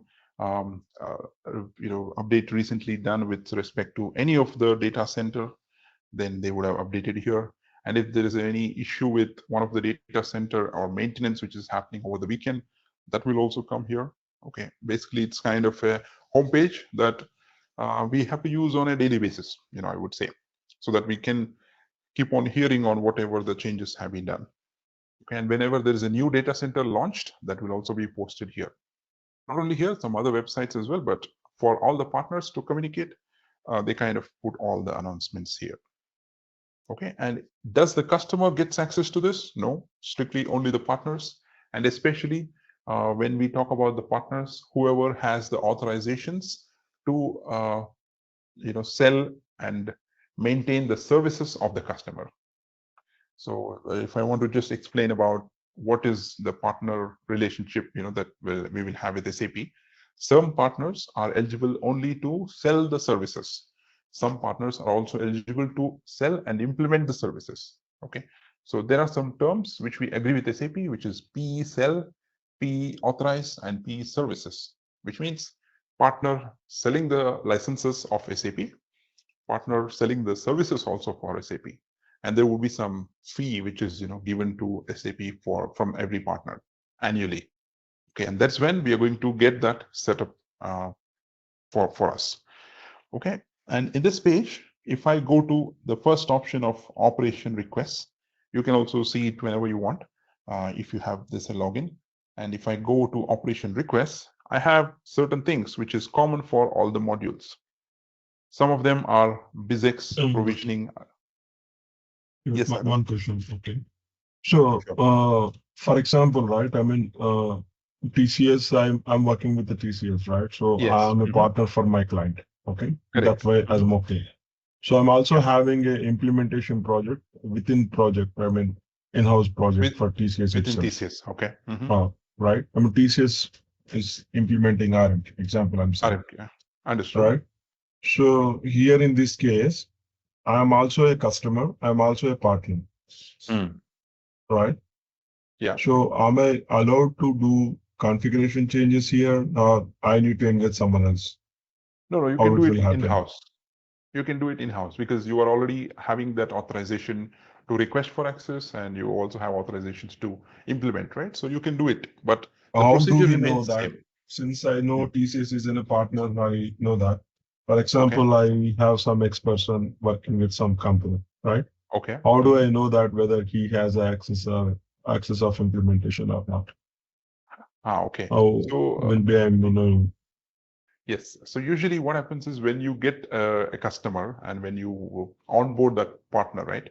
So SAP is the one who will verify whether they have the implementation services access, okay, or are they authorized to do that or not? And the partner, if they don't have access to implement, they will not have the full access to this portal. So there is no way that you can give them authorization to work. That is one way of verifying it. In provisioning. Yeah, in provisioning. Right? Yes, correct. Okay. And I will also show you how the email is generated from provisioning so that you will also get an idea. So you are the one, if TCS is the customer, you have all the right to decide whether this partner is eligible to access my system or not. Even though SAP has sold the licenses to you, you're the one who will decide whom you need to work with. And you can control their access whenever you want. Okay, but so basically on the provisioning side changes, right?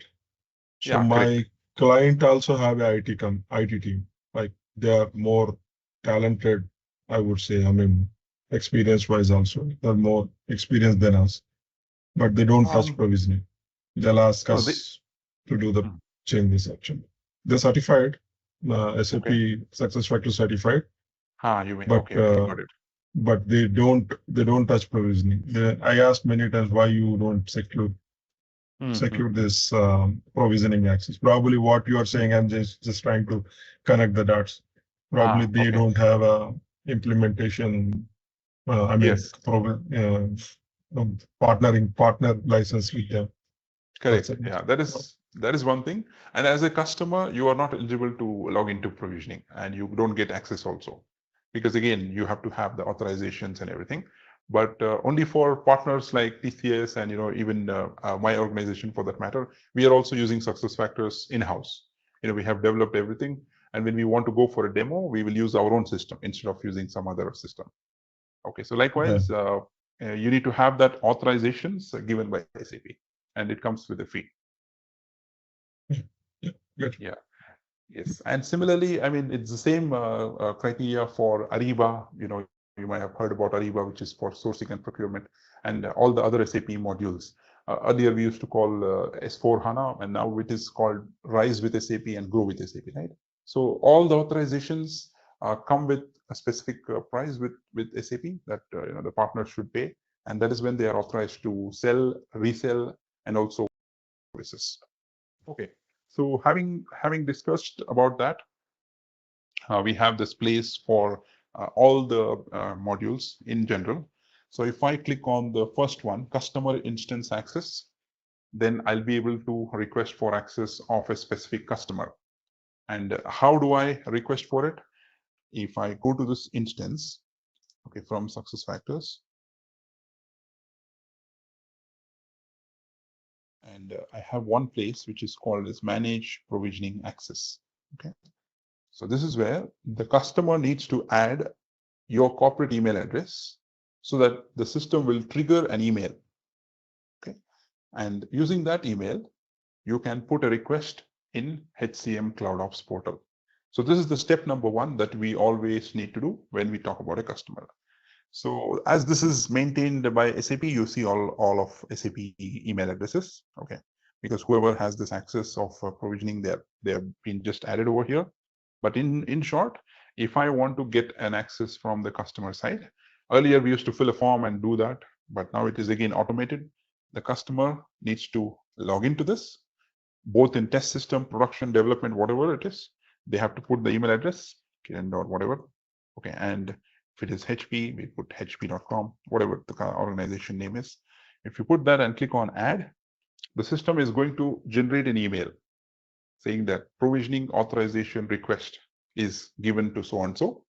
And once we have this, we go to this portal, okay, HCM CloudOps portal, click on this request and upload that email and select the module that we need to have the provisioning for.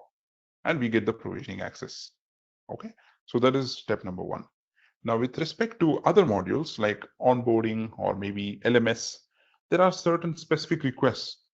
Why this is given is because onboarding, again, we might need certain details with respect to some of the form. And for LMS, we might need some of the issue with some content because it's, again, a third-party module which was acquired by SAP. And similarly, for RMK, we have RMK Site Manager Assignment. So this is the one which we need to select in order to get the approval from the customer. And there is an approval format which is mentioned over here. Okay, so when we click on that form, so it is going to ask you like this: the partner organization, which partner are you working for, the consultant name, email address, and then the customer name. We have to put the customer name. And here, like the instance ID that you have, all the customers will get a unique ID, the number called as site ID. So that site ID is nothing but the ID which is tagged to the recruiting marketing site. One for test system and one for production system. They always give two instances. If the customer wants to have another one, like the third or fourth one, really they will have it. They will give it to you. And one of the customer engaging partner, engagement manager who is in touch with SAP will get these details and they're going to forward it to you. And you have to put them here and submit the request. And while you're putting it, you also need to know the data center of that particular site, because SAP would have given you all of that details to the customer, and you get that, and you submit a request. Okay. So in addition to this details that you're going to enter, you need to get an email in this format. You have to send an email to the customer saying that SuccessFactors Site Manager access approval for like TCS. Okay, the customer name is TCS. Customer ID is nothing but the instance ID. Okay, and then we have the RMK environment. Is it in DC24, DC12, or whatever data center is? Site name, usually it will be the customer's name. Site ID is a unique ID, which is a numeric number, 4-digit, 5-digit number. And then we mention our consultant email addresses and name, so that only whoever has this email authorization, so they can request for the access of command center. And how will SAP do this? In terms of the provisioning, now SAP has made an automated system. So it will generate an email from the system. Once we put a request, the verification will be done through our certifications and done. But for command center, it's still manual. There is a team who works in SAP who will take care of this. They receive in their queue, they manage it, and they check if everything is fine. They also check if the person who is applying for it has a valid certification. And in 1 or 2 days, they give us an automated email reply saying that here you go, you have the command center access now. If something is missing, if the email address of the customer is not mentioned over here, okay, because they have to also put the proper approver signature. If they have not mentioned anything, instead of that, they would just say thanks and their name, it will not work out.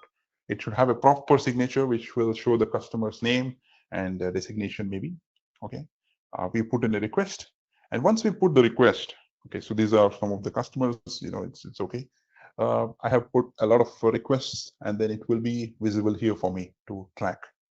Okay, and these are a combination of recruitment systems. Some of them are EC systems and then RMK systems, but I can track it from my HCM CloudOps portal. Okay, if it is approved, it will show as approved. If not, it will be denied. All right. So I assume some of you have access to this portal, right? The HCM CloudOps portal. So you can just log into it, and then maybe you can just see as an overview. Okay, and this is the same portal where we getting our practice access also, we need to place a request here. How do we? No, for the practice access, you will already have one of the URL, which will be given by ZaranTech. Okay, so you can directly log in with command center, not the command center, but only the career site builder. Because usually what happens is the command center and provisioning, it is linked with one of the S-user ID, right? So that will not be shared. Instead, you will have access to the career site builder. But internally, you can do one thing. You can check if TCS has bought the recruiting marketing licenses by SAP. If they have bought one, it's nothing like it. You can work on your own system, okay, so that it will be useful for the further demos and the configuration as well. So you can just check it.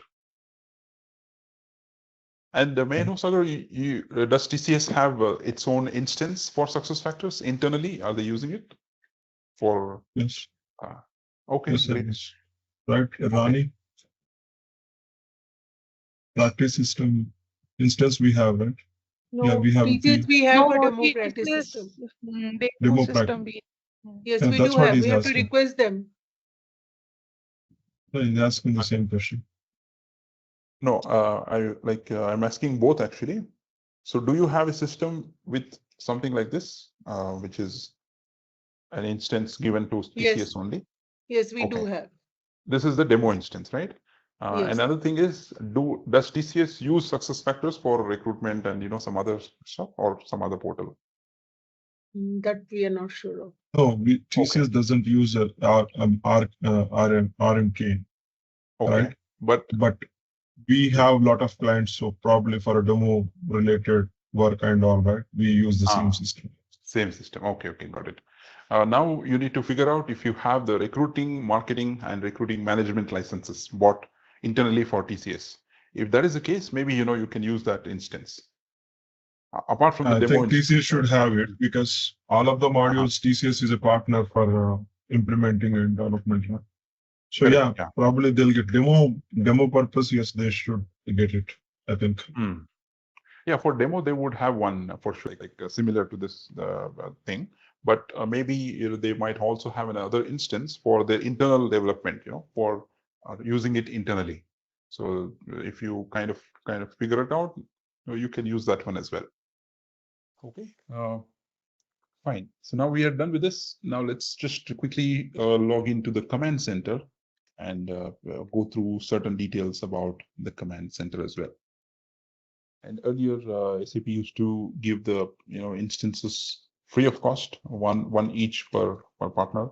But now everything is chargeable, so many of the partners have lost access about that as well, because it's really tough to have one instance per consultant. So what they've done is through the company itself, now you need to have a paid instance for everything.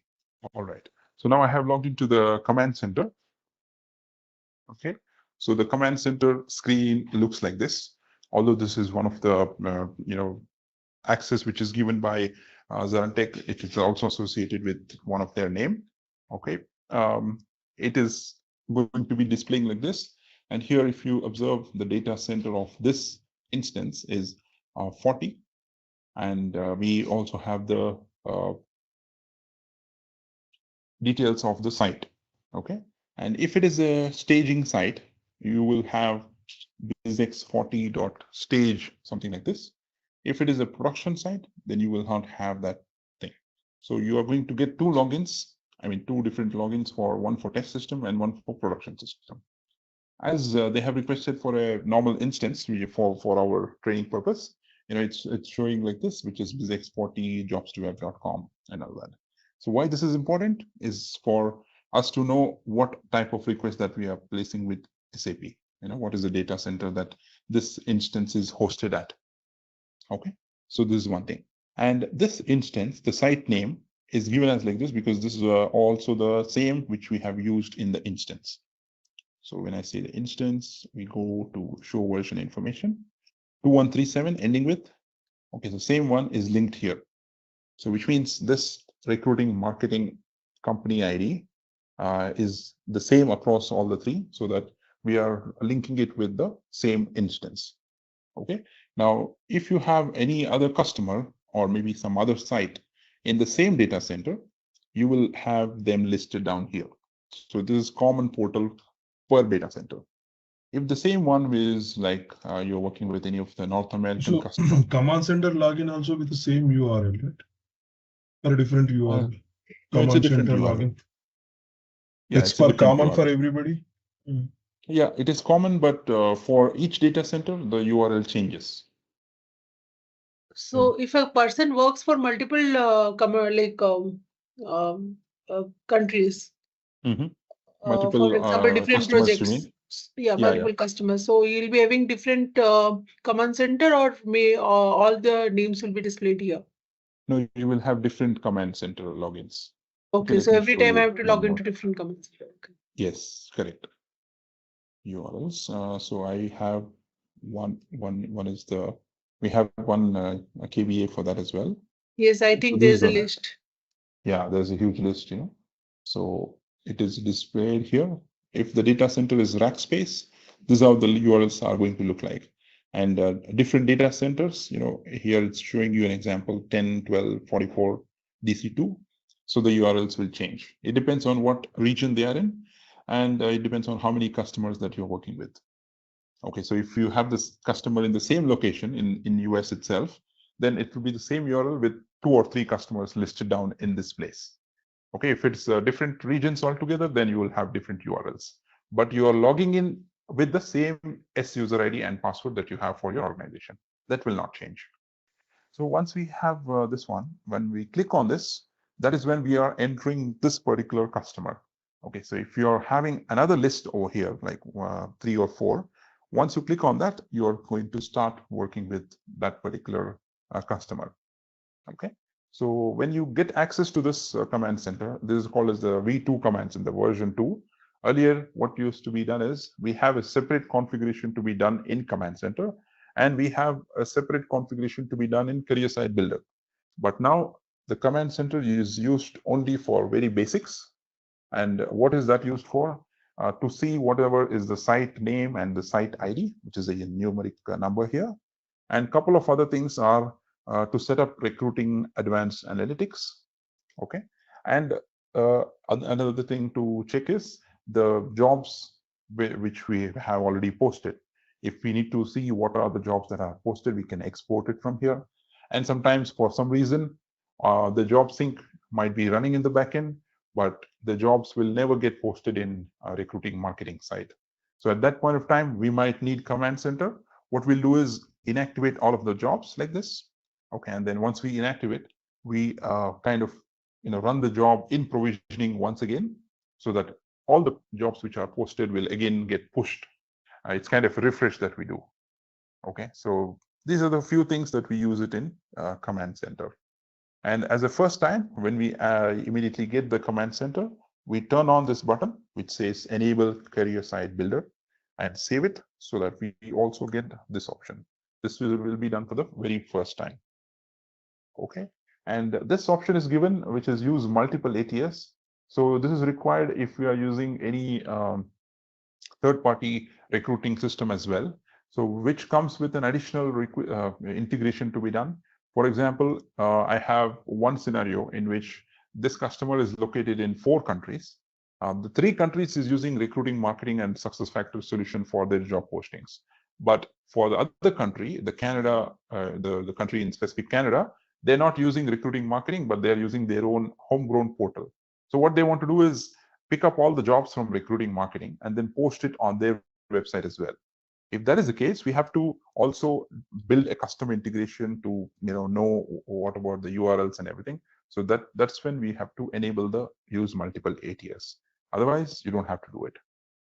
And yeah, so now you had asked a question about it. So it's mentioned here also, application tracking system. Okay, so this is just an overview of the command center. And you will get one for test system, one for production system. Once you have the site set up, you can click on this by and it will take you to the career site. But right now we have not set up anything, so it is not working.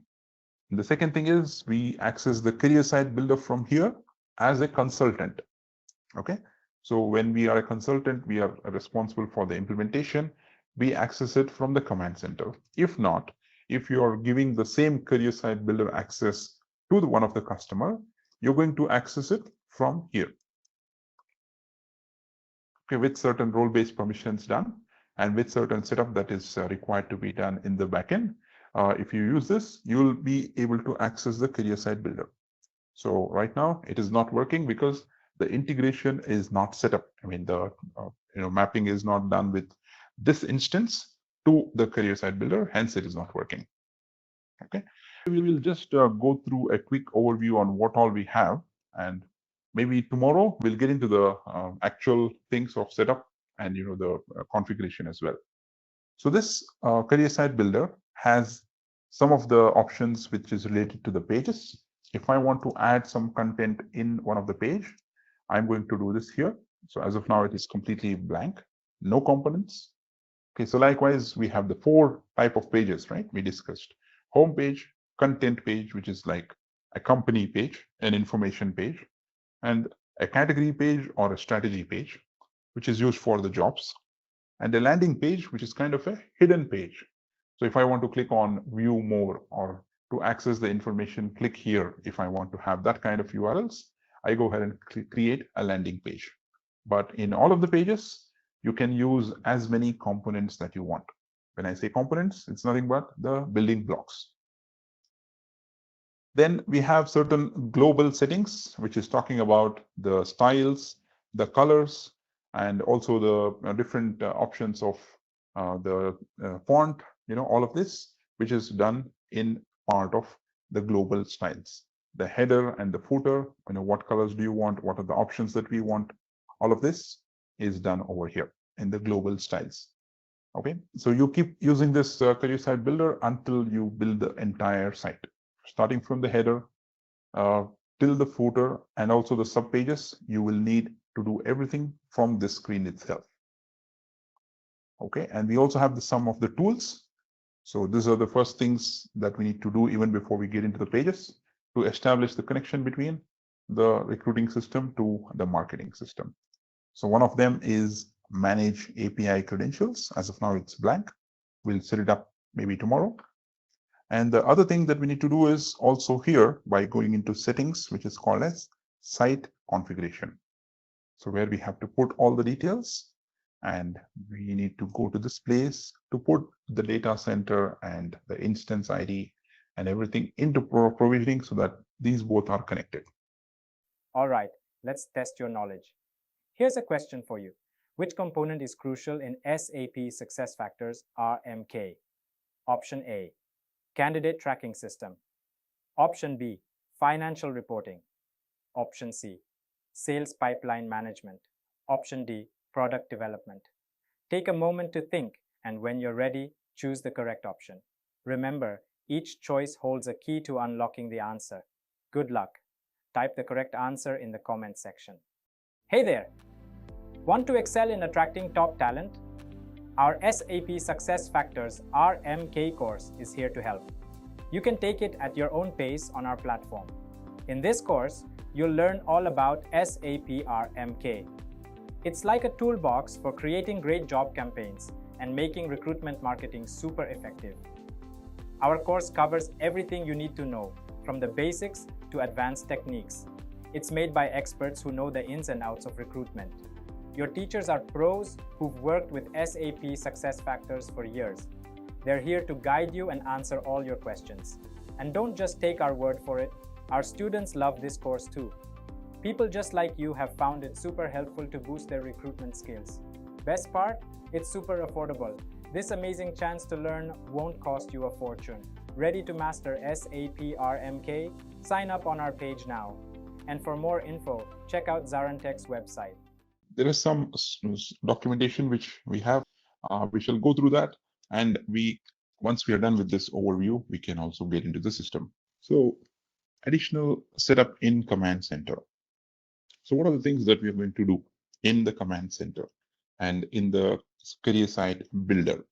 Okay, so we are going to enable the career site builder itself in provisioning, which we are going to see it in the backend, and we need to also update the recruiting marketing URLs, a couple of URLs, just to identify and let the system know that we are linking up with this data center, the exact data center. Maybe it is available in DC40, DC20, DC2, whatever it is.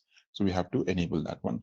And we make sure update the email address for recruiting users, which means the email address should be unique. Like I said, if two users have the same email address, it will not get synced. Okay, it will not get updated, and the career site builder permissions are not given. So I think by now you would have got the system access. That instance has only recruitment in it and some other options. But after the setup that we do today, right, we are also going to verify that and check if your user is synced so that you all can get the career site builder access. And we will work it out in such a way that we are also going to start the configuration from the scratch from career site builder itself. Okay. And then we have the mobile apply, account creation, verification, which is again a normal process which we need to enable in the system. There is an option in the recruiting where we enable the mobile apply. So this is just to ensure that the screen is accessible in mobile apply also. So the feature that I told you, right? Instead of the full layout, we have the reduced layout. So which is this one, if I'm referring to this, home. So right now, if you see this particular thing is full screen. Let me just check. Okay, there is one more layout which will have a limited one.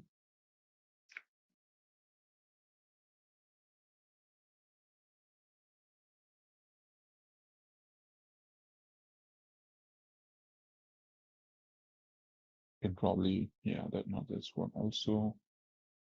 I'll just pick once and try to show you. Okay, so this is something similar to the mobile apply. What do we mean is, if you are using this layout, apart from the header, they have all used the shrink layout, right? Which is having gaps in either places. Okay, now if I click on some of the pages, view all jobs or something like that, it is going to show me in a compacted format. The advantage here is, if I just move the screen here to whatever size it is, the overall layout of the page is not going to affect. Okay, so I get the headers and everything intact. And if I have a tablet, maybe of this size, it is still not getting impacted. Okay, so the page is not broken. So I mean, this is what I mean. All the images that we have, all the components that we have, will automatically adjust to the size. Okay, so if I see the expanded version, these three are in 3-column component section, right? But if I use it in the mobile, like or a tablet, so I can test it this way. So this is what you have to also tell the customer, that this particular site is not only responsive, it is kind of mobile friendly. The UI is adjusted in such a way that it doesn't break. So no matter how big or small is the screen is, the resolution remains the same. It will automatically adjust. And in Chrome, we also have an option where we can test it out, like to see the various devices.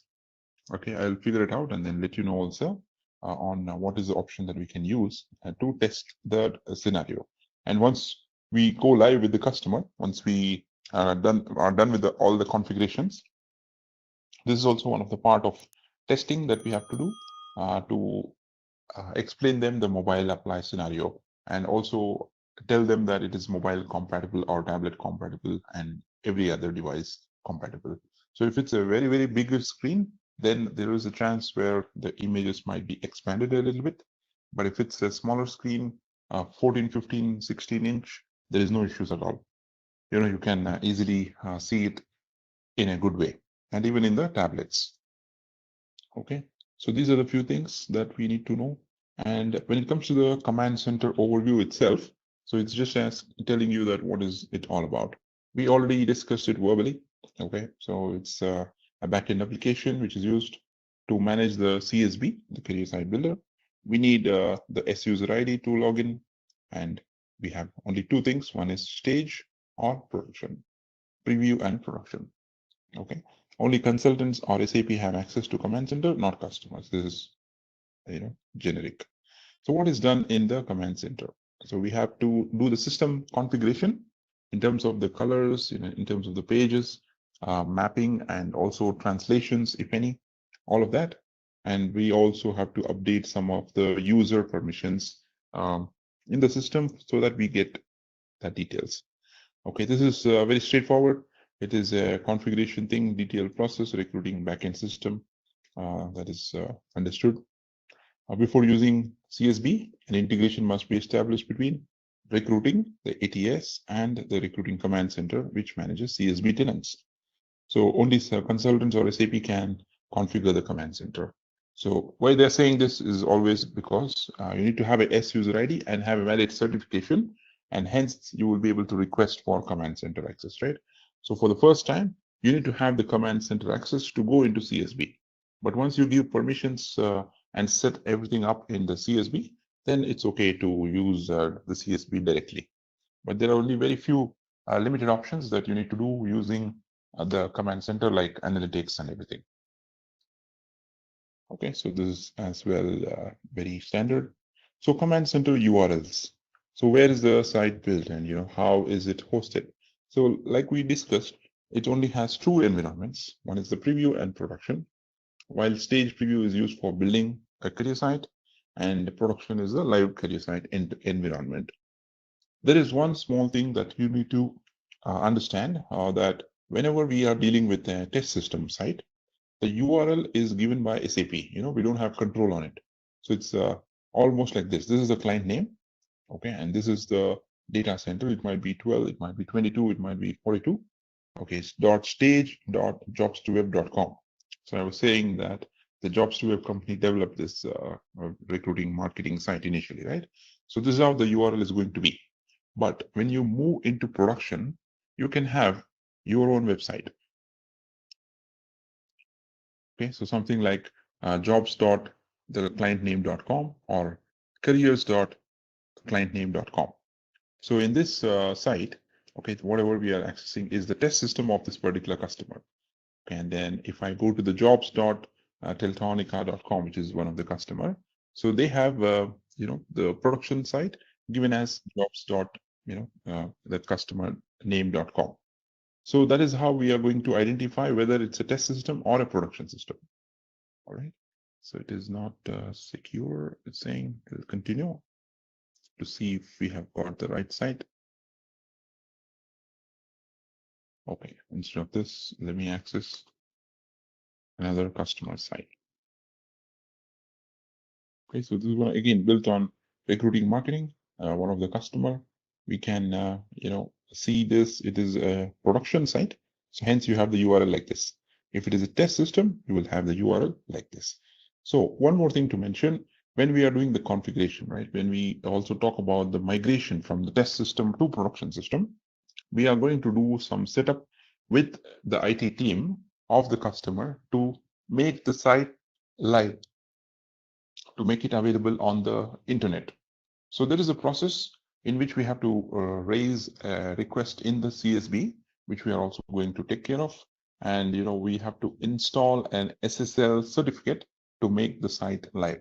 So that process is also discussed during the requirement gathering to identify the SPOC between the customer, so that we don't have any issues when we start the implementation.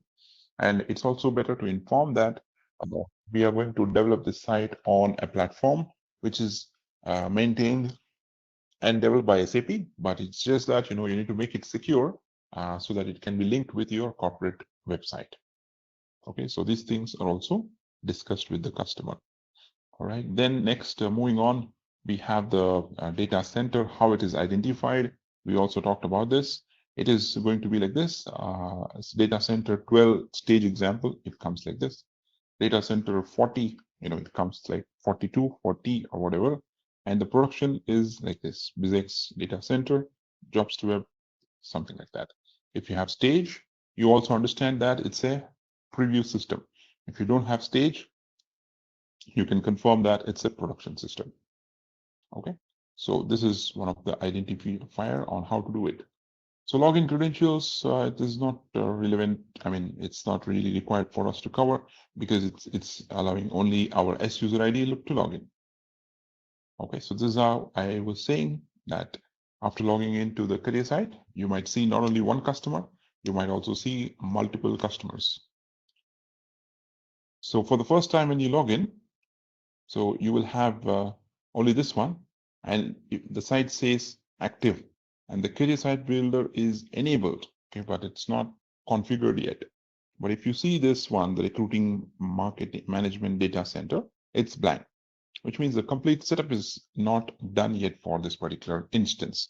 Whereas if you see here, I also have something called a sales demo. In real case scenarios, instead of sales demo, you will have the actual data center. Okay. So this is how it is also going to look like and work for us as a consultant. Okay.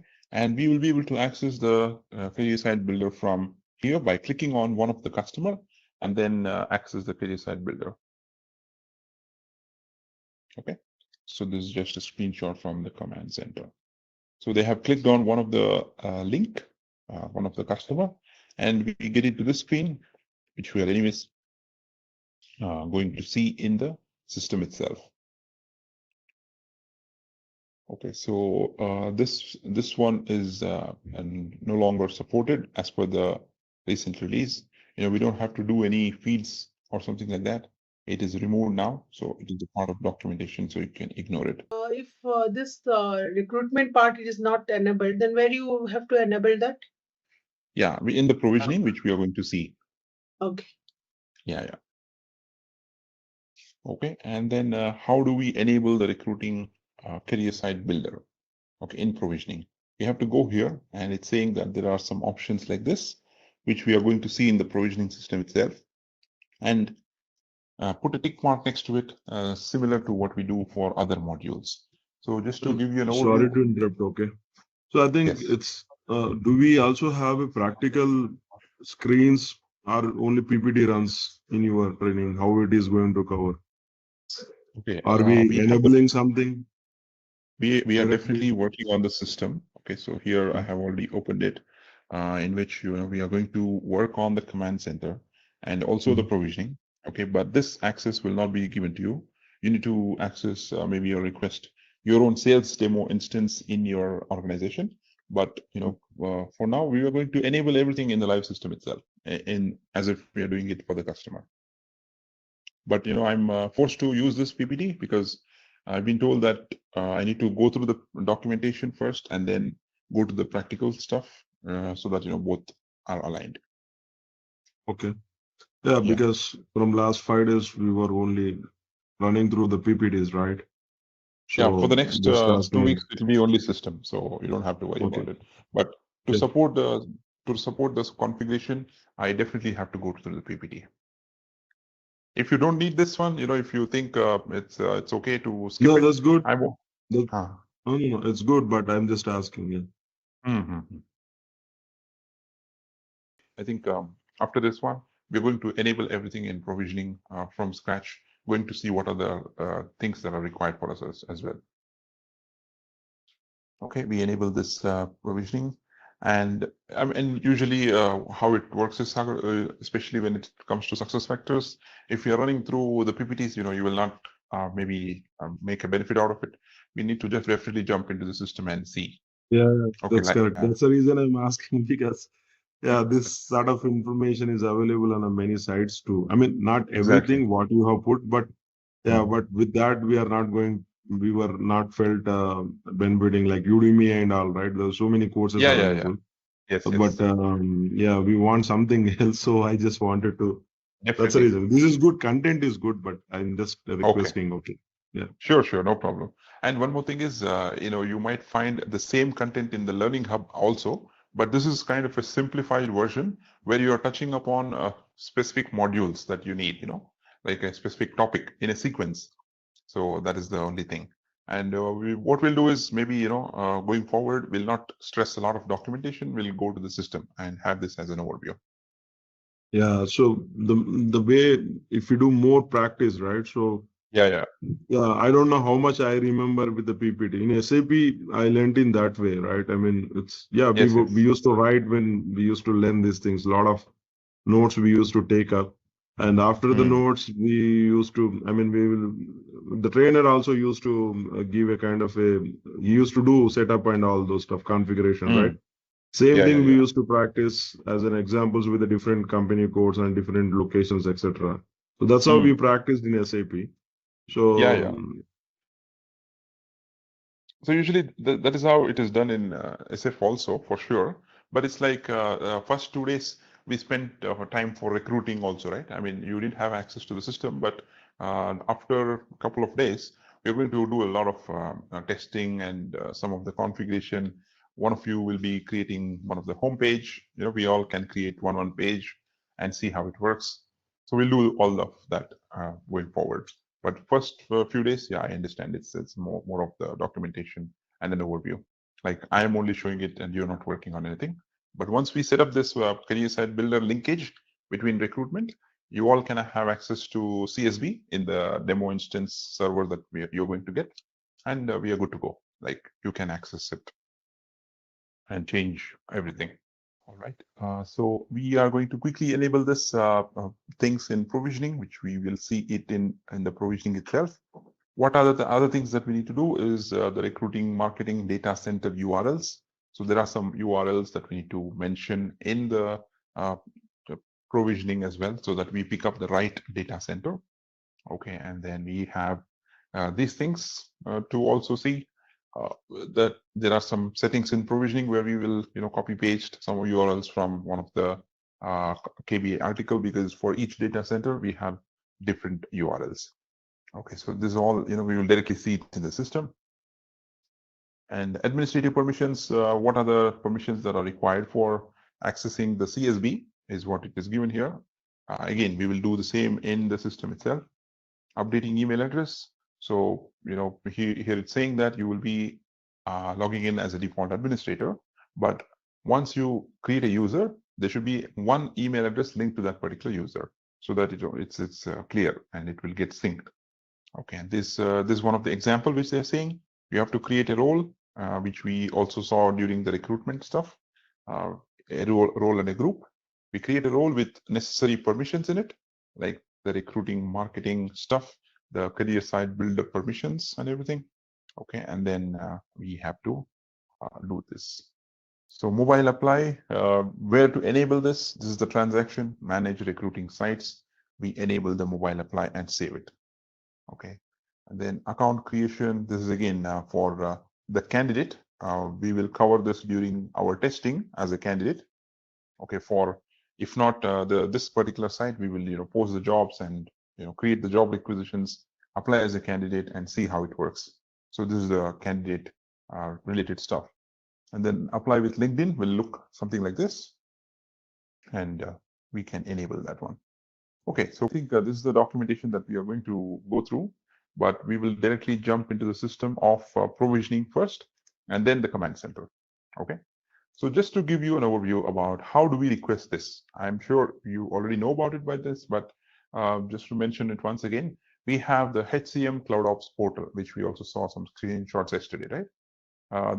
In order to get this provisioning access, the instance ID or the company ID which is given by SAP to the customer is given to us as a partner, like consultants.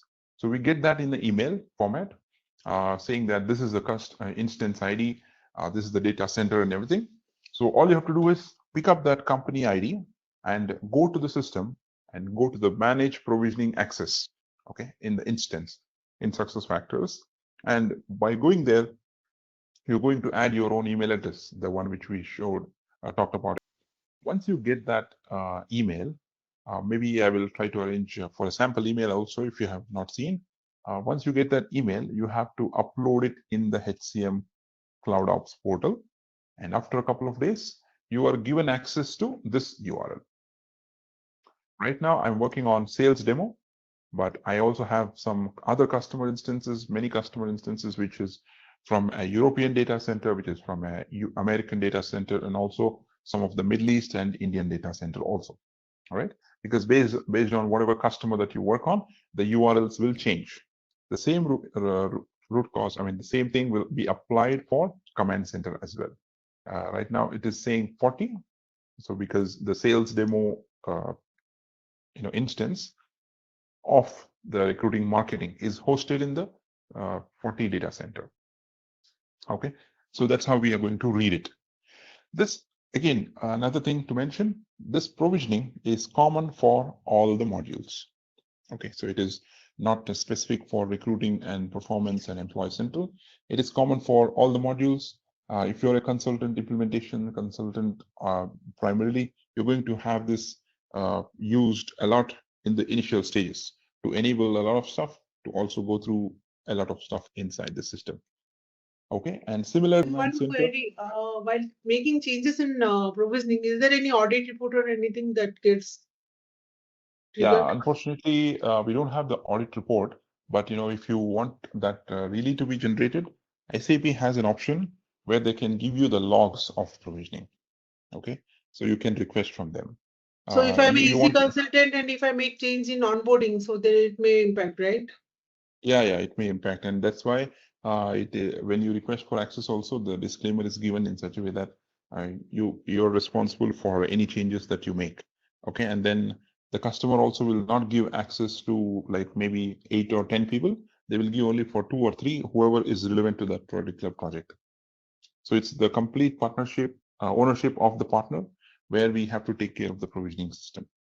We should not, tell anything to the customer because they don't have access, first of all, and they will not know what is going on in the backend. So the ownership is completely done by the partner. There are sometimes, what happens. Sorry, you were saying something. Yeah. No problem. Go ahead. Just a question, like, is there any limitation to client? I mean, whoever is owning, right? Is there any limitation to him to provide a number of provisioning access for partners? For example, I have my client, right? So we have 5 consultants, example, right? So is there any limitation for him? Because he's not only working with me as an vendor, he may have multiple vendors too, you know that, right? He is supposed to provide access to them, and also he's supposed to provide to us. So, but will that limit SAP to him to restrict the number of provision access? No, actually, there is no limitation as such. The customer can add the email addresses as per their need, because there are some big clients in which it is assigned to a big company like TCS, for example, and you are handling their support services. Okay, and not every time the same person should be available in the office, right? So maybe 10 to 15 people who are belonging to that support team will have access to provisioning. Okay, but in 99.9% of the cases, no issues will happen wherein the consultants are misusing it or something like that, because it's all customer data. But yeah, there is no limitation for such. Yeah. Okay. Yeah. Thank you. So basically, the provisioning is a golden client of instance, is what we can say. I mean, it's a backup and also have extra configurations in provisioning. Yeah, it is kind of a backend system, I would say. That's when you are working on any of the web URLs, right? You have this front-end server, backend, content backend, right? Yeah, so you can say that it's similar to that, because all the data in terms of the settings and everything is saved here, but this particular unique ID is linked to the front end, the instance, depending upon the data center. So when SAP is creating one company ID, they're also going to create the company ID in provisioning. Rest all the options are same. It's just a copy. So whatever we enable for this ID will be enabled there as well in the front end.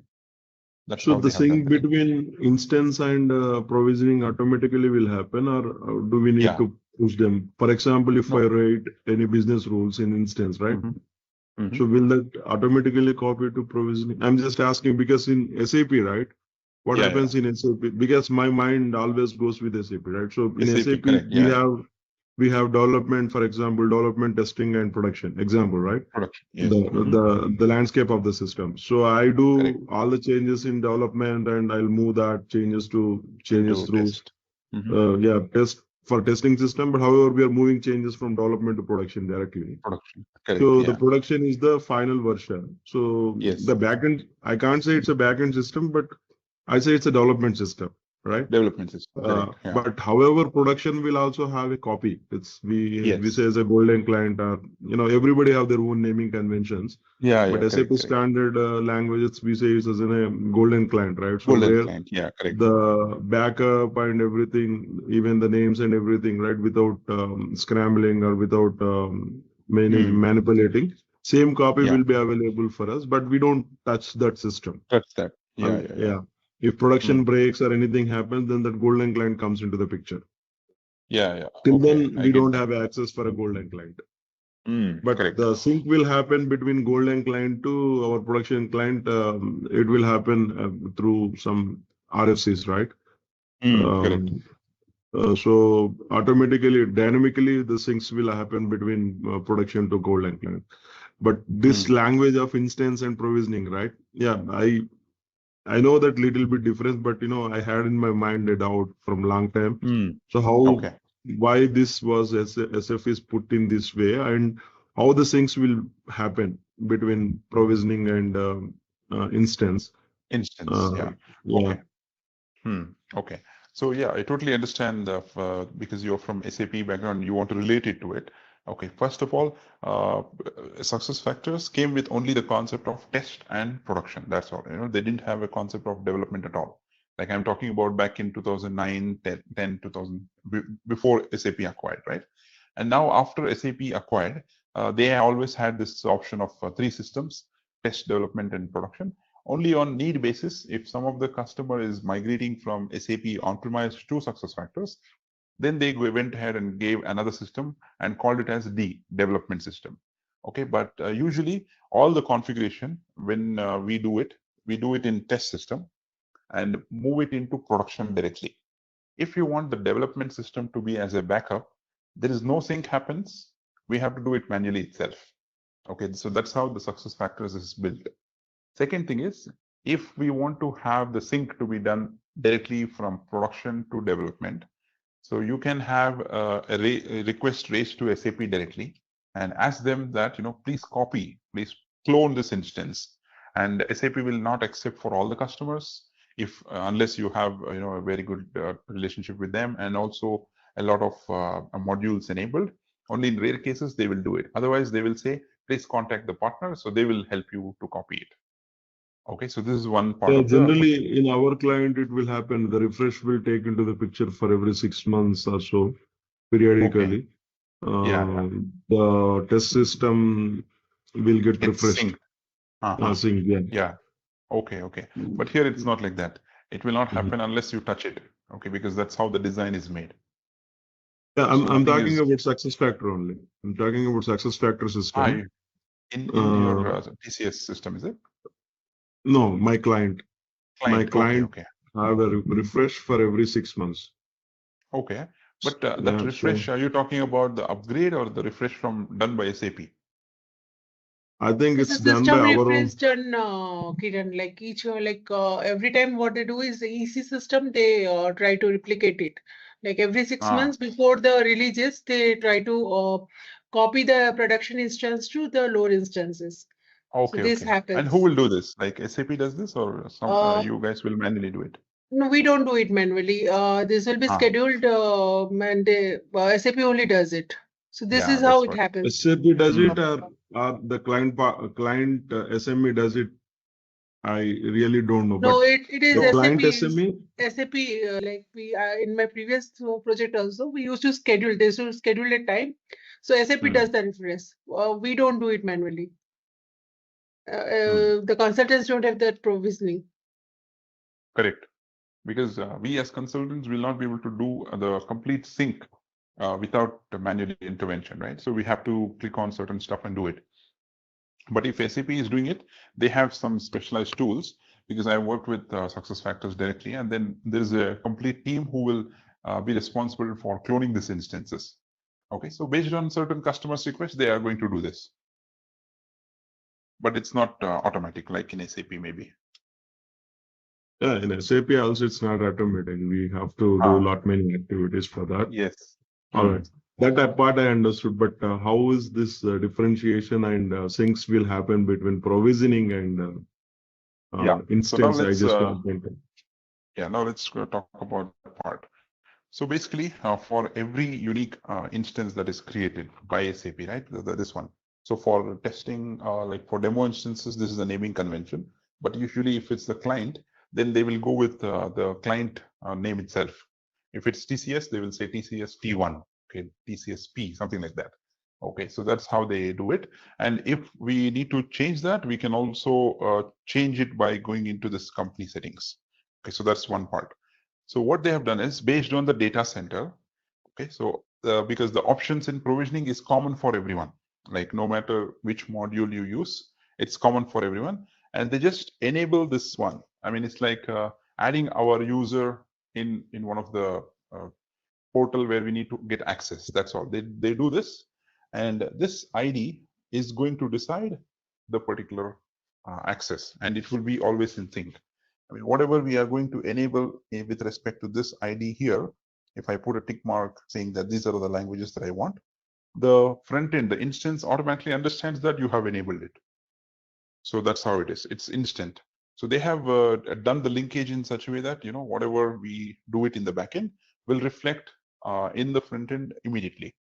Only for few things, like when we talk about the recruiting marketing jobs, if I want to sync the jobs from recruiting to marketing, then it is not automatic. So we have to schedule a job. So likewise, there are multiple jobs. Even in EC, we have a job called HRIS sync to get all the employees synced properly. Okay, so but in provisioning normal, also we can see the employees. No, right? No, we cannot see the employees. But I'm talking about the job schedule. Okay, so it's one way or two ways. So like from instance also it goes back to provisioning. If any configuration changes, we do it. No. Yeah, only in certain sections. Okay, so there are a few things in which we have to update something in the front end. Okay, let me give you an example. In recruitment and performance management, okay, so there are something called as the templates, right, which we updated using the XML. So first way, we do it in provisioning. Okay, we update that XML in provisioning. But what SAP has given as a new option, if you can make a change of the field in the front end also in the instance. So if you're doing that way, only few steps are like, only few options which are available are getting synced back to provisioning. But otherwise, usually like a majority of it, like 70 to 80%, it's just only from one way. Whatever you do in the provisioning will get reflected in the instance. Okay. Yeah, thanks. Yeah, no problem. Okay, so this is generic for everyone, for all the customers. The options that you see and the look and feel, it's completely the same. Sorry, one more question. Sure. So Sure. in provisioning, if I get access, right? For example, I'm certified in EC. Okay. Okay. I got a provisioning access from client. Yeah. So is that RCM onboarding related topics also enabled for me in provisioning? No, it because will not in be instance, enabled. in instance, it's all client, right? He can manage my access, whether Correct. I'm certified or not, right? But in provisioning, I must need to have a certification, right, to enter into the provisioning system. Yeah. Yes. But now I got only EC certification. Now, if I want access for something, for example, RMK is having, definitely it is having some limitations if I don't have a certification. Similarly, other modules can I do with the EC?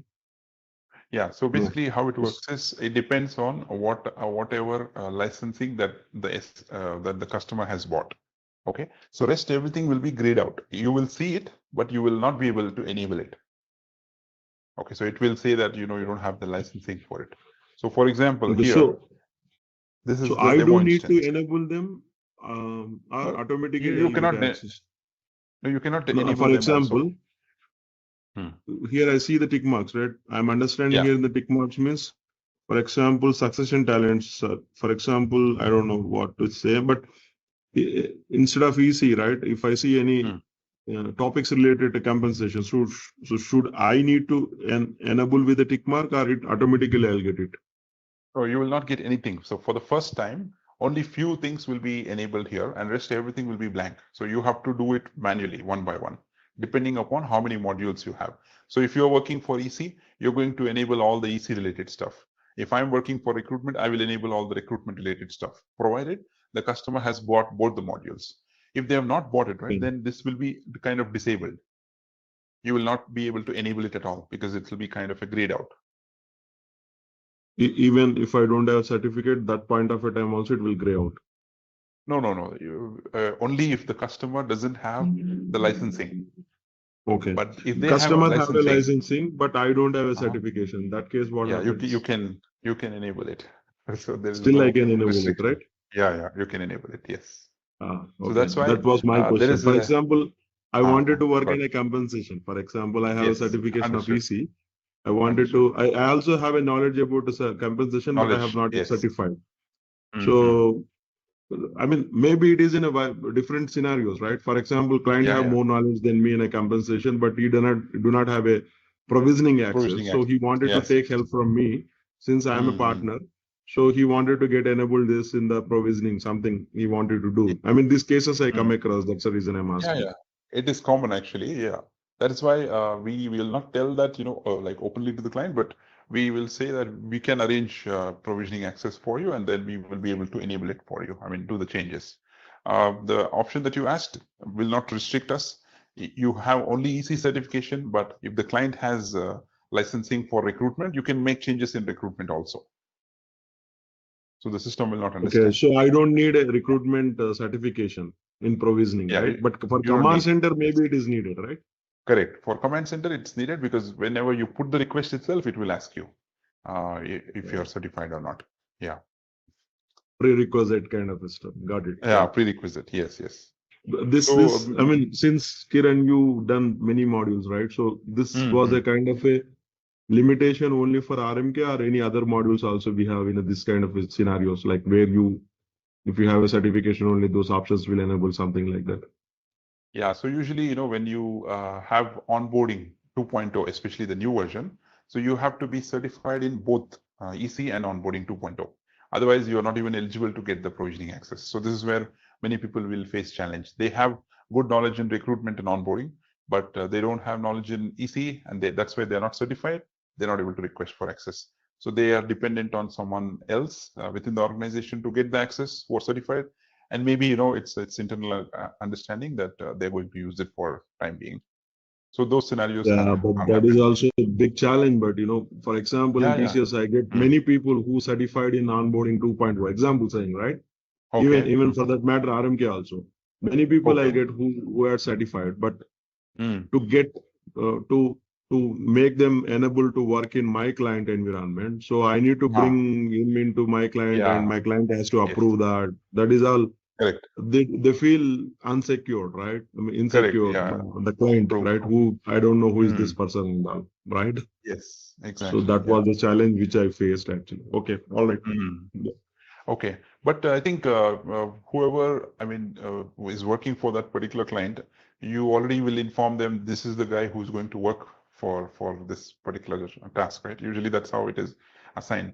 They also need to know who's going to access my system from the email address and the name and everything. So is that the case? I mean, yeah, that is the case, but we will have a project specific, since it is not a product company, right? So we have a project specific people who is working. Those people only supposed to work. It's not that understood. Because TCS is vendor, so it's not that you open for everybody. Everyone. Okay, got it. Like if you are working in one location, one team, you are the only one who is responsible for that client. We need to tag to client, right? So okay, got it. Yeah. We need to onboard him in on without onboarding also certain things can be able to done. But client specific is completely different.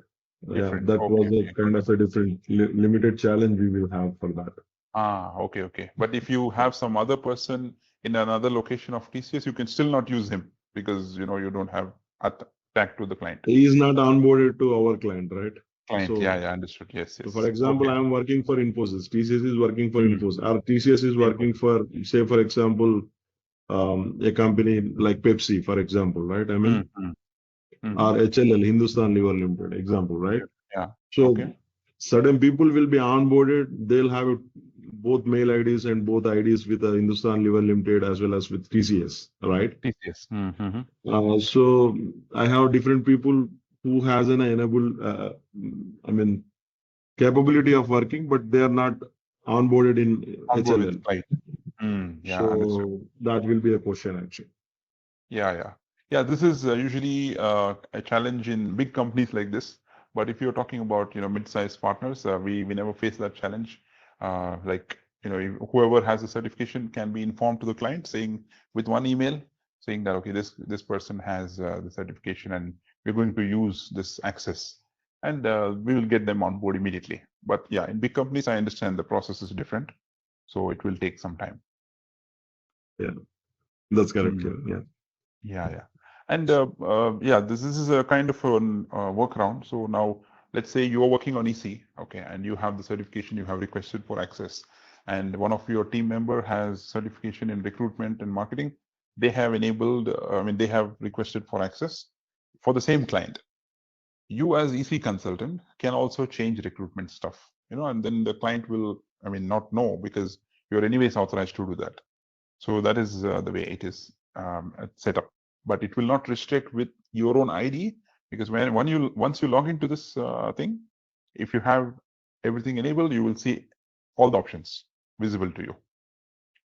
Oh, this is for entire company code relevant. Okay. Yes. This is for the entire company, the organization. So let's say this is Pepsi. This is one of the client. So for this client, whatever changes that you're going to do here, is visible to you by default based on the licensing that they have bought. Oh, okay. Yeah. Per company. All right. So if you go up here, if you have multiple clients attached to the same data center, you will see that huge list. Of late, if you are working on multiple clients with the similar region, you kind of request for access again and again, right? So everything will be listed down here, and that is where some people will make mistakes. Instead of clicking on the first one, they click on the second one and then do some stuff like disable some stuff or enable some stuff, and it will have a great impact. Hence, provisioning access is controlled, very well. At least in production system. Yeah, correct. Understood. Yeah. Okay. So it was a healthy discussion, I would say, because it is all required for us. Now, once we click on this particular company ID, we get to this screen, which is a huge and extensive list. So how will I know as a first, in a new person in SF field all together? So as and when we learn some module, right, using Learning Hub or using some training or whatever medium it might be. So for every module, there are certain specific stuff that we need to do, like enable in the system. So now you're saying that you have already some clients, you can probably go ahead and log into that client and see if you can enable certain stuff, or maybe in the test system, at least test system of provisioning. Okay, because it works the same way. You will have one provisioning for test and one for production. And if you have the development system, then you will have 3 different logins for the client, and 3 instances, the front end, 3 instances, which is the backend provisioning. Okay, so it's like 3 logins you will have, and you can just try and see what are enabled. Maybe you can enable it and then see how it works in the front end, and later you disable. It's not an issue. Okay, so there are a lot of options. A couple of them are categorized into features, and under the features, the first thing that we will always enable is the languages. If we are restricted only to 1 or 2 languages, we enable that, because by default, English, UK and US are enabled in all the instances. But if we need any additional languages, we need to just enable it here. Okay, so the reason that we enable here is because it will get updated in the instance, and you will be able to translate all the configuration in the instance as well by selecting the language change. Okay, so this is the first thing that we are going to do. Okay, and apart from that, depending upon what modules that the customer has purchased or they have the licensing for, the relevant consultants will enable it. So now if the performance management is not enabled here, you will not even see in the drop down of the instance. So this is the primary key that we need to enable. So similarly, if I don't enable the recruiting, okay, I have the recruiting stuff. Okay, let me just search for it.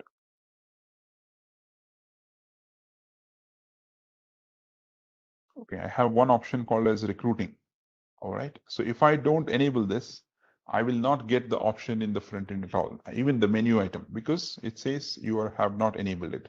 So in short, if I want to tell you, so when you enable these things like recruiting, succession, and here you have the compensation management, succession management, you are enabling the module itself. Okay, if the customer doesn't have licensing, this will be grayed out. So this is what I've seen in most of the instances. Okay, and once you enable this one, for each and every module, there are a set of things that you need to also put a tick mark as. Where do you get it from? You will get it from the Learning Hub, or you can also get it from the implementation guide. So like we saw in the Partner Edge, where we have module specific documents, you can download the implementation guide for each module, and you'll be able to understand what are the things that are relevant for my module to be enabled. Okay, now we are talking about recruiting. The first thing that we need to enable is recruiting, and then further we go to other options. The best way is to search with the keyword of recruiting. We go here and we come to this section, which is talking about only recruiting module. Okay, from here till here is only related to the recruiting module. Although there are certain generic options that we also need to select, but these are the few things which are required for recruiting to work. Okay, so some of them are use email ID as external applicant user ID, applicant as pop-up, radial search, enable job alerts. All of this is kind of the prerequisite for us to have that feature enabled in the role-based permissions. So let us assume you have not enabled agency access here. It's unticked.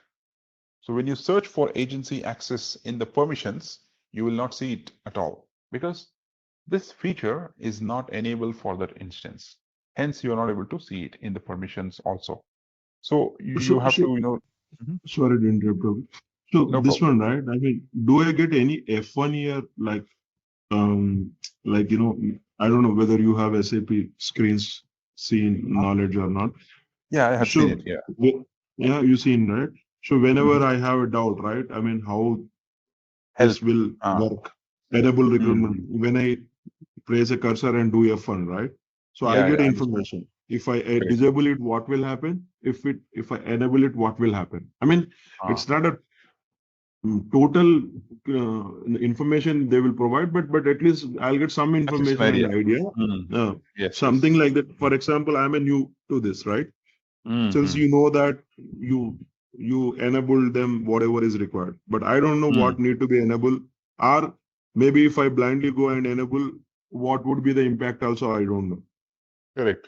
Right? Yeah. So how should a person like me who doesn't have zero knowledge in provisioning, I mean this, how should I understand this? Yeah, unfortunately, like we have it in SAP, the help, right? We don't have it here, but the best way is to do it because is by following the guide or something.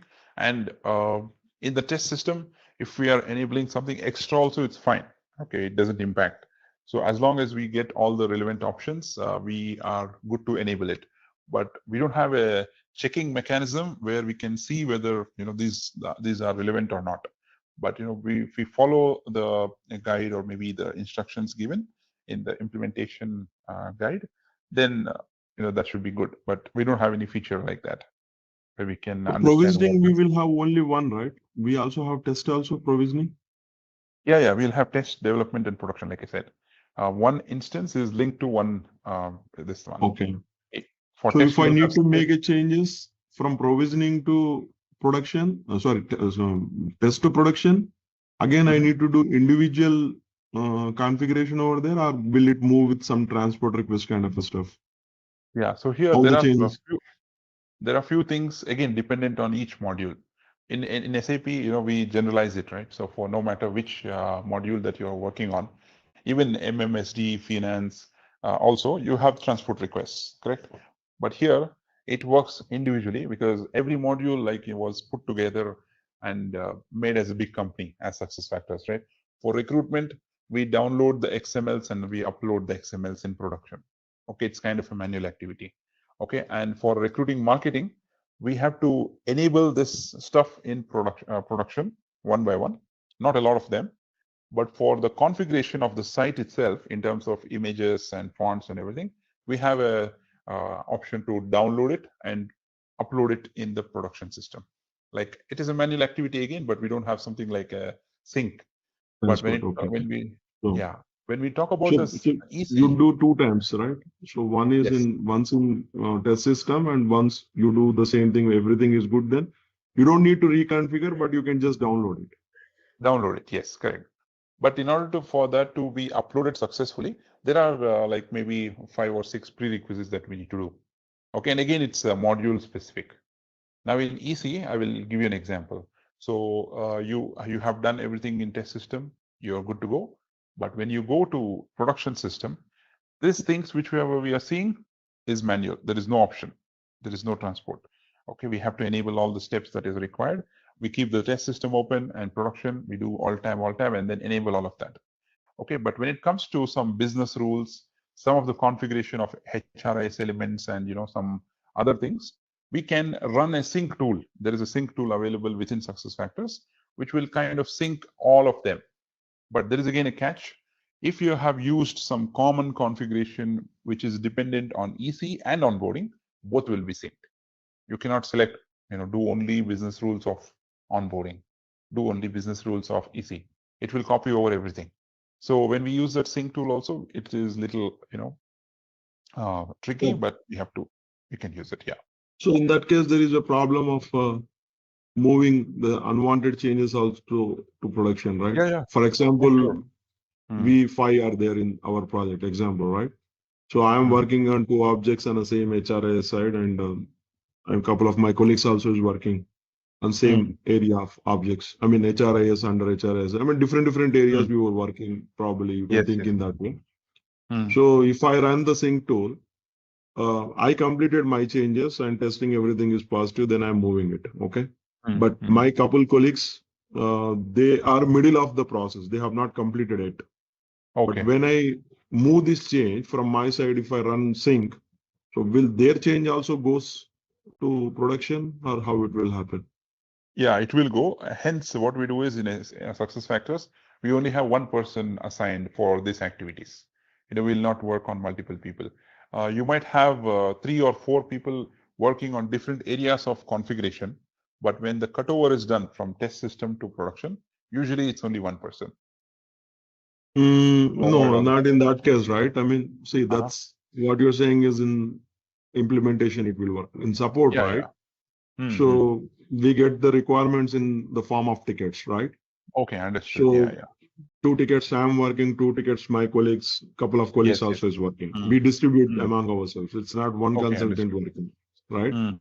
So in that case, it's quite often and possible. I mean, it's a plain scenario for me, right? Multiple people are working on multiple items. So how do we manage this kind of a situations then? Yeah, then you have to do it manually itself. It's like manual is recommended. You cannot do it in general, because if you are running the sync tool and using it for small configuration stuff, then it will copy over everything. So better to do it manually.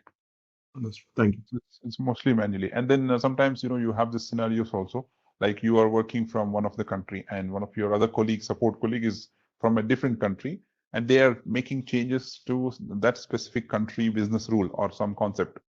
And you're making changes according to your country, for example. So there are scenarios like this also, but again, manual is there, and we inform each other within the team and be on the same page. That's all. But we can't do it similar to SAP, like where we select specific option and transport it. That's a big problem here, actually. So because it's called in SAP language, it's called object dependent and object independent, right? So yes, correct. Even on one table we are working, and a couple multiple people are working, then the changes will store respect to the transport request. It won't move everything. Yes. So that's the safest way we are moving it. So the question for business rules also, you do the same thing. You do business rule configuration in EC once, and after that you will import export, or you will sync, or you will again do the same manual coding in business rules in production. There are certain options to move the changes from one system to another system. You can do that. Such as one such thing is you download the business rule. Okay, like you can export it, and it will come in a CSV format. Okay, and then you export that rule in production, and you just verify it if you have got it properly or not. Usually for business rules, that's how we do it. Or instance sync is an option where we do that, but generally. And currently, we are using the transport bundle. Now SAP has also introduced transport bundle. Transport, correct. Yeah, but that's still not, widely used. Not for all the objects. Yeah, correct. Yeah. And just to add to it, right, SAP is also thinking of moving everything into metadata framework. Now, recruitment is working on XML, performance is on something else. LMS, we have Plateau integration. So many stuff, right? So for each and every module, it's different configuration-wise. So they're trying to invest money and time to make it as a generic thing.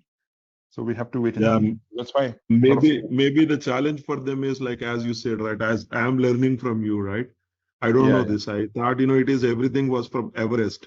SuccessFactors they have acquired from Everest is what I know. I mean, this I have known from 10 years back. But I'm learning from you. RMK they have taken from jobs to DotCom. So different. It's not one company and one single setup is what I'm understanding. That may be a challenge for SAP, I think, right? Yes. Yeah, that is the challenge mainly. So that's why even for onboarding, they phased out the old version because they ended the agreement with them, and then they started their own module like onboarding 2.0, and which is on basis of EC. So like that, there are so many enhancements, but considering their existing customers, from long time, so they're not able to switch over immediately, which will take a lot of time. So hence the scope also is a lot for the next 10, 15 years, 20 years also. I don't see any issues for SuccessFactors to phase out or something like that. I mean, now if I want to give you an example of Oracle, it's still doing good, but when it comes to enhancements, the way SuccessFactors is coming up with enhancements, it's not happening in Oracle. And no offense or no harm to Oracle, but just giving it as a comparison. So likewise, they're trying to improvise every 6 months, and then the usage of the modules are also kind of increasing on every year-on basis. So yeah, so we can expect significant changes coming in.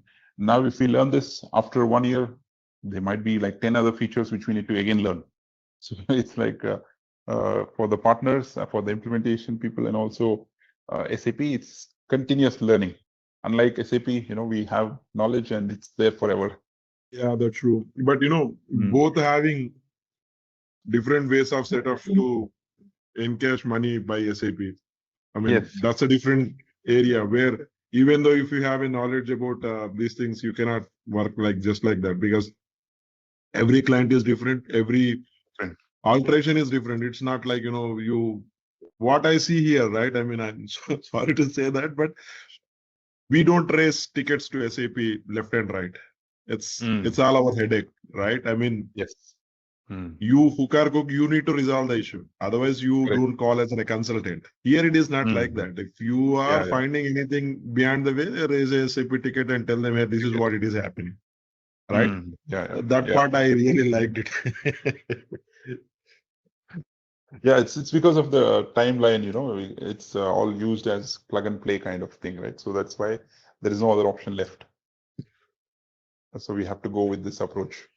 And SAP also entertains that, because if you keep on coding and then spending a lot of time, then they will have negative reviews about the product and everything. So they have made it like as simple as possible, so that whatever is in your scope, you just do it, and rest everything will be handled by our engineering team, kind of. Yeah. Fine then. So we'll proceed from this. All the recruiting related stuff is enabled here. Okay, and if you observe one thing here, a few years back, like 3 years back, these options were not there at all in this tool, which is about recruiting posting API URL and all that. Okay, and then after the acquisition of multi-posting, which was again a company developed by a French company, that's why the URL is also saying FR mostly. So this was acquired, and they introduced these steps. And then we again had challenges. So we never know what type of URL that we need to put here and save it. So after a couple of releases, they also ensure that they put the URL and gray it out, so that we cannot remove, we cannot change. So it's there for everyone. Using this connectivity, we get access to all of the job boards that we are talking about in recruitment. So if there is any issue, SAP will ask when we have raised an issue to SAP or something like that, they might ask you also saying that what is the data center on base URL API for recruiting posting? Can you just give it to me from provisioning? So this is where we have to come and then tell them. So this kind of things is kind of good to know when we are working for support projects as well. Okay, and there are few things which is related to onboarding as well. So we have to enable onboarding integration. And are we enabling it with BizX integration, or the other one is decided by us as well? And by default, now we are always using the BizX onboarding, because the new version is like that. Okay, so there are a few things that we enable here. And when it comes to recruiting marketing, so there are very, very limited options that we have to enable in provisioning. Unlike other modules, unlike recruiting management, for recruiting marketing, we only do this one. So enable this module so that we enable that particular section in the instance. And the job marketing, career site builder, and candidate account simplification, these three has to be enabled for sure. Okay, and these things like enable job search UI, multi-language job search, okay, if the multiple languages are required, and enable default search to all languages. So these are the part of things that we need to be enabled as part of recruiting marketing. Okay, you might be wondering, what is this option, right? Enable candidate account simplification. Like I mentioned earlier, we had recruiting management system as one system. Recruiting marketing was, integrated by jobs2web.com, and then we brought in and we tried to connect both the systems. So what used to happen is there was no linkage between recruiting management and marketing, because Even now, recruiting management only has its own career site, okay, which is very basic and minimal, which looks like an internal career site. It doesn't have a lot of fancy stuff that we will be able to enable. Okay, so SAP came up with an option called candidate account simplification. They did some coding in the backend, and they made sure both the URLs are linked with the same username and password of the candidate. So if I create an account, I'm creating it in both the modules. Although for the customer, for the candidate, it's one system, but for us to understand, it is two systems, right? So they have built that linkage also. So in some clients, what happens is maybe the consultant might not know it, or somehow they have missed it. So this would have not enabled. Okay, so they do the testing and see that whenever they are going to create a profile, they are not able to log in, or maybe once they create it, they are able to log in, and later once they come back, it doesn't work. So they try to reset the password, it doesn't work. So this is one of the troubleshooting that we need to do, like come to provisioning, see if this is enabled or not. If this is not enabled, just enable it and save it. So the issue will be solved. So it's kind of an update that we need to do for the instance, so that it gets updated in the front end as well. Okay, so these are the only few things that we are going to enable as a tick mark in provisioning for recruiting marketing. Okay, and if we do any changes, like for example, we do enable or disable stuff, we come back to this section, whichever section that we are talking about, it has a line. We click on save, and we put the instance ID from here. We can get it. So this one, we can try to just copy it. Okay, and then put the company ID here and click on confirm. So that is when it is going to save. Otherwise, if you just disable enable, it is not going to save. So we have to ensure we always do this. Okay, and there are some warnings which come sometimes. It's okay. Unless you don't get any error, it's completely fine. All right. So just to verify, we go back to the same section and see if that is enabled or not. So this is a part of our normal testing. Okay, we see this. And now some of the couple of other options that we need to do in provisioning with respect to recruiting marketing is, these are the company settings, which is like a general checklist. Okay, now, for example, if we are doing some troubleshooting for a software, we have a couple of things which we need to ensure whether it's enabled or not, at least the base is proper or not. So we have checked the base. Now we are going into another section, one step above, here in this page, where you see module specific options. All right, some of them are common. And then if you scroll down, we have a separate section for onboarding and offboarding settings. We have something called for documents, and we have for succession management. So all the succession management related to be done here. And we have the question library and managing plan template, which is again related to performance and goals. So like that, we also have for recruiting separately. So apart from whatever you have enabled, that is the step number one. Step number two, you have to come here, and each of this option that you see here plays an important role in the configuration of recruiting management. Okay, because whenever you want to have a job requisition template created, like we saw the sample in the front end, the instance, we are going to have a lot of fields configured in the XML, and we are going to upload that XML into this place. Okay, so if I just download one of them, because the one which is already uploaded, if I just download it and show you how it works. So I'm using the XML pad to show you. So desktop, okay, downloads. Okay, so this is how the XML looks like, and you have ensured that you configure all of these fields one by one, the requirements that you have taken. Okay, and you have put together everything, and then you have uploaded this thing here in provisioning. Okay, so when you upload this, that is when you're going to see it in the front end. Okay, but will I be able to see it like as an employee? No. There is some specific role-based permission that is given to that user saying that I have permission to create this form. I have permission to enable this form. So that is when it is going to get linked. So step number one, always in an implementation project, we gain access to provisioning from SAP. And second one, we enable all the recruiting related stuff or compensation related stuff, whatever it is. And then the third thing is we get into the module specific options that we have in provisioning. Okay. So this is the job requisition that you have uploaded. So tomorrow you get a support ticket asking for one of the field addition or maybe one of the field deletion, or let's say some of the field permissions to be updated within recruitment. So do I need to have provisioning access? Yes, for sure.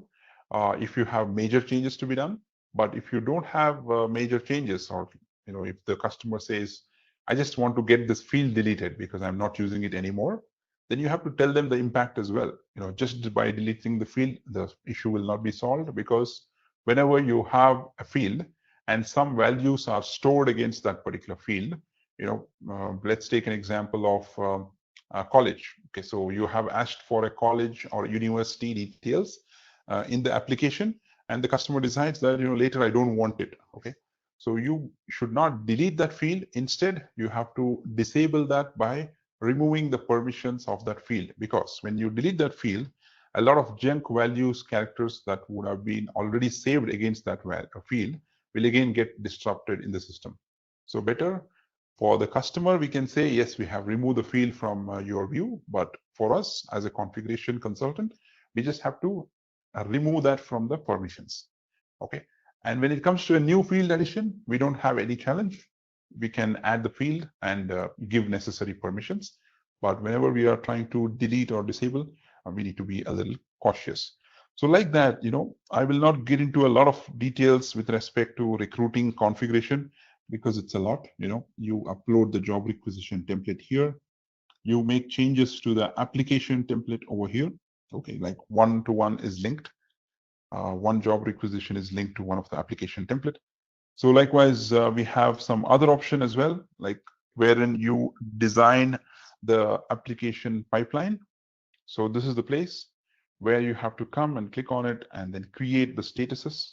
Okay, so these are the different statuses that we saw, right? The phone screen, the shortlisting, interview one, and everything. So once you create it here as the first option, it is going to show up in the instance in the front end. Okay, and then later, if you want to make any modifications to that existing one, go ahead and do that in the front end itself. But if you want to add a new status from the scratch, you have to come to the backend. So hence, for certain configuration, which can be managed, which is already configured, you don't need provisioning, if I want to explain it in that way. For few things that needs to be done from the scratch, like a new addition or a new enablement, then you will need provisioning. So this is how it is categorized into admin and end user. So if you have any admin related stuff, like which is configuration related, you need the provisioning thing.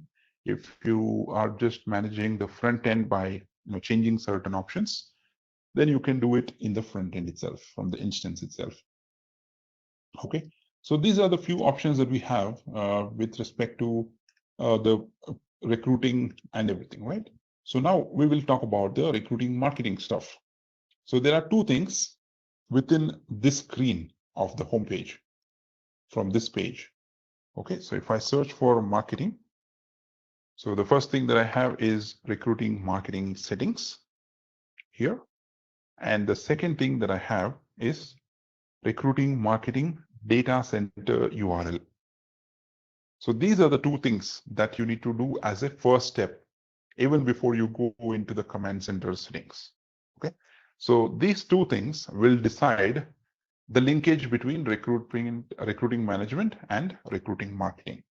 Okay, now let's quickly see how it is done.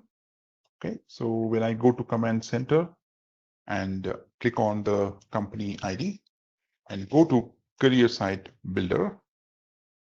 Okay, I think it's timed out. Just a second. Okay, I click on this one and navigate to career site builder. Okay, So once I go here, I have a lot of options here, right? So the first thing that I'm going to do is go to settings. Even before I talk about the pages, colors, and everything, we have to go here and go to the option of site configuration. Okay. So this is the site ID, which we have got from SAP, and it is already linked here. This is the site name. Okay. So we can keep it as it is, or usually this will be with the customer name. So if the customer name is, let's say, Edge Group, maybe, something like that, or some real estate company. So this is how it is going to look like. Okay, real status. I'm just typing something. And company name is also the company name which is given by SAP. Okay, right now they have generalized it to the same. And site URL will definitely get updated, because once we have the configuration done, enabled, we're going to do that. Let's look into all of these options later, but this is the option that we are going to select. The site integrations. Okay, so the site integrations is an option that we have to do the first thing, where the company ID of the instance, which is this one here, is already available for us in the command center. So you are sure that you're working on the correct instance. Okay, so you don't have to remove this. Second, you have to select the data center. So is it sales demo 4? Yeah, it's a sales demo. Okay, I will just select the sales demo 2. I think this is sales demo 2, right? And data center, again, sales demo 2. Okay, because this is the data center that we want to link. Okay, if it is a customer's instance, we don't have this confusion, because we will say is it HCM 40, HCM whatever it is. Okay, we will do that. Let me just quickly see this URL once. Okay, this is the one. Okay, I'll just log into this. HCM EU10 sales. So by this we understand. Okay, I will need to figure it out, like if it's the right data center. So for now, I will select the sales demo, and this single sign-on security key. Okay, so whatever is entered here, if I want to just explain how it is created. So it is an alphanumeric security key, which can be generated based on our wish. There is no hard and fast rule. It can be minimum like 8 to 10 characters, just to be safe. So what we do is we have to use this particular password or a key as one time. We create it randomly, okay, with whatever characters you want. So right now they have given it as like this, which was enabled by the company. So you take this key and put it in provisioning, which says single sign-on key in the settings. Okay, so you have to put the key here, which is created from command center, which is the career site builder. Okay, so once you do this, you have selected the data center. You have to click on save. Check all the formatted correctly. Okay, so this is done. Okay, so it's all filled. All the mandatory things are there. So maybe the password is not getting accepted. So I will just add some more characters. What is this URL enabled and recruiter sync? Yeah, this one. Yes. Recruiting. Yeah, the recruiter sync, I will tell you. So basically, once we save this, right, all the recruiting users, whoever are in the instance in the front end, will be synced for the career site builder permissions. So without this, we'll not be able to get the permissions of career site builder, even though if you have added there in the front end in the instance. So okay, so when I do this, if recruiters are not available, then this sync will whoever have the permission of recruiter, they will be displaying, right? Correct. Yeah, that is correct. Yeah, that's how it is. So this URL, it's not required, okay, because earlier there was a feature which is called as URL, in which we have a separate, it is only used in the production system, where you can use a specific set of URL, okay, like I told you, in the test system, we get it as jobs2web.com or something, right? But in production, we get the name that is desired by the customer, jobs.customer.com or careers.customer.com, right? So if that is the case, we are going to use this, but nowadays we are not going to use this. This is just an option given. But recruiters thing, yeah, we have to turn it on for sure. And we can set it up for every hour or something like that. And it keeps running every hour. So for the first time, we kind of execute it and save it so that the sync happens periodically, and all the permissions are getting updated. Okay, so this single sign-on key, I think there is some format issue here. So I have to use another key, maybe like with an alphanumeric code or something. Let us see. This is one-time config, right? Yeah, this is one-time config, yes. Only for the first time. Okay. This is okay. This is. Let me change it to 4 and see if it saves. Okay, there might be some missing fields over here. That's the reason. Yeah. Okay, now it should work. So I'll put this password.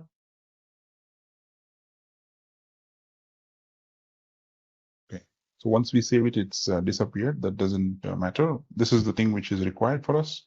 So I copy this and put it in the provisioning as a one-time activity again and save.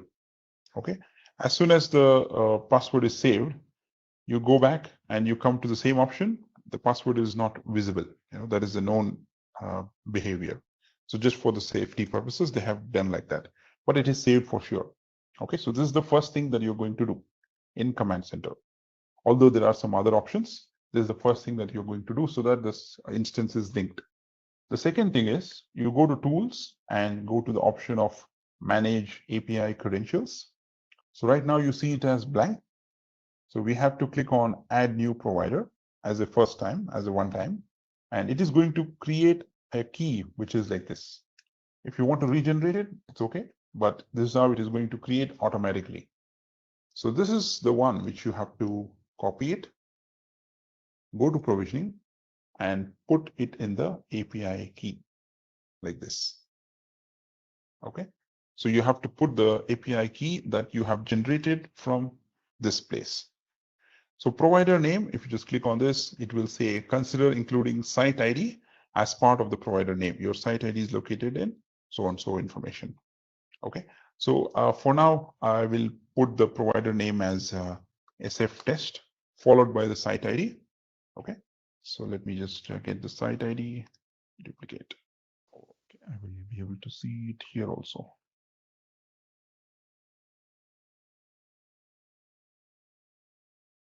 Okay, I will put that later. I will just put it as 123 right now. And username can be SF test. So this also doesn't have any relevance. You can give, this is a recommendation given, consider including a combination of your company ID and site ID. Okay, so even if you put something else, it is completely okay, right? So now you have to reflect, copy paste the same things over here. So what is the username? You have used SF test.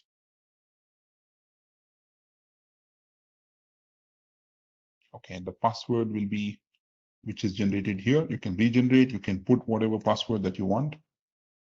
All right, and put it here.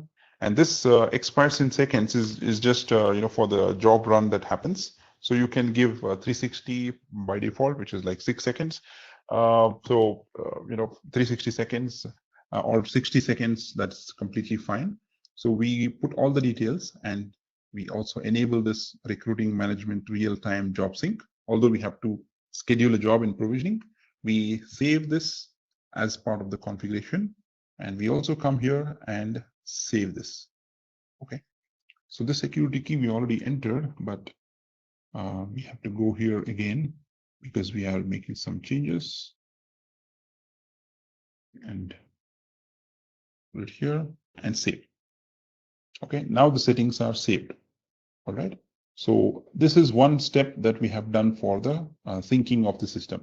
So the other step, we have it in marketing settings, the data center marketing URL. So this URLs, you will be able to get it from one of the KB article that we have, which I'm going to share you maybe next week because we are done on time. Okay, and we will review this once again, the one which we have just set up in the career site builder, and we will understand the URLs from where it is coming so that we will do it. And by then, your access also should be working. You can also navigate to the same section, maybe from one of your customers instance or this one. And we can check all of that. Hey there!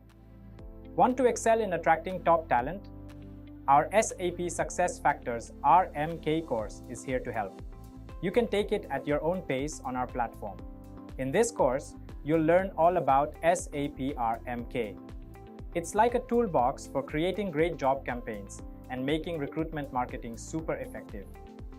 Our course covers everything you need to know, from the basics to advanced techniques. It's made by experts who know the ins and outs of recruitment. Your teachers are pros who've worked with SAP SuccessFactors for years. They're here to guide you and answer all your questions. And don't just take our word for it. Our students love this course too. People just like you have found it super helpful to boost their recruitment skills. Best part? It's super affordable. This amazing chance to learn won't cost you a fortune. Ready to master SAP RMK? Sign up on our page now. And for more info, check out ZaranTech's website.